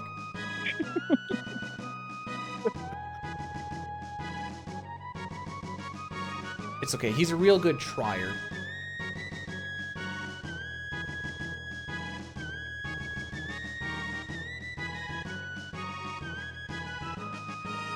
I wish there was like a boss fight or something here. I feel like it would have made sense. It feels hollow without a boss fight. Like, you fight evil Cyrus to free him of his, whatever whatever, rage, anger. Yeah, I wish we could use frog more, but unfortunately, This is actually, non-useful. can't even think of where we would use him. No. Like getting magic would be useless. Getting magic is, it's not so much of a time waste later on, but it's still, it's hard to get back like that minute and a half and then whatever text he needs to learn to be useful.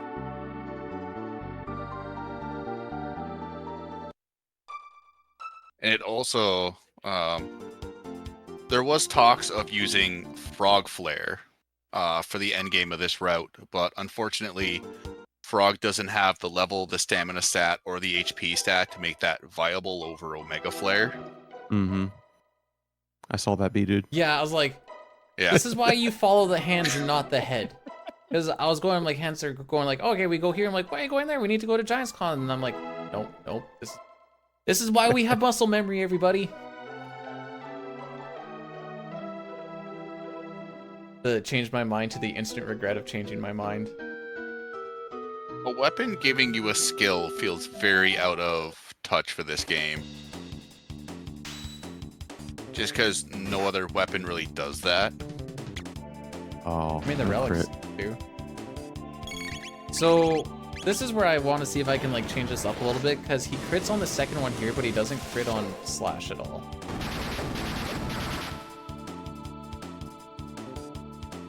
Interesting. Maybe wait for another attack or something? Yeah, it doesn't crit either. Oh, okay. And then I want to see if we can fix up that Rust Tyranno a little bit, because I think I only get like 1 or 2 crits in there, and it's right at the end. Yeah. That fight's a little wonky. You could probably throw in like an Ayla attack during the battle, like after Charm.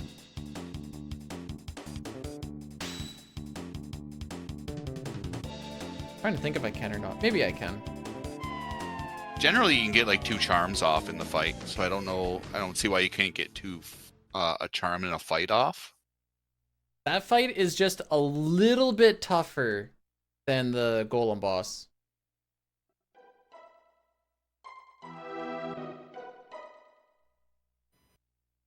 So with Slash in the Flea refights, you're looking for 3 frog attacks and a fire tackle, or 1 frog crit and 1 normal attack. He ain't critting on this one. Nope. Unless he decides to change his mind.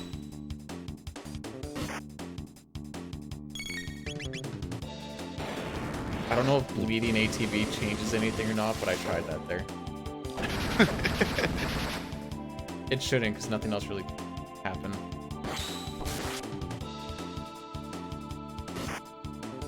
I guess the other option is I could just, like, wait until after that attack that Slash does? I don't know. I'm just spitballing here. Yeah. It definitely needs to be looked at. I just saw that it gave good sentries. It was a decent Rust Tyranno.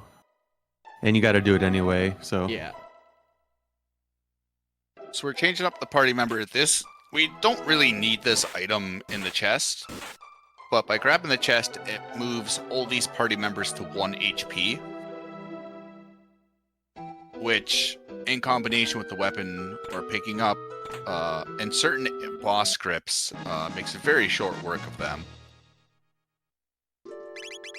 Oh, I don't know if that ATB leak is going to change your Son of Sun, though.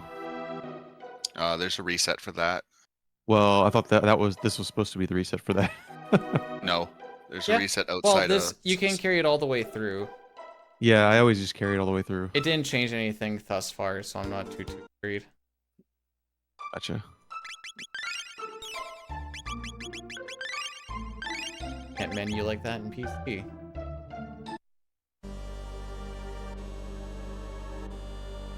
Okay.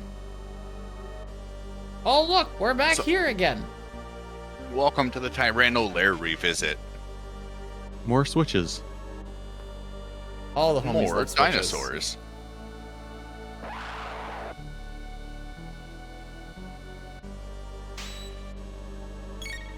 So yeah, Luca Magus Robo will be the end party fight composition, just because it's they have access to one of the highest damage triple tech skills once Luca learns Flare. So you'll be seeing a lot of these three characters on screen because Robo actually does learn a fairly decent amount of techs in the run. Same with Magus. Yeah, dinosaurs are flourishing down here for reasons unknown.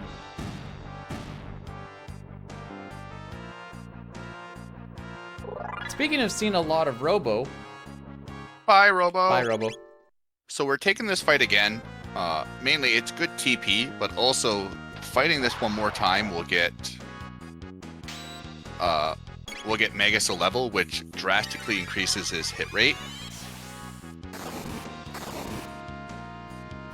I guess the one thing is we're going to be using Ice 2 a lot because Magus just has such a high enough magic power that it'll kill. And it's the fastest AoE animation that we have. I think this also puts Marl in the path to learn haste because I don't think she would. Yeah. I don't think she does learn it out. No, you need that one fight. Yeah.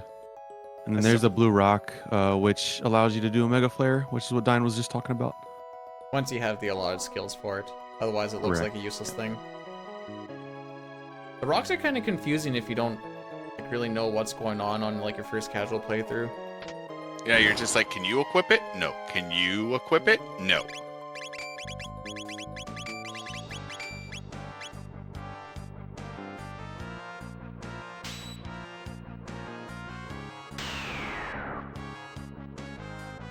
So here is where Luca, and it kind of, the TP duplication really favors Marl here. Is she's going to be learning 2 techs and 2 fights. For a total of like 400 TP. Yep. And haste mixed with high speed just breaks the game even more. This one takes 5 attacks. I think the next one says... Yeah, so it looks like we're still good. Okay, good.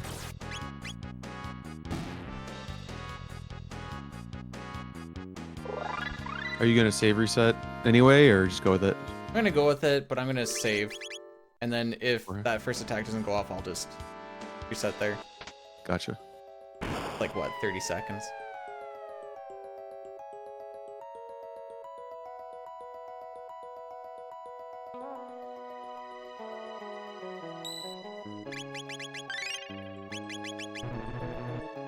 What do you mean I'm not?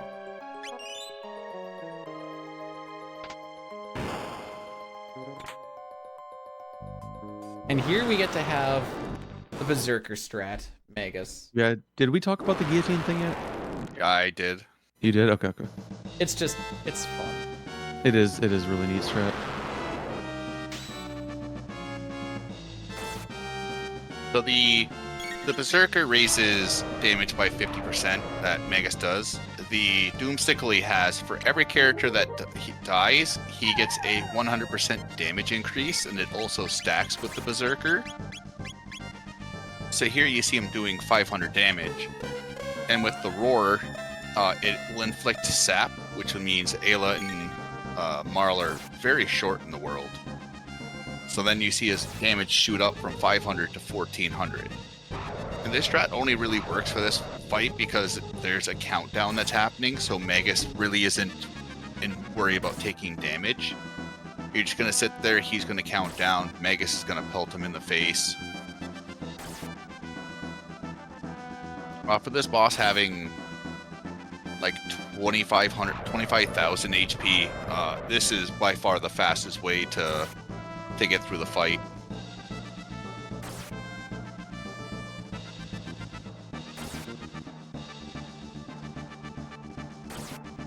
Eventually these crits come through. Hey, you got the haste and the mail.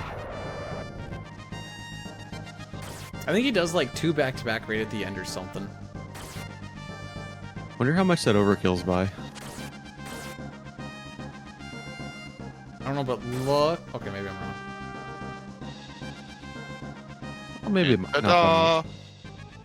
Maybe throwing the Ayla attack in there. I don't know if that'll actually, like, it'll should move all the attacks up one spot, but now if that actually matters or not. Yeah.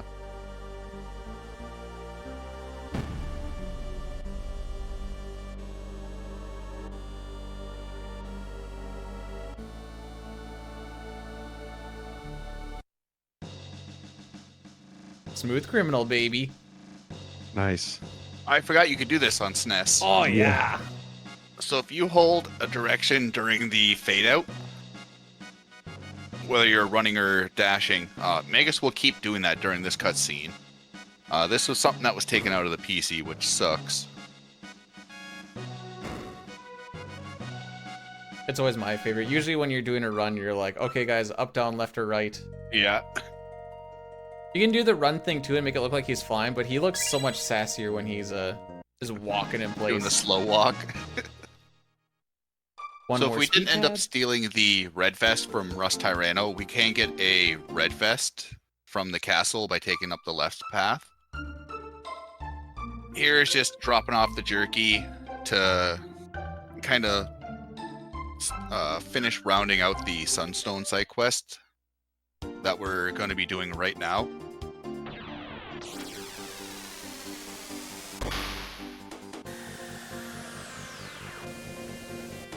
So coming up, we're just going to do an equip. We're going to give Ayla the red vest, red mail, because she doesn't really have any fire immunities, and this will just help keep her alive. Luca, with all of her new equipment's looking very pretty. Yeah, the manipped fight for Son of Sun is obviously very easy since we know exactly which flames we're Why getting. does Mega still have the vest on? Because he's supposed to. You don't say Ayla. He also has a male. Don't talk to me or my child again. Okay, I'm sorry. But if we were doing the non-manip, this is obviously a huge guessing game. So like, Yeah. yeah, the strat was typically. I know that a lot of people do the strats of like throwing ice 2 to see which one doesn't. Looks like we did actually bleed a little too much. Yeah. Everything else worked out the way it should, though, so that's why I was like, I don't know, we'll send. Oh.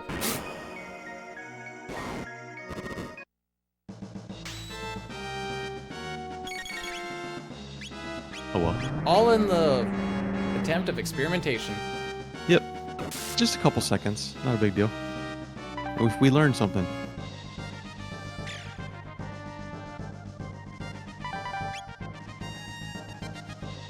I'll be sure to credit everybody in chat when we make the final notes years down the road. We're very lazy when it comes to that, but at least we share the notes. Yeah. We need to hit the proper one 10 times. And because we know which one is which, we don't have to waste time trying to find it. It'd be amazing if crits counted as 2 hits. Yeah, because I think we get like 2 or 3 of them in this. Yeah, we get more crits in this fight than we do in Rust Tyranno. For anyone that doesn't know, Ash H1 in chat is the one that pretty much put together this manipulated route that like Bdewd, Fellwanger, myself, Hobbs all use when we do runs. Oh, no. I fat fingered.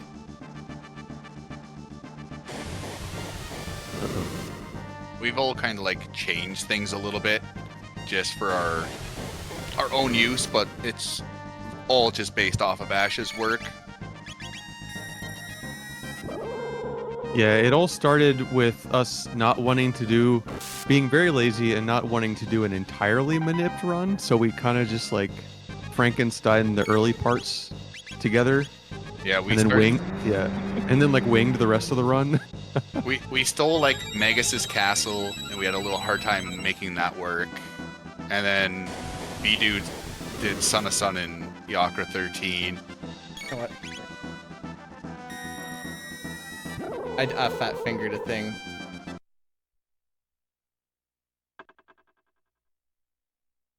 So, a fun thing about pushing the X button is you can attack really quickly. The other thing is, if you hold it for too long, you can sometimes attack really quickly. So don't hold it for too long, like your boy did. I just really like this fight. It is a very, very fun fight. Yeah. Everybody Everyone's loves this favorite. fight. Yeah, this is everyone's favorite fight.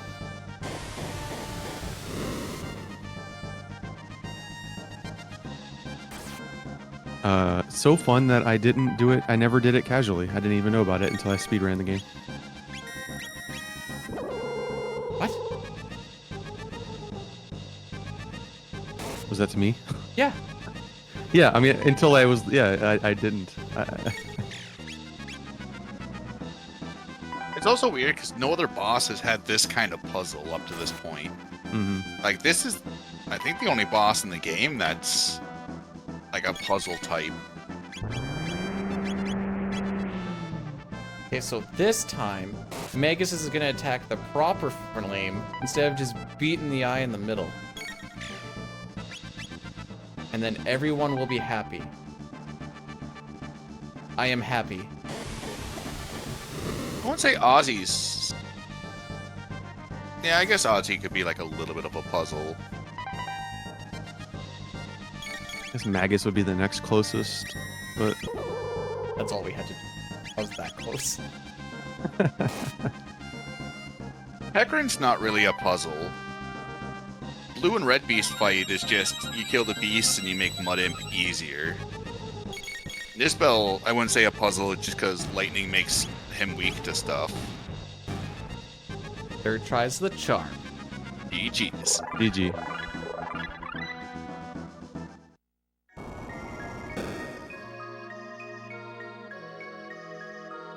It's always Son of Sun, isn't it, Hobbs? Always. It doesn't need to be, but there's always something. Yep. I don't know what it is. The manip for this fight screws with my head. I don't know why. It's so simple, it's hard. Yes. I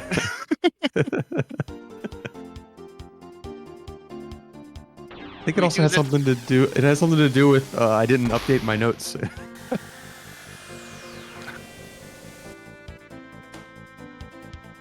So we got the Sunstone. The reason we did this before doing the finishing off the shell side quest is by getting this done, we get a couple of extra items that are greatly going to be used during the run. And it just saves a revisit to the Gardena basement.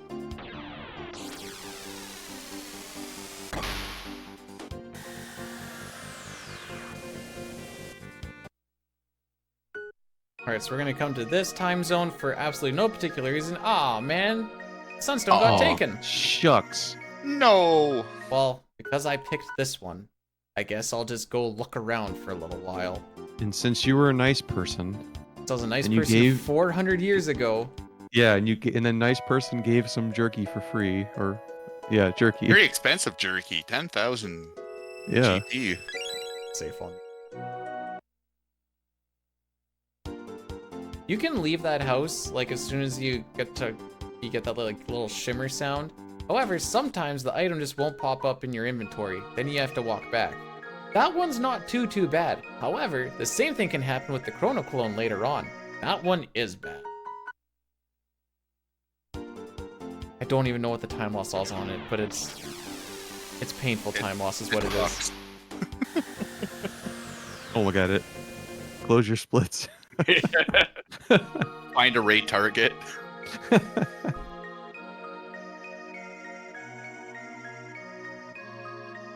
Alright. So now we get access to some very interesting weapon and a amazing relic. The Sunshades universally boost all damage by 25%, whether it's physical or magical. Lucas Wondershot, however, it sucks. So it uses the in-game timer, and the first value of the seconds value, like minutes and seconds. It'll keep cycling through it. If it's a 3, 4, 5, or 6, it does double damage. If it's a 7 or 8, it's 3 times damage. and if it's a ninth, it is 1/10 damage, and then half for 1 and 2. So it's as random as like really random can get. It's hard to manipulate it with the in-game time because of the battle time stopping during animations and then the slight lag. And also, you're not going to sit there and open up your menu and wait for like the minutes to toss over. And the reason that Bdewd sold a bunch of stuff to get up to 60K earlier was for this, to get the clone. With 60,000, you just have to pass successfully 4 of the tests and then fail, and then they just charge you 60,000 for the clone. And since we don't need money for anything else, it's better than doing like the full quiz, which I think is what, like 12? Maybe not that many. I was playing around with like selling a whole bunch of stuff at one point. It might be faster because then you don't have to do any part of that, but you just have to have phenomenal menuing for it to be worth it, and I haven't gone through it well enough to make a phenomenal menuing. Yeah, the other option is to sell a bunch more stuff and just fail immediately. Which is doable. I mean, it's really not a big deal. Getting the clone here is also kind of tricky. Sometimes it can glitch out and you don't pick it up even though it disappears. And then you end up going all the way to Balthazar's area. Yeah. And then you don't have the clone and then you got to come back. That's a run killer too.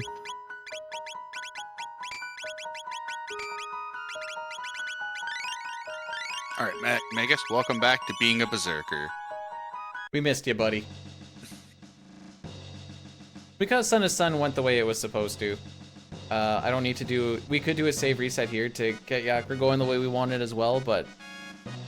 I was trying to full send it on that last one. I was 1 attack short, but I guessed wrong on my 20%.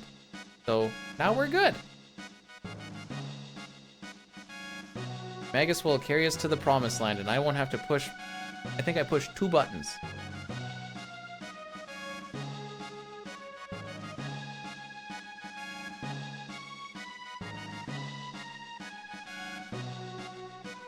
This one isn't too, like, for this one to be manipulated, it's not like a huge deal. It's just to kind of give us a couple more crits, essentially. Mm-hmm. Isn't there a chance of it not killing off the other 2 characters or something? Yeah, you just kind of get the longer fight. Because Yeah, Frog is still berserked. It could, in theory, throw it off a little bit, but...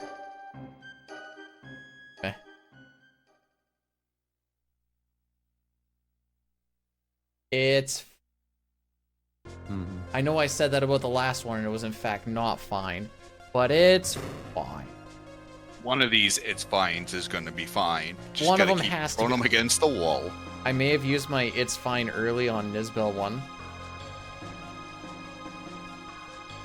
I like to think I have a couple more. Did you also use the It's Fine on Son of Sun? Well, I tried to, but it didn't work. Oh, okay.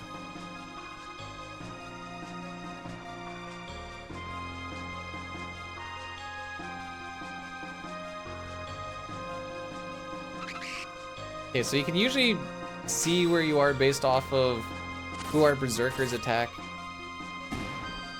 I'm not gonna lie, on this one I don't particularly know what it is. I just know what it is on the second. Oh, those guys drop revives? Cool. Yeah. Dang, farm it. Do they drop Hey, hold revives on. in the cathedral? Yeah. Oh! Yes. Yeah, that's why you'll sometimes have an extra one. Huh. Today I learned. Learning so much today. That's why I still pick up the treasure chest one, just in case I don't get it. See, I don't grab that because it messes up with the menuing from not having to grab it now. Yeah, it does. That's the only downside really to it, though. I don't think there's any time loss to pick it up. No, there isn't. It purely is just me being... How do I keep being like 2 pixels before where I think I just need to run into things? There's been a few times where I'm running at something and I'll be like, okay, yeah, we're good. And then be like, nothing's happening. Oh, move up a couple pixels.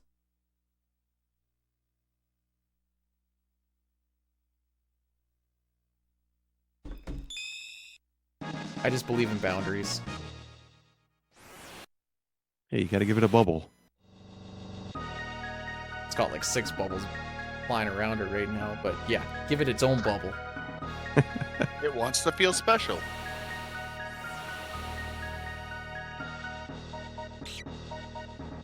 I don't really remember why, but I've lost quite a few runs to this fight, at least in the non-manip. It's probably was- if you leave Frog berserked, and then Marl dies first. That's kind of the main one. I don't remember if we actually leave Frog berserked or not on non-manip. We do in non-manip. You can give him like the Guardian Bangle to be safe. But I think you just roll with like the 50-50 shot.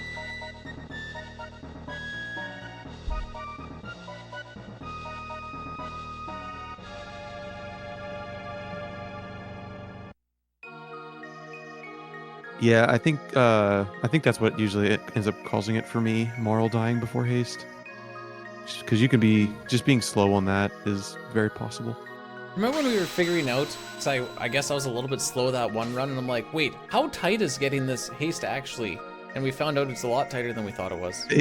Yeah, was it like 6 frames or something? Yeah, it was, yeah. It would, Oh, you don't get to watch. bleed a lot. Watch for this judge to just instantly dip out.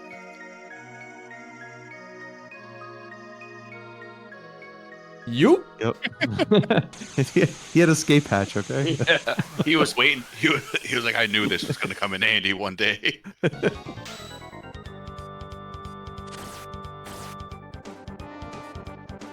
Nice crit. It's almost regular damage that it did. Yeah, getting that haste in is tighter than you think it would be.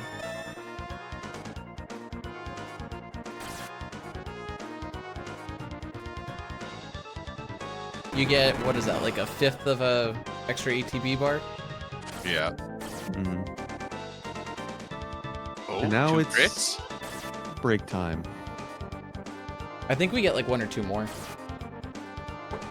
Get more fights in this fight than we do Rust Tyranno.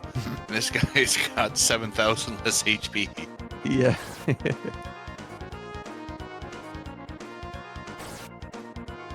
Everyone This'll is be the just sitting last- watching. This will be the last time we use like the Grim Reaper strats or the Berserk Mega strats. Just because every other boss that we're going to be coming up doesn't have like an easily exploitable AI script like Yakra and Rust. Even without the manip, that the haste input is tighter than it needs to Pretty be. tight, yeah. I've lost a couple of runs from being lackadaisical.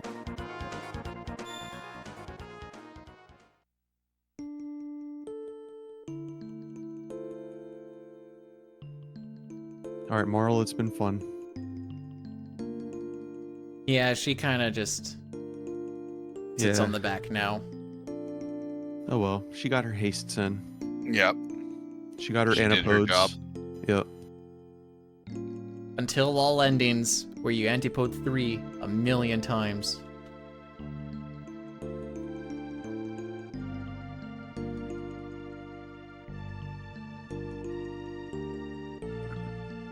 So here she's basically just making amends with her father before she maybe goes to die fighting for fighting against Lavos. I assume all these characters think, we're probably gonna die in this, but we're at least gonna give it a shot, so that's why they go and clean up all their laundry, as it were. We do get a bunch of really nice items. One big thing is not to overmash when talking to Melchior, because we want to forge the 3 prism helms, and the 1 prism dress is the top selection, sadly enough. So we're going to get 3 prism helms, which are just very good defensively. They'll give us barrier, which reduces magic damage. We'll also get the prism specs, which will universally increase all damage by 50%. And the rainbow sword for Chrono, which will just sit in the inventory for the rest of the run. This is far easier to do than on PC, by the way. Making the prism helms, that is. Yes. Like Those the text dress boxes go by so fast. Pete. I know. Yeah, the dress isn't technically a run killer, but it definitely makes things very sloppy. That was my first ever run. Yeah, I remember. I'm like, oh, I don't have a lot of speedrunning knowledge, but we're gonna be relying a lot on casual knowledge now because these nodes don't even think about prism dress. Didn't you also get the safe helm instead of the swallow? No, that one I think I got properly, hopefully. I I don't know, I didn't save the VOD on that one. don't need more evidence of this. So I just don't want to look at Frog, so I do that menu party change right there. Frog running just feels weird because of the hopping animations. How dare you? You could easily give him some more screen time. I could. I personally think he's had too much. Careful, you're gonna anger the fans. Chat revolt! So if you've been worried about Chrono, or missed him, this is where we're going to go to start kind of reviving him to finish his side quest. We're really not going to use him, but he'll be another person to occupy the end of time. Oops. Whoops. Let's do that instead. I don't want to hear it. 10 out of 10. Hot potato Yeah. with those prism specs. Yep. Looks like a Hobbs menu, if I ever saw one. I'm so flattered. No one go look at his menus. Yeah, please do not. The issue with, especially for Luca with the Prism dress, is she ends up losing the 2 speed from the Tabin suit, and the 2 speed is infinitely more important than the extra defense. All right, Diane, what's he gonna do? He's not going to You do already, it. you he gonna- already know what I'm gonna do, so just No, get it I know out. it. He needs to put the new to sleep. Otherwise, no, he's not. If he doesn't do it, this run's invalid. All right, chat. We need to get the people pitchforks ready. If this new doesn't get put to sleep, I want to see some rioting, but peaceful rioting, because this isn't our Twitch channel. Yes.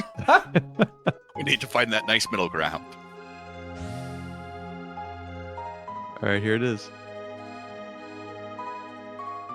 Psych! Oh, I won't Alright. change who I am. I'm gonna have a chat with the Chrono community after Yep. this. you monster! Thank you, Uncanny.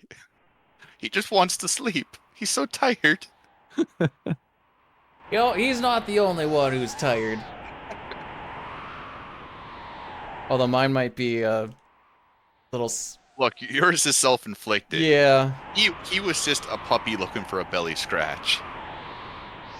That movement there is actually pretty tight as well. Like, it's going off to the right, grabbing the power tab, and still making it to the next tree is. I would say you have like you don't have much room to work with it. Okay. Ooh, I'll hold that.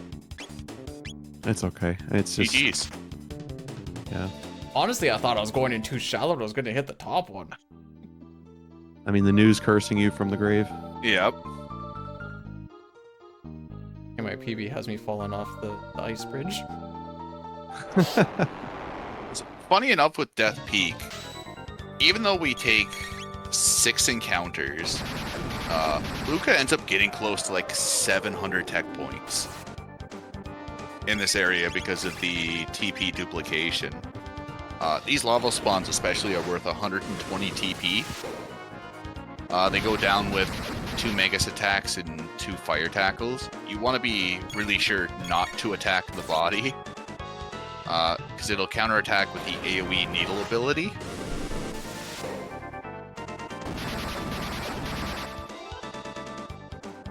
But Robo will learn Heal Beam here, which means we're on track for him to learn Uzi Punch Also, Mega shortly Bomb, after. which means Luca only has one more skill to learn, but there's like 11 billion points she needs to learn it. Yeah. I think base it's like 1,000. It's usually like 1,000 or 1,200, I think, for a lot of like the tier 10 techs.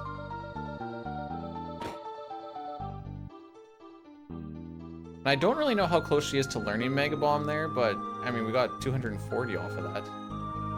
Mm-hmm. And the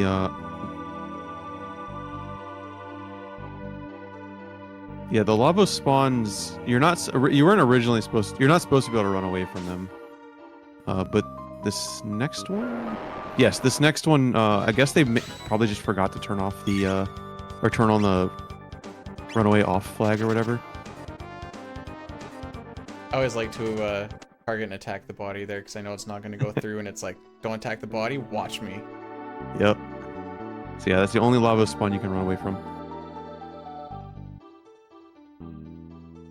Second largest grind section in the game. We're going to fight this 4 times. Not much of a grind.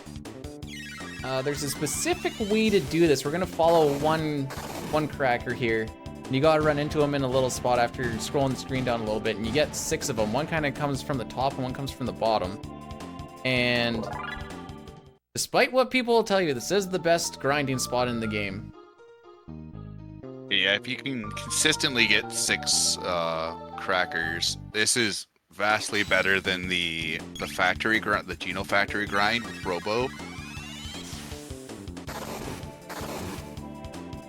You end up getting quite a substantial amount of TP and experience more from doing this. I don't have the numbers in front of me, but I spent a very long evening one night testing it all. I was gonna call Dine and Hobbs, and I'm like, I need you guys to keep me sane, because this is not fun. I think that's for all ending stuff, too. Yeah. Yeah, learning the lineup to get all 6 does take some time to learn. I definitely messed it up quite a bit. We technically could, at this point, pivot to all endings, because we do this grind and go kill the lava spawn, and then from there, it veers off. But we're almost at the end, and I don't want to add an extra 7 hours to this. What's the command, Bdewd?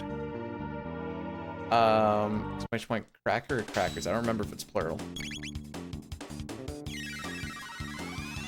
If that's the one you were thinking. So here we should learn Magic Wall with Magus. And that's when we know that we're done. I mean, you could also just count to 4.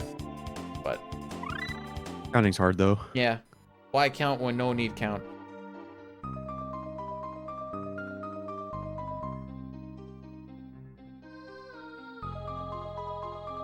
Alright, not a terrible death peak other than that one failed skip. Yeah, it's only like, what, 10 seconds lost? Yeah. It's nothing substantial. You didn't fall down the ice bridge. Mm-hmm. And someone did ask earlier who gets to hug Chrono, or yeah, who gets to hug Chrono. The answer is the person with the least amount of dialogue. Which, Well, we're looking pretty good so far as estimate goes. So, like,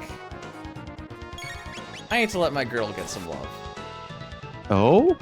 Oh, hold on. Whoa, hold on. Oh? Hold on. You won't turn off the new.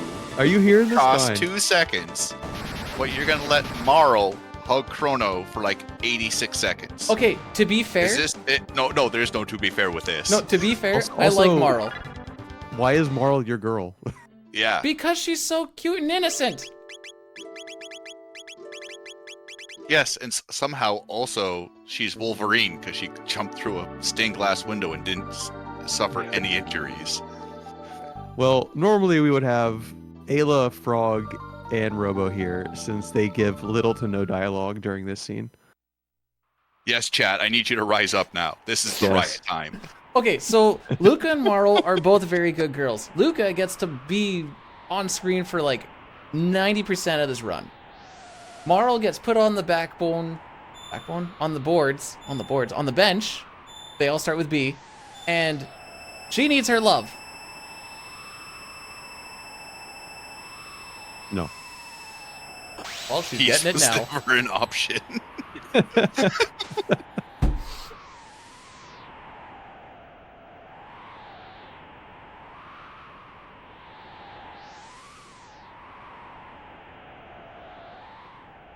Plus, it's adorable.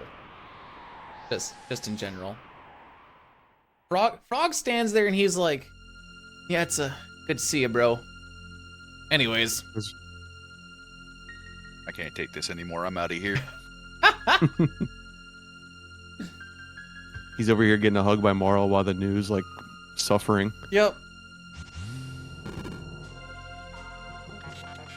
What kind of sick? Oh, okay. I was gonna be like, what did that new ever do for me? You let me get to this point.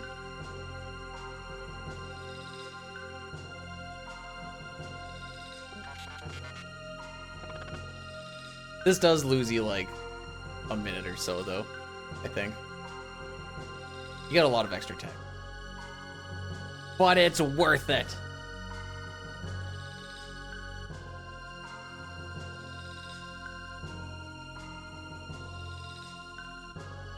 Yeah, besides giving us the wings of time. Well, actually, he just gives us, yeah, I guess the wings of time. Besides giving us the wings of time and giving us access to Death Peak so we can actually finish the game, what does he do? Those are just two very important story things.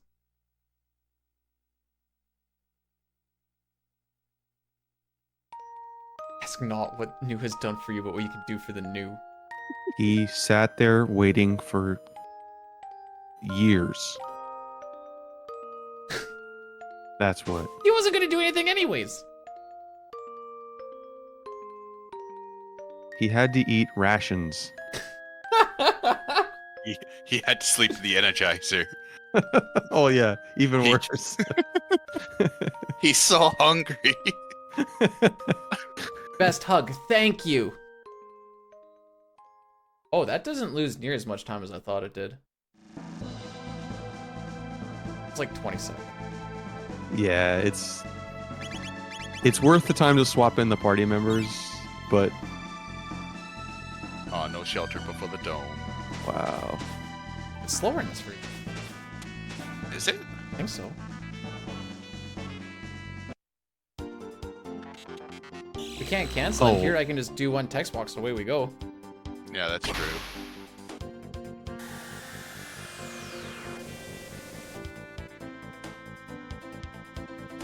It is a requirement, yes, because it since it's considered one of Gaspar's side quests. Now it's Luca time. Yeah. Oh. Actually, yeah. What is he gonna do? What is he gonna do with Luca's mom? Okay. I'm not an absolute monster. I mean, you are. So if you let the news sleep, that means you have to kill Luca's mom. Whoa, we're not killing her. It's just like Crusher 4000. Oh, sorry, crush your leg. I'm being painted in a light I wasn't anticipating today.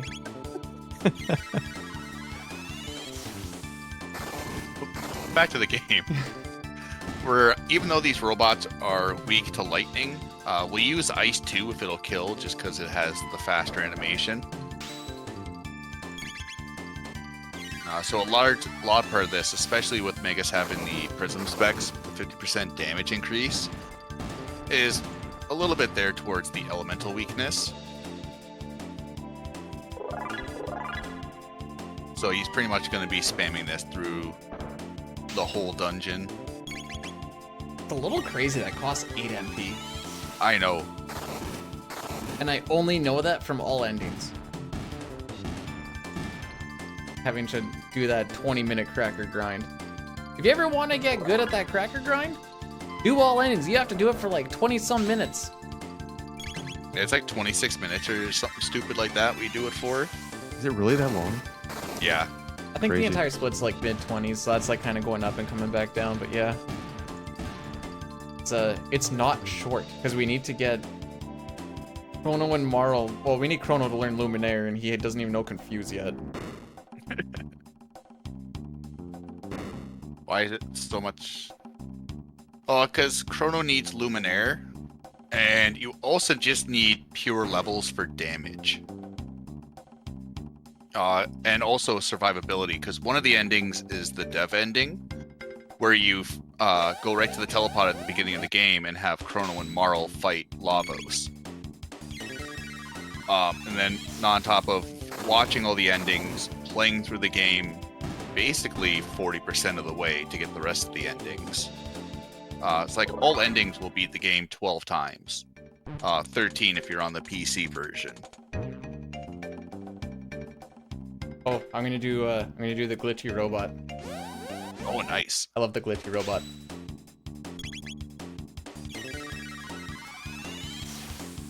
Yeah, I played around with like getting shot with some of these lasers and stuff to see if I can just manipulate a better robo HP, and nothing's worked out. Glitchy robot! Hello, little buddy. Okay, I fixed him. How do you get that to do that? You just go do that fight and then go straight up and hit the button on the right. Mm, And he just, I think it's just from like phasing in and out of the fight that he gets a little glitchy. yeah.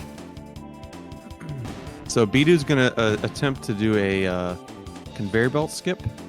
It is a. I would say it's one of the harder techs to do in the game, in the run. That's not the So- one, by the way. It's one we actually. No, took this- here. Yeah, this is the easy one. The next one, he has to run all the way up the right side, while keeping the charge. I think I might be wrong with this. I think it's only like a 6-frame window. But every time you hit like one of the edges, and it gets like a bump. Yeah, I had one little bonk there. Yeah, like one. I think you can afford like one bonk, but other than that, like the walls get like really sticky, and your character lag every time you like touch some certain walls. Like you lose like 2 frames, 2-3 frames. It's also just your transference onto the conveyor itself. That's I can see that's where I'm losing it right now. Like the diagonal that you hit, you want to keep your speed, but there's like I don't know how to describe how you actually like keep it because it's weird.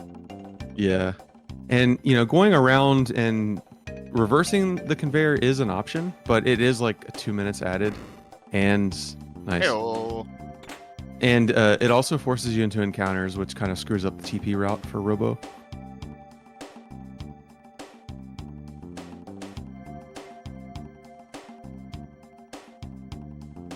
Wait for him to get to that bottom pedestal, and then away This- we go. I don't know if this is a glitch, exploit, bug. Chat can decide this. So those little, I don't know what they are, pillars, little stone tabs on the ground, the robot just doesn't care about it because I'm assuming it's for the game to give it an easier time going down the conveyor. So instead of walking the robot all the way around, as we did, we can just have him phase through that little pillar. And it saves a good chunk of time. It saves a lot of frustration. And you called this glitchless. Hey, look, I had someone unfollow me because of that. I know. I remember.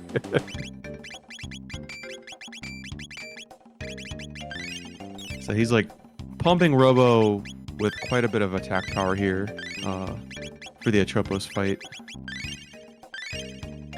I believe normally you're like, what, 1 attack away from death? Yeah, In we this end fight, the fight yeah. with like 50 HP. Yes. That's a PC thing. You can actually finish it 1 turn sooner. Oh. Yes. Oh, that's true. Yeah, that's true. I've seen that happen. But what we're going to want to look for here at the end of this fight is the right value. The last digit of Robo's HP. We're going to want that digit to be a 7, 8, or a 9, ideally. And that digit is going to affect the power from the Crisis Arm, which we're going to use against Ret Knight. Actually, in quite a few fights going forward.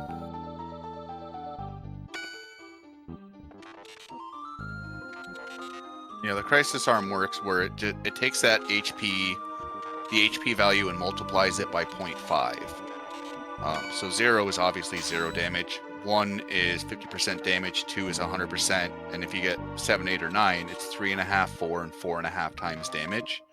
And that also stacks with the 50% from the Prism specs. So it's just another kind of cheap way to output massive damage for free.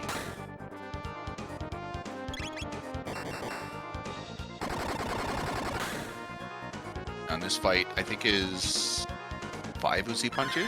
Something like that. Yeah. We just learned Uzi Punch entering here. I think it was after the conveyor.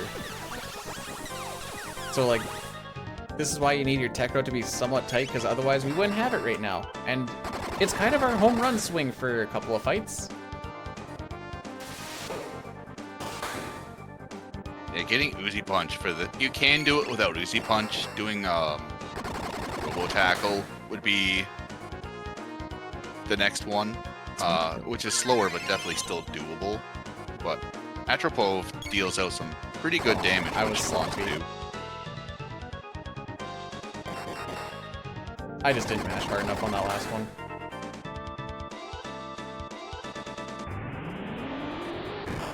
All right. Oh. That's why I was sad that I was sloppy on it, because we should have got a 7. Yeah. So he's at a 4, which puts the damage of the Crisis Arm at somewhat of the lower end. So the option here is for him to use a heal beam once or twice to see if it can get into the value that he wants. Otherwise, he's just going to full heal. And yeah, the final digit's going to be a 5 if he full heals, which is still good damage. It's just going to take a little bit extra to kill Red Knight. So let's see. Cool. Nice. Perfect. Okay. That's what we want. So it might look a little bit time wasteful to go into the tech and go into the item, but Robo ending on 7, 8, or 9 saves like 30 or 40 seconds on the Red Knight fight. It's a pretty substantial amount of time. My brain almost died trying to do the quick math. I'm like, 500 is going to bring me to 700. 700 is bad because I only have 600, and then I will lose my 9. Was it worth doing any Luca attacks on a 9? I'd still do the Luca attack. I'd probably do them on the upper portion. So like Robo Uzi Punch the legs, Luca Wonder Shot the upper. Because if you end up rolling like 2.5k, it saves an Uzi. The heal is planned. The number that comes out of it is hoped. Random. And Robo's last digit, or his first digit of HP is 5, is the same to like level 70. Which, it kind of feels like the game developers kind of give you like a good window just not to be like, hey look, he's instantly strong no matter what. Yeah. So when Mother Brain dies, she is going to do an AoE. And I think typically it does, what, 140 damage? But Yeah. there is an RNG window where it'll do 146, which will put Robo's HP down. I think on this RNG window, as long as I don't buff it up, I don't get any laser. Oh, nice. Yeah, she just acted. And it's always on Lucas, so it's nice. That's like the one thing I like about this little stint.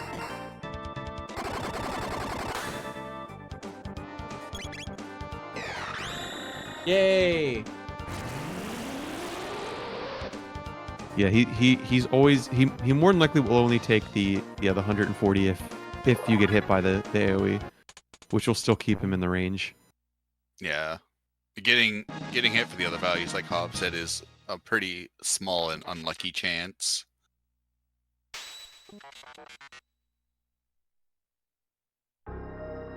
Why can't I get a 9? Dark Mist is also kind of nice. It has the same spell power as Dark Bomb, but it's just a full screen attack. And we do need that the extra damage, even though the panels have like, was it 1 HP? Okay, so I kind of blanked out for a little bit. Did we talk about Crisis Arm? Yes. Okay. Unmanipped Dark Mist is still the strat because you need that extra damage. Like the added bonus of Dark Mist is it kills the panels, but the big thing is we still need that extra damage. You can kind of hope for like a Luca Wonder Shot to do more than Mega Bomb, but Mega Bomb does pretty decent damage. I know better than to hope on a Luca shot. Yeah.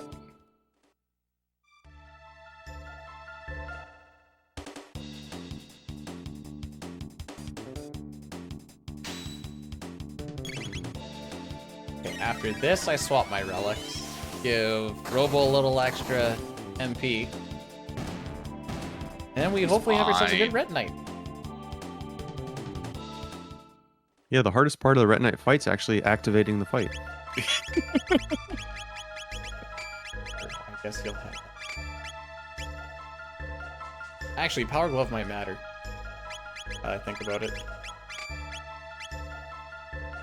Did I do it? God. Aha! What is it? All right, now that we're done with this 6-part menu, I just wanted to. It's a throwback to this, PC.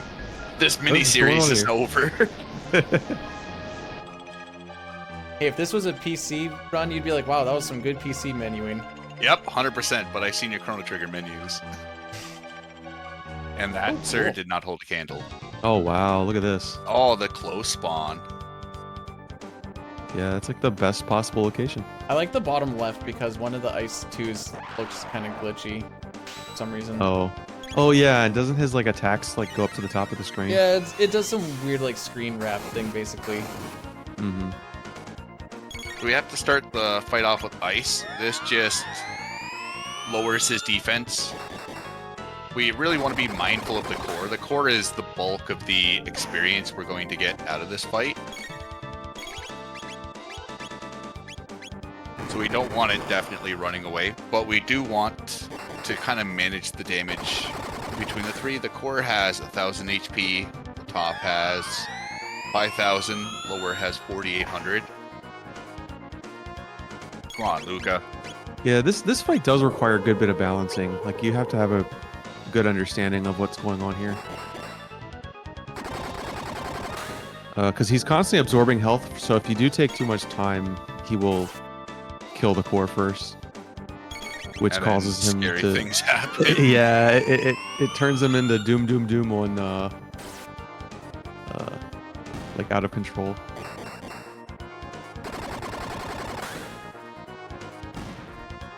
Nice. Nice. Yay. So if that core runs away, Luca doesn't end up learning Flare here. It's just how tightly routed the TP is. It's like 60 TP. Yeah, like you lose out on a pretty significant chunk, and there's not really a lot of good enemies to go farm on at this point in the game. Yeah, I think we just end up going to like Giant's Claw and fighting whatever. Yeah. So now that we got our new spiffy triple tech,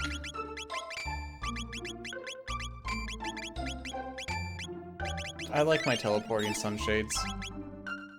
Yeah, what's going on with that? Well, everything was on the bottom, like, alright, that's where they go, but I must have opened up a slot from my amazing Yep. menuing with the sight scope. Yeah. Earlier when we were here, we told Ozzy to hang on a second while we go level up a little. so one Omega Flare uses Luca's Flare, Magus's Dark Bomb, and Robo's Laser Spin. So Dark Bomb's doing a little bit of damage, Laser Spin's really not doing much of anything. Luca is getting the 50% damage boost from Prism Specs. Omega Flare also adds a 25% damage increase per each tech used. So the game does this for also dual techs as well. It'll roll each damage individually and then combine them. So you can see right there, just dishing out 4,600 damage like it's nothing. And that's one of the reasons we end up coming back, because there isn't really a good way to deal the refight without it. They do have a lot of nasty counterattacks, one of them being Delta Force.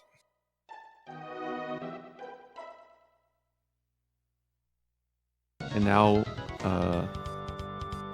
the true hero of the game will be entering the scene here soon.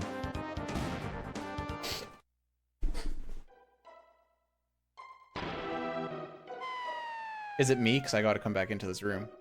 No. Aw. If you would have turned the new off, yes. Yes. If I turned the new off, I could have skipped this whole shebang. Yep. Exactly. The cat.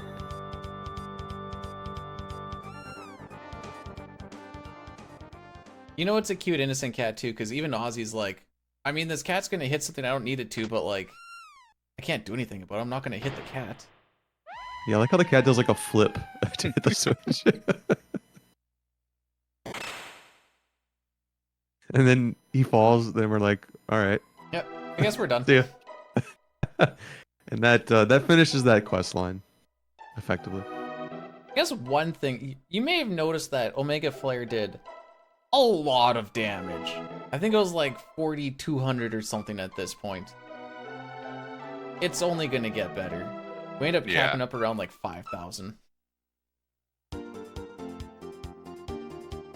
It's kind of good, and I think Luca's kind of the hard carry on that. Yeah, Luca is very much the hard carry with Flare and all the magic tabs we bumped her with. Mm-hmm.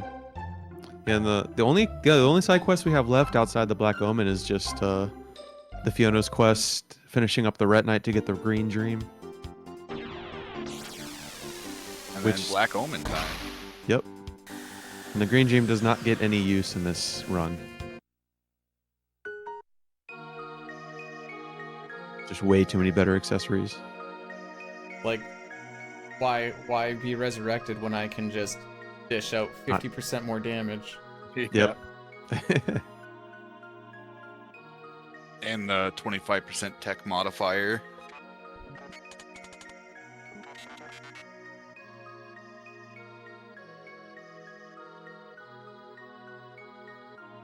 Robo looks Okay. like he's been hard at work. Also, why is he breathing heavy?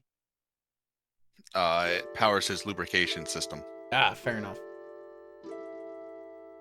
I can't argue that. Makes sense to me.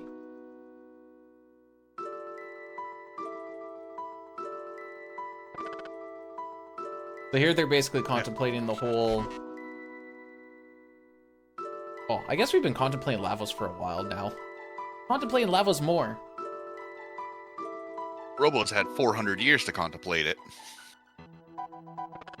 This is true. It's not like his work was particularly tough. He was just sewing. I think like- there's one scene where it's like he acts like a scarecrow. 'Cause I think every time you go back to visit him in 600 AD, he's in a different pose. Oh, that's cool. Chrono, please.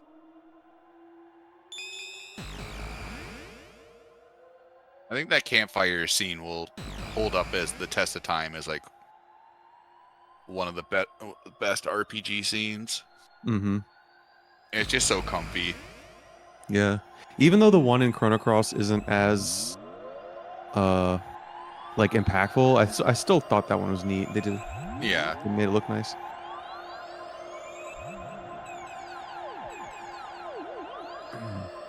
All right, Bdewd. Are you guys what's the, holding your breath? No, what is he gonna do? He's just Yeah, unhinged. We're No, waiting. Yeah, I'm not holding my breath. I already know what's gonna happen. There. I'm a nice guy. What? I can't do that to her. That'd be rude. That I will say, Squaresoft back in the day, like the scream that happens if you fail that, because I know I failed it as a casual player. That scream cuts right through you. Okay, I accidentally did it once in one run. All right. Meanwhile, New is still waiting. Eh, he's fine. Yeah. If Luca's mom was a New,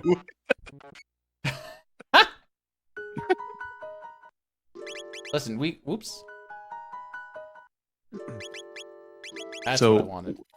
Yeah, when Bdewd was in Ozzy's fort, he did pick up the dash ring right before before the switch flip thing. It's only gonna get a little bit of use here on Ayla. It just allows Ayla to get quick action in these upcoming fights because she needs to. We need to charm steal a bunch of speed tabs. So that definitely helps quite a bit there.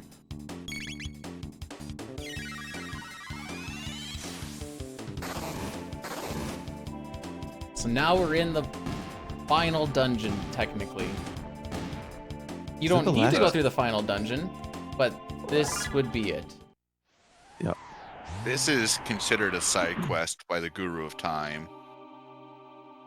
So it would be kind of nice just to like go to the EOT, hit the bucket up, and call it a day. But it would make the run like 20 minutes shorter. Yeah. You can save an hour if you just do any percent. Eh. You know what? I'd rather just play the game an hour longer than do the half-hour rubble grind. Hey, my SNES road isn't bad. That's true. You just grind crackers for a little bit. Aw, I fumbled. I thumbskis.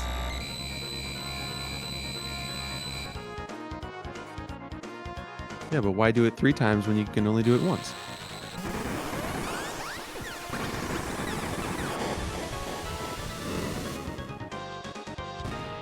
Anyways, that was a tough boss fight.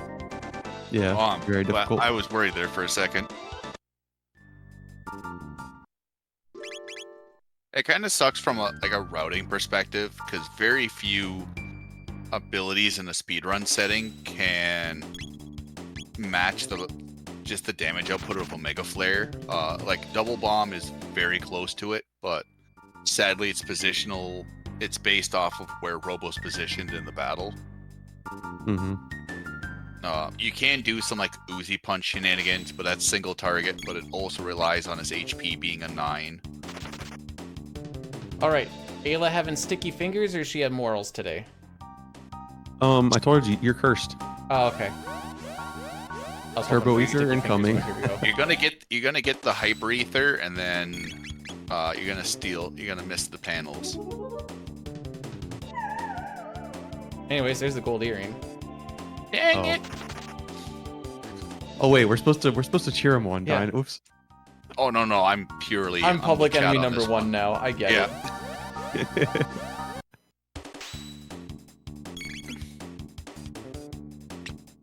These panels actually can be quite a big pain if they decide just to not give up the goods. Charm is about a 30% chance. It does hit more often than not, thankfully, but you can find yourself in some very sticky situations where Charm misses, or if Charm hits, the steel misses, and you're just sitting there getting pelted with either flame blasts or missiles. Yeah. The next, I mean, really, just the next like 30 minutes is just like time loss central, like, or potential time loss. It's a very With- fitting final dungeon. Yes, because we also have some elevators coming up. You ride on the elevator twice, and each time can randomly give you between 0 and 3 encounters each. So total of between 0 and 6 encounters. And so that alone can be a lot of time loss. Never punished.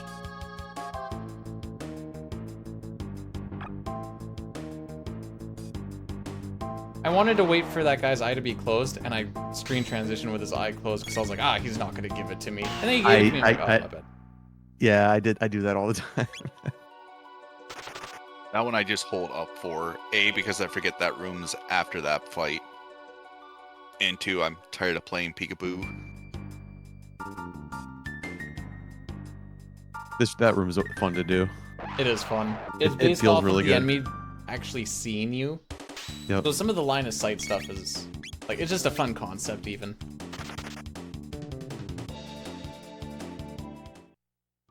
I think that's it for Ayla, right? Yep. Yeah. Yeah. Swapping our boy. This is going to be a lot of MP management with Luca primarily, because she's going to be doing a lot of flares over the next bunch of encounters. Yeah, Flare, like we were talking earlier on how like Ice 2 is at 8 MP and we can cast it really without impunity. Flare eating up 20 MP makes things you have to be a little more aware of where you're sitting at, because it sucks going into a battle and not being able to cast it. Well, that was fun. Yes. So we're not getting a 0 encounter elevator on this one. Something tells me we might not. The new sees all.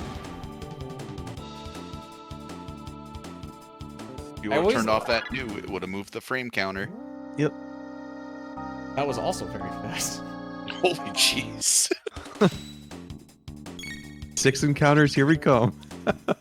Oh, we're gonna be rightfully leveled for the final boss. I like to think of it as if I have to fight everything along the way, at least I don't need to take the final panel fight, I guess. Yeah. It's pretty rare not that you even get to run three. away At from least that. we didn't get the boons. Oh. All right, just 2 per then. This is the room I think, Dine, you always forget about, right? Yep. There's a lot of rooms in like Tyranno Lair and Black Omen. I just completely forget it they exist. Yep. Hey, I did it finally. Oh, you did my strat. Yeah, I failed it on the past couple of runs. Oh, did you? I hate the walking thing. Damn, you can cut that encounter skip a lot more loose than I thought. Oh yeah. Maybe. I don't even know how I talked to him. I was mashing A to try and get that door open. Usually I go and close it, or I open it as I came down the middle. I'm like, oh, maybe I can do it while the text box is open. Turns out the answer is no. But you can talk to the new from like a million miles away. Yeah, that was really strange.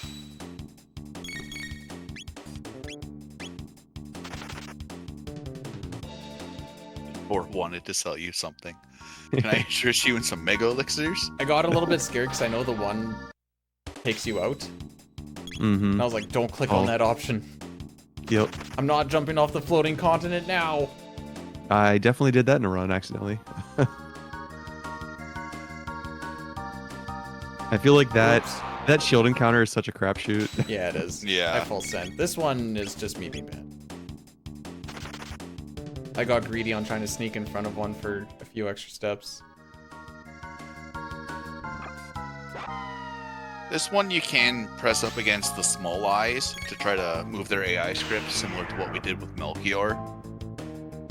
A lot of runners just choose to, if the first eye is open, they'll just go for it and trigger the encounter, because you can equally lose that amount of time or more trying to get both eyes closed. It's the traditional, if they see you, you get an encounter. If they don't, then you just go on your merry way. Yoink. I love that Dine just recently learned that that's a mega elixir. Yep, I've been skipping that for 1.5 years now. Oh, really? Yeah. He just runs right I've been past him like, grabbing- oh, you just feel like you don't need that? And he's like, what? I'm like, there's a mega elixir there. Are you sure? Yup, pick it up every run. I mean, you get the other mega elixir though, right? Yeah. Yeah, he gets the Yeah, one that you have so- to run 11 billion feet for. Yeah, You get that one, but not that one. I'm like, I need to grab every mega elixir except the one that's the most convenient. There was a run where you were like, I wish I had an extra mega elixir. In SNES, you can definitely get away with like skipping a few. On PC, I like to grab all of them I can. That guy's another line of sight, so we do that little bit of walking back and forth. Just to kind of know which way he's actually facing based off of time leaving the encounter. So many speed tabs. It's crazy. Oh, it's so good. We get so many. I think we get like 7 or something in here. Yeah, remember that time I tried to route out Tomo's speed tab? It was It's painful. It lasted a few minutes. glorious. Try it. Yeah, it's like what, like 60. It's like 40 seconds to pick up. Oh, I didn't deserve You that lose skip. like 7 minutes. It would be kind of nice to like cut out some of the speed tabs, but then like even losing 1 or 2 speed on like inner Lavos and final Lavos, like you feel it all the way through the fight. Yeah, speed's just way too valuable, unfortunately.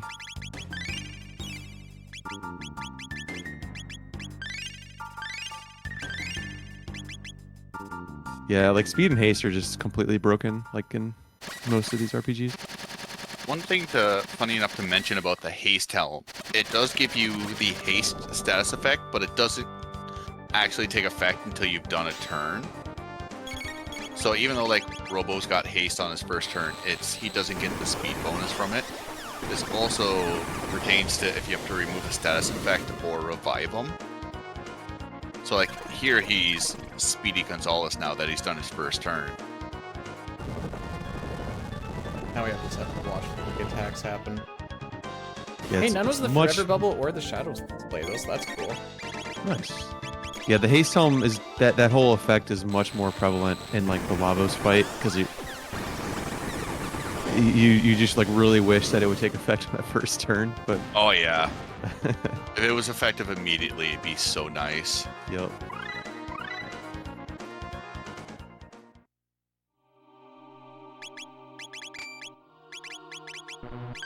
So we're giving Magus the Prism Helm there to actually reduce his speed. This makes him slightly slower than Luca. The Gloom Helm gives him +1. So just in case we get any encounters in the elevator or a little bit past it, we don't have to worry about swapping from Magus to Luca. No, unless like some extremely bizarre speed ties happen. Yeah. It's such a small like optimization, but it's so great. I don't know why I keep wanting to mash there, because every time I go in there, I'm like, mash, mash. I'm like, flame toss, don't mash.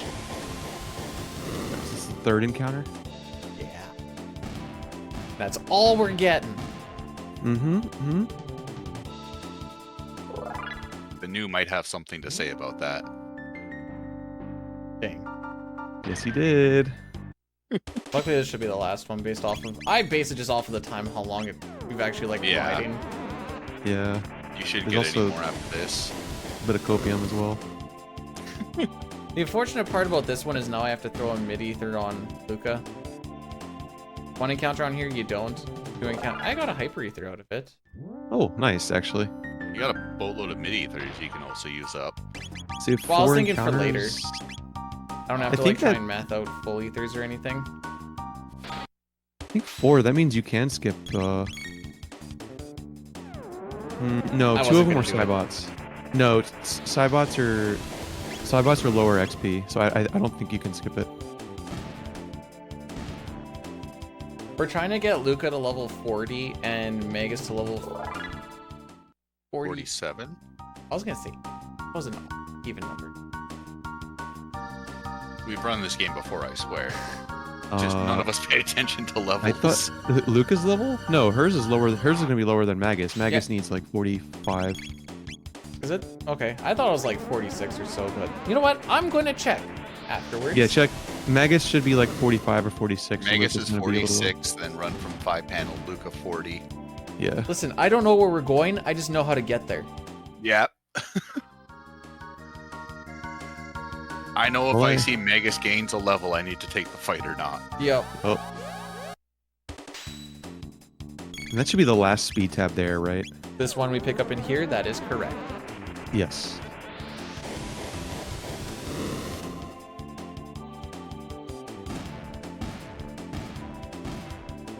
Yeah, 4 encounter elevator is not great. But it could also be a little bit worse.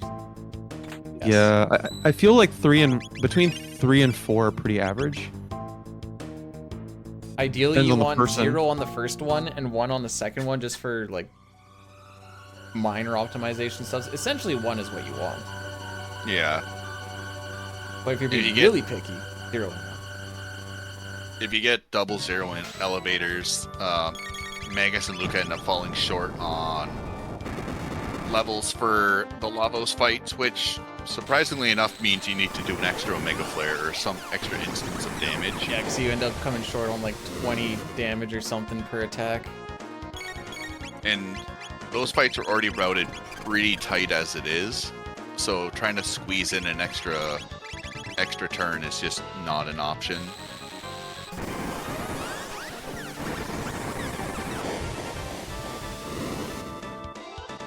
It's not too creative with all these mutant fights at the end, eh? No. But they all act a little bit differently, I guess. Yeah.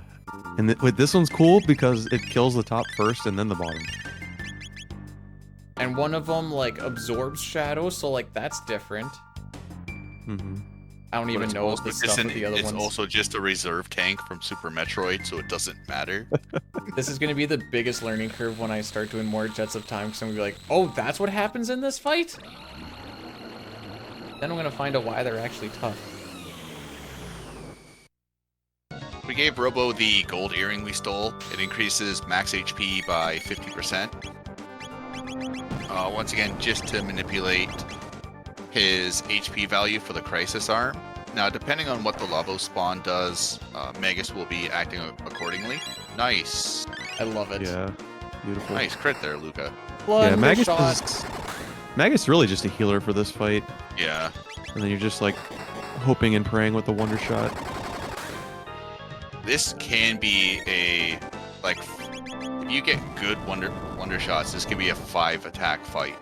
And Yep. once you see that, it's another instance of you're happy to see it. Oh baby. Yeah. But you Highest crit you don't can get is wanna like run against it. 3,300. Yeah. Yeah, they're Robo's just kind of goated in general with this strat.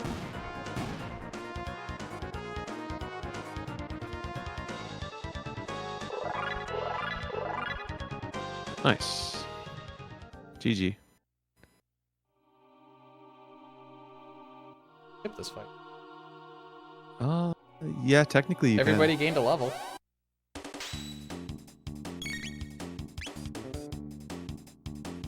Time can. Oh, you're actually save. doing it. You're actually doing it. Yeah. Okay. I'm content with the levels. Yeah, they're good. It They're probably would have taken you the same time to kill it as it did run away. good. It does pretty much.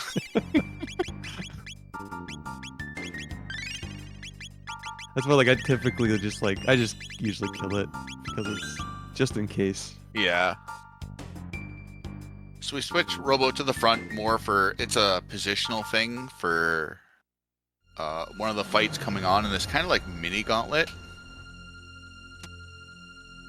But if you haven't seen enough Omega Flare, you're gonna see quite a bit more of it. It's the gift that keeps on giving. Mm-hmm. Ooh, I thought I actually beat the first halation. So Zeal Go ahead. phase 1 is very set in the pattern. It's going to be Halation, maybe Kissy Wissy to steal a little bit of MP, and then Halation again. Nope, I think I've managed to figure out the timing so I can skip Kissy Wissy. Have you ever skipped the first halation? I think I have. Well, no, okay, I should say I skipped the first halation. I think I pushed it for after the first Omega Flare. So then she kind of like falls behind on her scripting, essentially. Ah, good, a Mega Elixir. I could sure use a Mega Elixir. How did they know?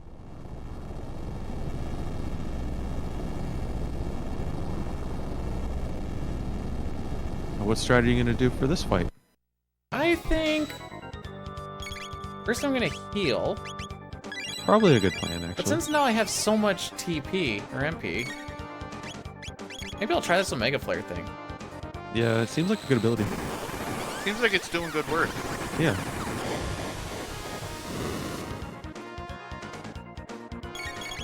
Yeah, Mega Elixirs actually taste like Surge. Prime juice. Yeah. This move's just too good, dude. It is actually kind of nice late game. Like, a lot of bosses do kind of become brain dead once you get into the cycle. Just wait for everyone to get their boxes up and mash A to victory.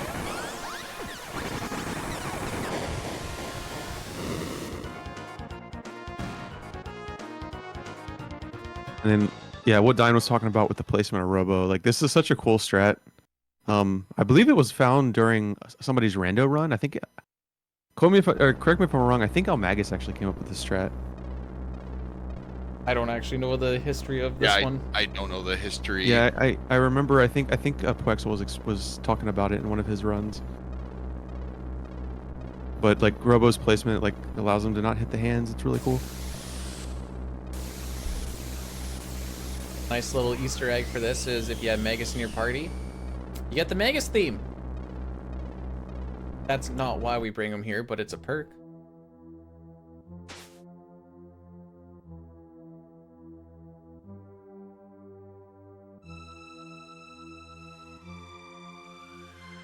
This fight is pretty much scripted regardless if you're doing manip or non-manip.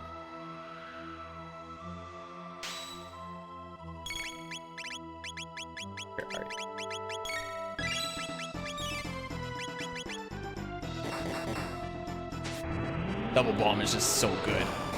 It also outputs like very comparable damage to Omega Flare. Yeah.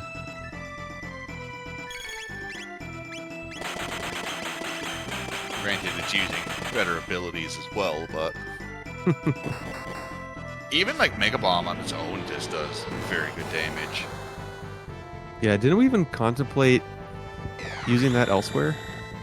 We tried to, but it was Everything's just like too Mega far Bomb's away. just not worth it. Or if it's like it does more damage, but it's slower because of extra animations. Mm-hmm. Because like an Uzi Punch and Mega Bomb's good. Zeal really doesn't like Luca. Mm-mm. I'm just gonna be waiting for Halation again. How does he know? I think that's an HP threshold? Yeah, it's an It is. HP. Yep. And you actually just beat out the Hexagon Mist, which is the bad version of this fight. So Robo's gonna get MP bustered. I guess Dink that is turning that. No kidding. We're gonna save. And that's a fight. Nice. GG. GG's. I'm anticipating using those hyper ethers more during Lava Shell. To make life a little bit easier than the fulls. Mm-hmm. Yeah, Lavo Shell is one of those fights that like it seems so hype to get to it, and then honestly, it kind of falls short to me for me. Lava Shell comes down to what's Luca's MP at right now, and what am I going to need to do later? Yeah. I don't know. I just wish there was more to it than just every boss. Even if it was like, you know, we take, I don't know, only 4 or 5 bosses, but they get amped up in power and extra abilities or something. But they come in at whatever we fought them at. So it's like, oh, okay. I guess we're just gonna absolutely nuke these things now. Mm-hmm. It's like the same HP too, isn't it? Yeah. Yeah.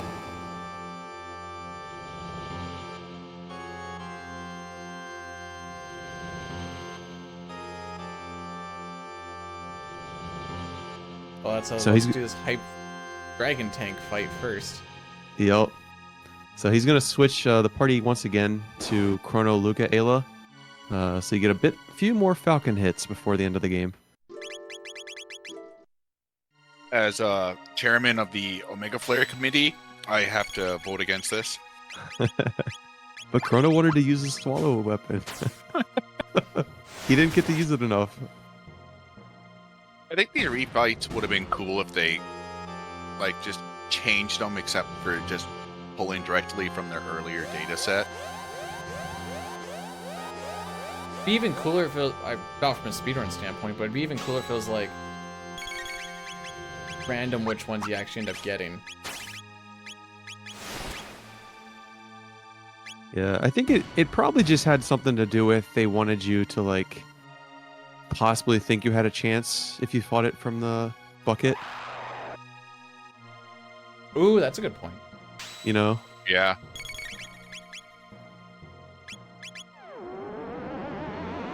And it would have been kind of neat to get to the bosses you haven't seen.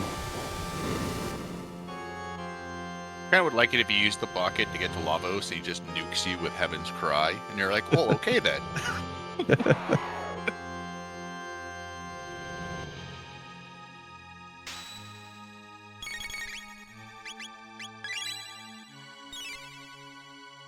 That little mid-ether saves more pain than you think. That's one of those. I believe just, it. It's. I forgot to do it on the PB run. I'm like, oh, now I'm kind of doing this PC bounce around thing, which doesn't hurt as much in PC, but it sure does here. Yeah, PC's really good at hiding the mistakes with auto battle. Because the 50% speed up. Make a mistake, just speed it up. Get past Yep. it. Thank you. Oh, more Mega Flare? More Omega. I'm gonna do something a little bit different on this one, just for you, Hobbs. Oh, okay. I'm going to not start with Omega Flare. World record is a 5:15:42. For now. For now, he says. I'm gonna use lightning. Oh? Oh my god. Then we Omega Flare. You lied. No, it was different. I lightning tooth first. I didn't see it, though. Well, not my fault. I was looking at your notes. That's okay. It says it in the notes too. Oh, I see it. Okay. So Magus, even in the Lavos refights, is a good source of potentially losing a little bit of time. We're really hoping for Shadow Barrier. So we're going to attack with Robo to get that haste activated. Fire's not horrible. Yeah, I'll definitely take that over the alternatives. Yeah. So if he gets ice or lightning, you can do it with Magus just to get a bunch of extra damage in. If he ends up picking Shadow Barrier, Omega Flare just one-shots it. But getting fire as a backup is also very nice to see compared to what Hobbs was saying with the alternative.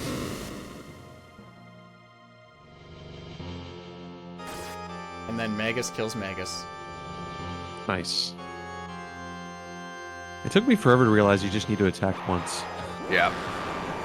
Yeah, because you're short of just like 100 damage or something. The Robo Crit Yeah. actually changes that. Mm-hmm. Unlike when we fought Black Tyrant last time, we will be killing Azala. Because we have the ability to one-shot.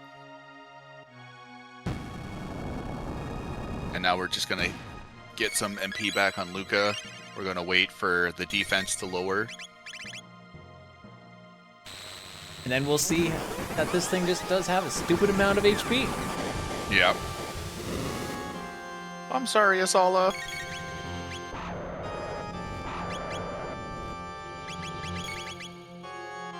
Also, throwing that item is kind of nice because now Magus is set on item memory for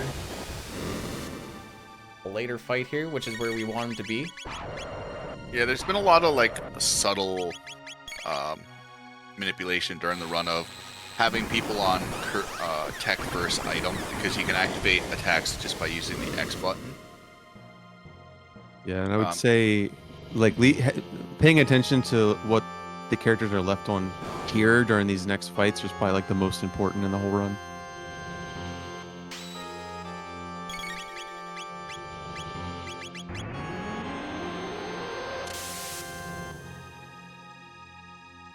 HP's 'cause looking good. You really want Magus on item. Luca too, if you can manage it, for going into the inner Lavos fights.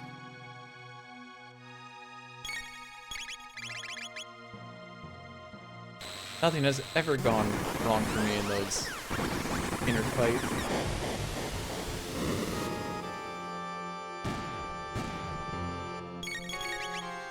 We'll say watching Omega Flare at 30 FPS, it's kind of wonky because like Magus and Luca just jet randomly around the screen. Also not watching it go at Mach speed from PC. What do you mean Omega Flare doesn't take 2 seconds to cast? I timed it the one day. It's 8 in this. It's actually, I would have swore it was longer.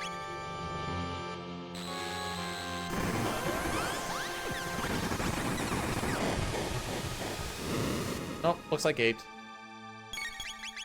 Aw, double bad. ATB leakage. I'm gonna go with unlucky RNG where it wasn't possible for me to get that in. Sure, we'll go with that. Alright, surely we've defeated Lavos, right? There's not Surely we anything have. else waited for us. Yep, GG. Oh crap.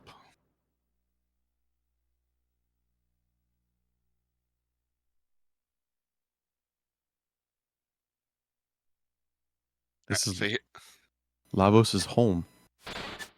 all right, we are now inside the belly of the beast. We're gonna shelter into a bright reload. This is just to make the last fight a little easier. I actually forgot we started editing this. We're looking good on time. Oh? Oh my god! All right, we need another riot. Wait. Yeah, we definitely do. My man does the hug. Saves the mom. Saves the mom. Is going back to get his ride where he left it on the side of the road. But he will not turn off the nuke. I don't want to lose that time, you know?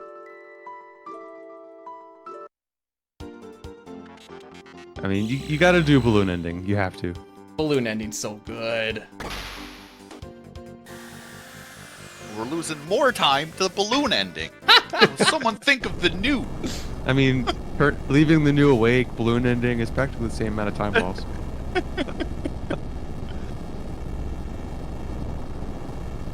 Yeah, turning off that news got to be like 2 seconds. Balloon ending, 6 minutes. Oh, this is only like 2 or 3 minutes or something. I looked and we were like on pace for like a 26, and I'm like, all right, that's 9 minutes ahead of my estimate. We're good to go. We need hashtag justice for new. Mm-hmm. I didn't think it was this long. I thought it was like 3 minutes or so. What it is it's sick. True. Yeah, the mode 7 for this is actually kind of amazing. If your capture card doesn't crash. Yep. Does it crash or just doesn't handle the resolution? It doesn't handle the high, because this switches to like the SNES's high res, which is 512 by 240.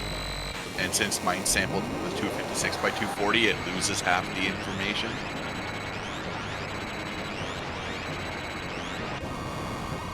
So we're gonna go crash into a thing that is already open. But it's fine. Overkill. We just really wanted to make sure, you know, we need the hole to be a little bit bigger. Just fly through the hole, crash into inner lavos. And we had to do the save reset first because you lose your save point and your teleport if you do it this way. Not that we need the save reset, but assuming I'm not a derp here, we should get a pretty favorable Lavos. This is one of the fights coming up where the opening turn very much dictates how the battle goes. We're really looking for Magus to have his tech menu open by Cell Max's first ability. It's not needed, but it does make the fight a little easier on the mind. But putting him on tech is why item is a good thing, because when he doesn't get his turn, because I don't think he'd actually get on this, then at least I know I'm like, okay, I can just hit the A button after this is done and we can get in there. Mm-hmm. I mean, ultimately, it's just really it's one skill that we're trying to skip, and that's it's the thing that removes their protect status. So if that gets removed, then during obstacle they're gonna get confused and slept, and then it really screws up the fight. Poison is also. Oh yeah. If it happens on Luca, poison is actually quite detrimental because that decreases your damage by 25%. So you end up losing like 700 or 800 damage on Omega Flare. So you can't even like be strong and just power through it.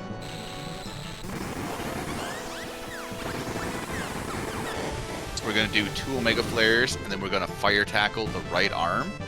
We are not going to fire tackle the body. I like that ATB. So once we kill the arm, we're going to throw an elixir on Luca, and then we're going to wait for Dark Will. I think it's called. Obstacle in this one. Oh, Obstacle, all right, obstacle. Yeah.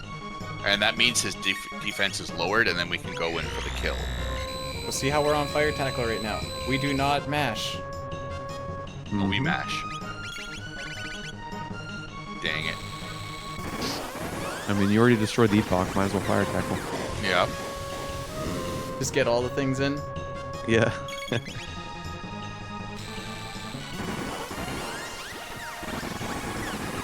We're basically going to do this until we see Flame Battle. Then we know that we need to do a Mega Elixir to get ourselves kind of set up for the next bit. And then we also know that we're real close to being dead.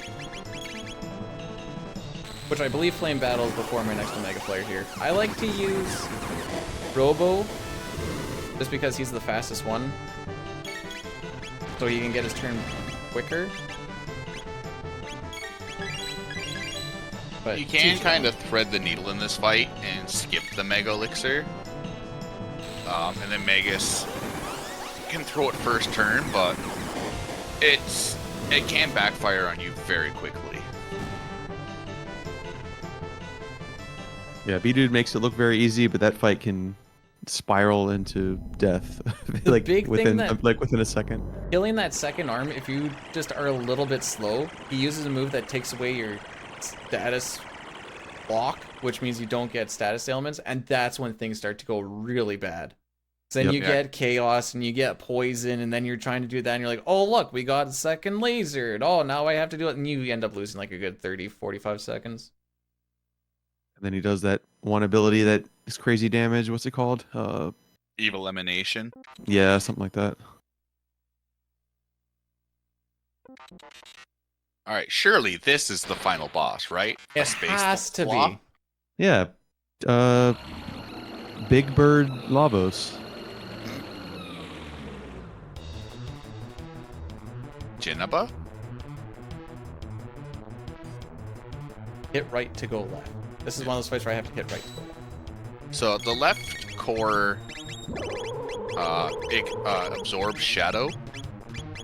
So Magus is going to heal up Robo because he got hit, because he needs at least a 5 to deal about 1500 damage. Time Warp 1000 AD is extremely nice because that's all it does is status effects. This is essentially 65. I was gonna say that's essentially what we're trying to manipulate for. Now, if Luca didn't let me down, we'd be good to go. Yeah.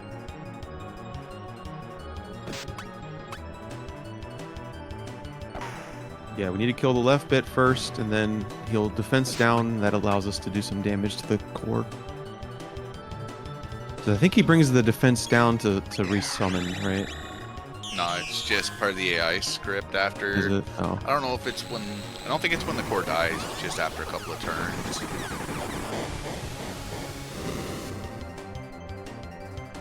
So, Evil Star, not horrible.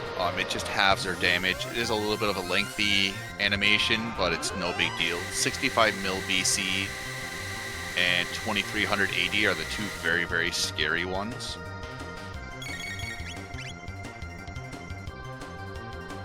Yeah, if you get 65 mil, like, you have pretty much two options. One of the options that you should take is to prep for the giant rock to come at you, or you can try to beat it out, but it rarely works out.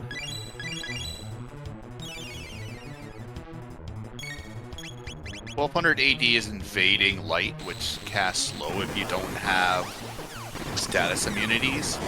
It'll also deal about 400 or 500 damage to your party. So there's one or two good timelines, and the rest of them are crappy. Or you could do no time shift, which he'll do Heaven's Cry, which is a single target lightning-based ability that deals 1,000,000 damage. So much Or he damage. can slap someone, which Yeah, also deals like 1,000 damage.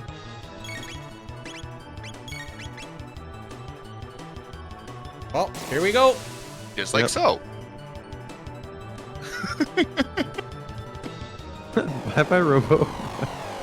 Now we're about to have Get the fun rope time. of that much. So Luca's lost her status protection, which isn't super horrible, but it's not also ideal.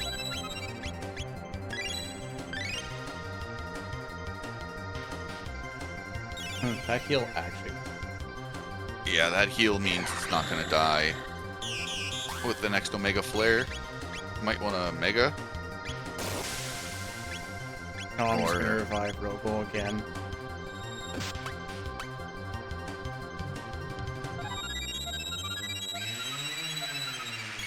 This inner Lavos is being quite rude. Yeah, it all kind of went with Luca just doing blunder shots. So then the one didn't die when it should have. Yeah. Yeah.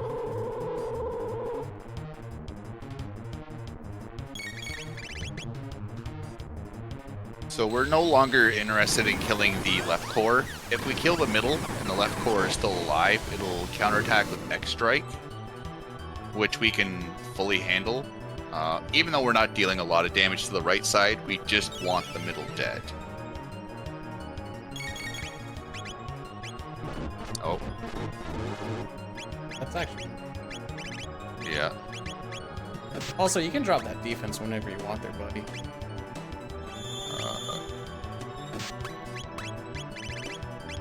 I don't think it's listening to you. I'm killing. Are you sure about that? I'm pretty sure you have to have the Bdewd. Because I think it at least I thought it lowers defense to like get power to revive or something.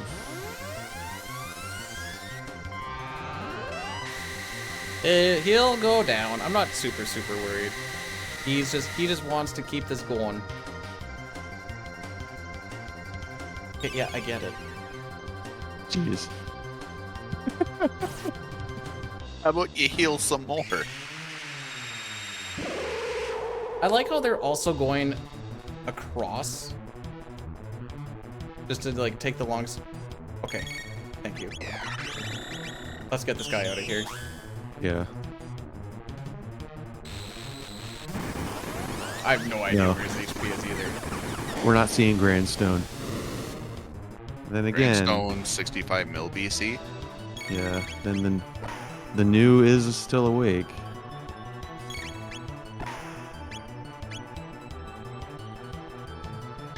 All right, I tried.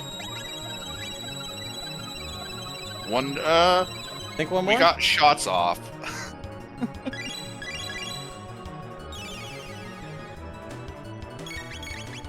How many Mega Elixirs do you have left? None. Oh, okay. Yeah, just kill him. You're okay.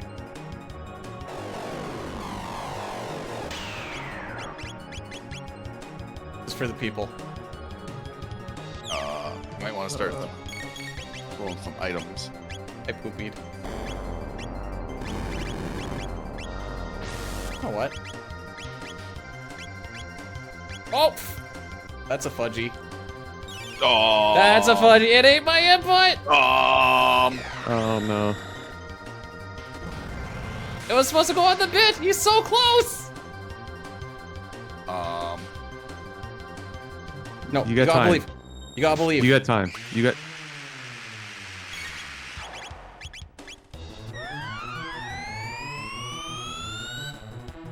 Crossing the heart of the cards.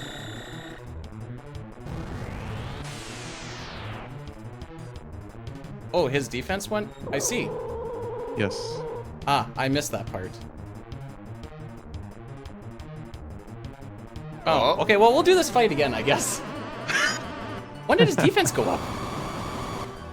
Okay. He brought it up. Yeah. In the us telling you it's a bad idea. Well, you didn't say why. You should just trust us. You didn't say why. You had like only like 45 seconds though. I thought you were going for a revive. I Yeah. didn't know. And you were like, for the fans, I seen you dark bomb, and I was like, It had Maybe like, it had less than 1,000 HP. I thought you knew something I didn't. Yeah, it had less than 1,000 HP from the shots. Sag.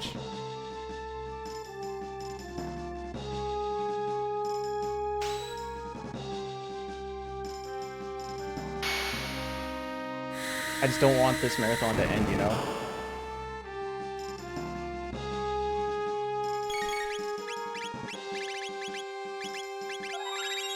There they are.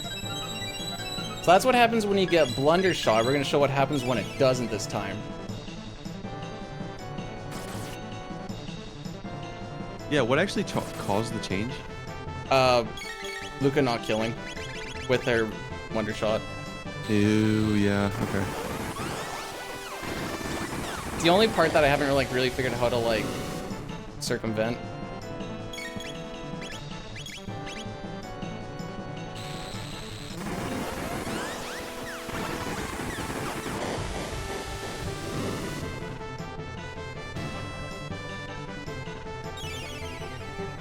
Watch, she's gonna do it this time. She's gonna crit for like 3,000 or whatever it is.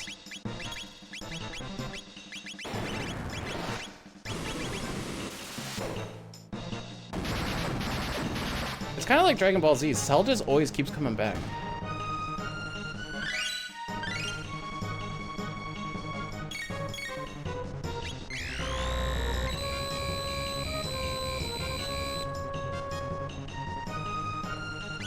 Oh yeah, I guess you did save before doing the. Yeah, because he can't save coming in, and I was like, well. Yeah. Dang.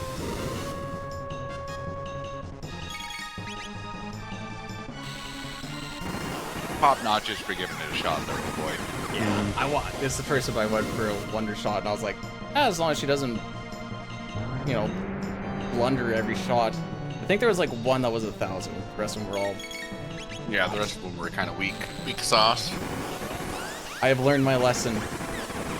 Yeah, she got all her damage out during the lava spawn fight.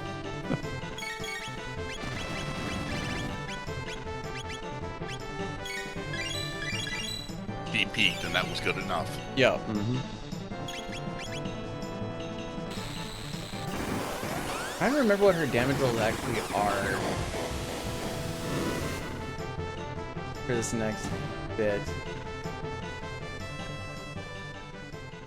Like, there's 554, and I don't remember what the next one is, but I want to say it's like 800 or 900 or something, which is the difference. Because Robo hits for like 1200-ish, so when she hits for 554, it's like, okay, Megas can do a cleanup, but...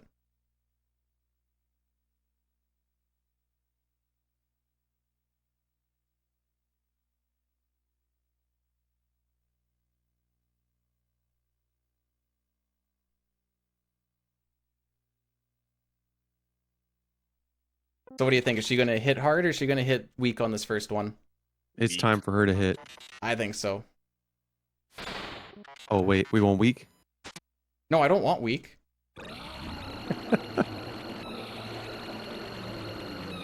We don't want weak, but that's what we're potentially going to get. It's alright. She's ready to kill it.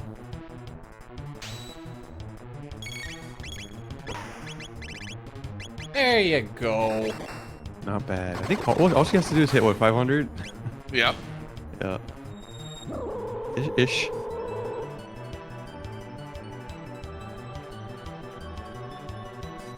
Oh my god, 1000 AD again. How does he do it? The consistency. I'm not wonder shotting this one. We're just going I to was about to town. say the consistency of the blunder shots.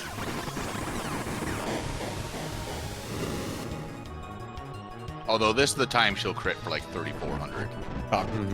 Maybe she will. Jinxed.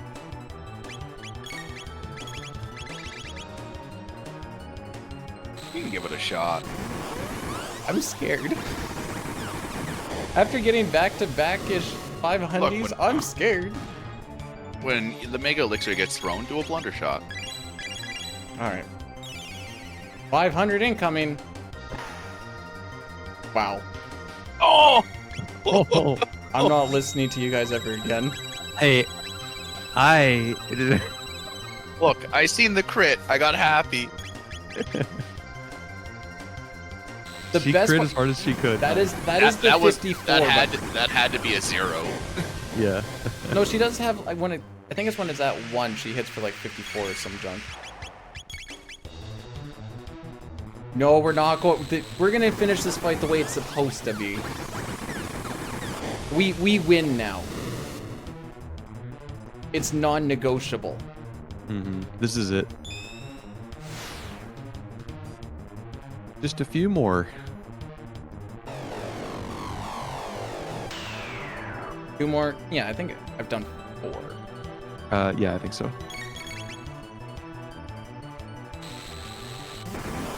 If she maybe hit that 3,000, maybe I'd go for it. But Blunder. yeah, I'm Blunder. not blunder busting anymore. One more. Come on. Come on, just do it. No, For the Come on. fans. Come on. no. Don't do it. No. Don't do it. Don't do it. No. Don't do it. No! What have you done? I'm so scared. Just Anyways, finish it. that is time. GG's, sir. GG's. We had a hug, we had a death, we saved the mom, and we crashed the epoch, and still that new sits.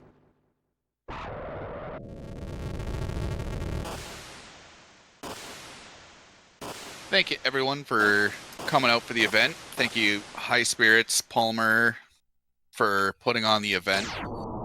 Thank you, Question for Glory, for having us here showing off the run. Always a lot of fun. Thank you for letting me be the, trusting me with the finale. That's, well, I guess this is what, my second marathon now? Because we did that first one Yeah. at Comic-Con. So, Depending if you count the FF relays or not. yeah, the relay races and whatever else. But I don't have to, like, talk when I do it. Yeah. Trust you for the finale and you let down New. Well, sacrifices had to be made. You know what? If I didn't save that New, we would have been 2 to 3 seconds slower. Yep. No, Luca would have hit hard. She would have had motivation. Yeah, this has been a lot of fun. Thanks, everybody. And thank you guys for coming on the commentary block with me. Yeah, Oh, thanks absolutely. for asking. It's always a lot of fun. We've spent a lot of time routing, a lot of time practicing and doing the run, and now we are here. We've seen a lot of this run. But not too much.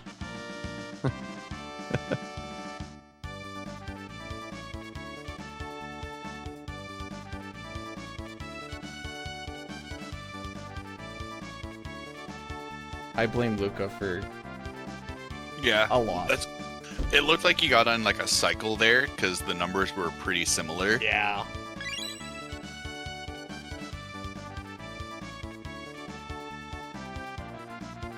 It's okay. The final boss fight is fun anyways. May as well do it twice.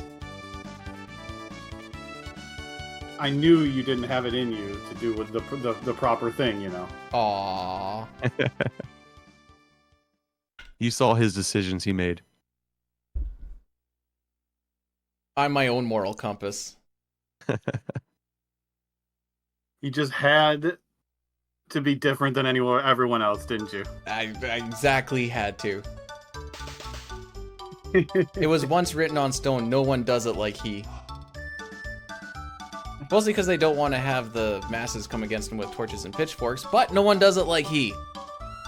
Didn't we put New to sleep? Didn't Blunder shot your way to victory? I think you invalidated the category because of that. Yeah, we're gonna have to remove his run from the boards now. Aww. You had a good run there. Yep. I'm mostly sad about no balloon ending. Yeah. Still a good ending though. Hopefully I'm loud enough on stream. It looks like I'm coming through loud enough for people. You sound good. Yeah, no it one's sounds saying good. anything. But yeah, GG, thanks for the run. Yeah, thanks for running this whole event. It's been a treat to watch this week. You know, I'm glad to put it on. Glad to put it on every year.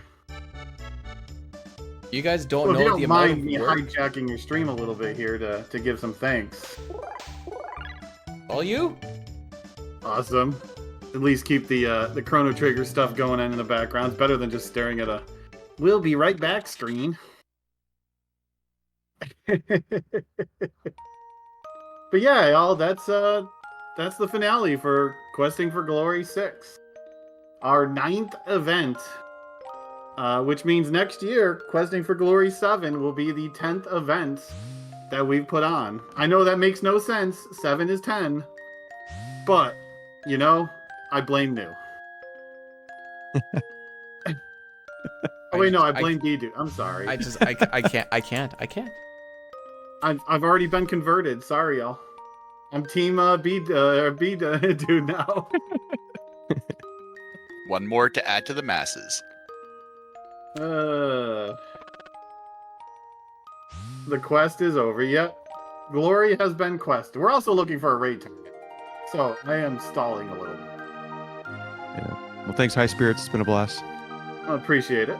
Thank you for all your y'all. hard work and dedication through these events. Well, I don't even remember half of it, please. You're Was I gonna even become awake good friends for with your any pet of it? again.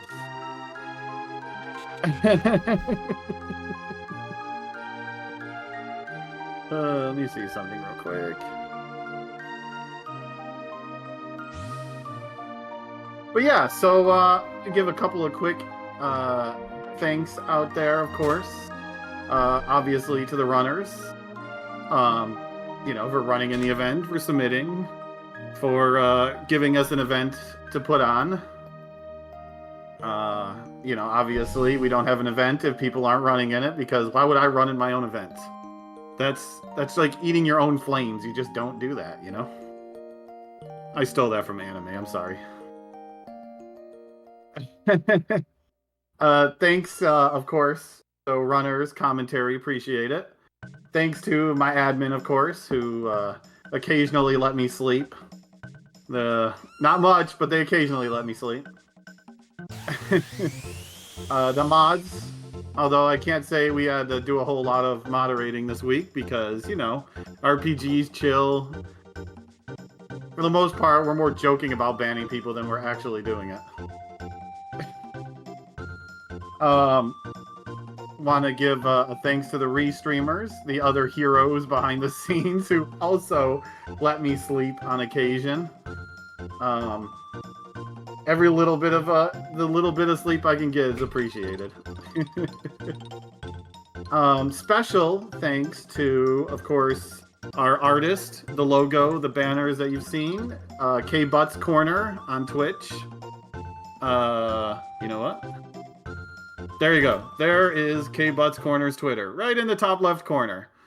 Done all of our artwork since 2017. Awesome person indeed. Does awesome designs for us. And yeah, I appreciate all the work they've done for us when it comes to banners and stuff and logos. Special thanks to Palmer, one of my admins, of course. The layouts that you see, and all of the nice looking things on the stream are in thanks to him and to someone else who helped us out this year, Nikanak from Indiethon. Did a lot of the back-end programming, so everything that we have that was made as easy as possible for our restreamers for this week is yeah, those two right there. Amazing. Yeah, I'll get some decent music, I guess, during this too.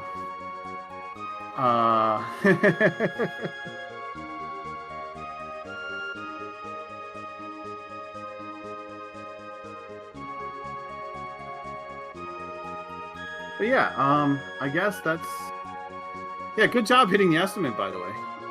Just stayed just under it. I'm Appreciate sure it. I did. Did I?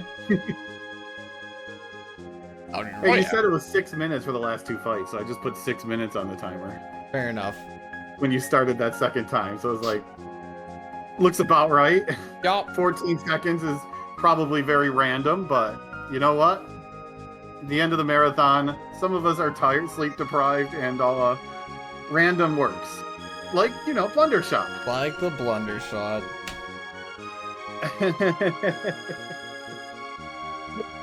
But yeah, I think that's my thanks. Obviously, got to give a shout out and a thanks to the RPG Limit Break channel.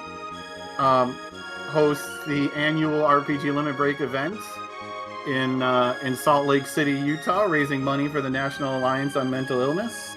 It's been a great partnership with them every year. They give us a great community to stream to, and in return, we put some content on their channel, and maybe even an occasional Twitch Prime sub, because a lot of people have those Twitch Prime subs they've never used, and supporting a good cause like RPG Limit Break that helps support Nami is always a plus also, if you know what I mean.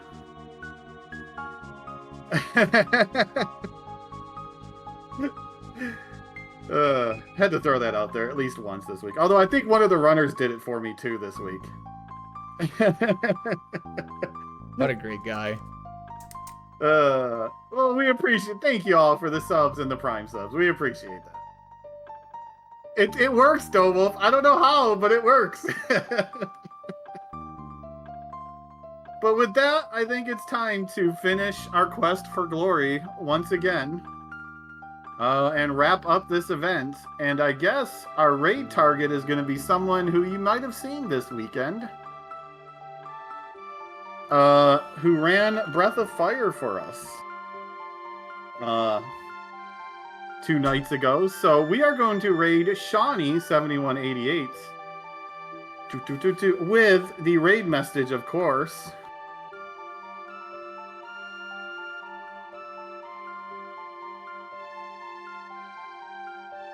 Obviously, we have quested for glory, everyone.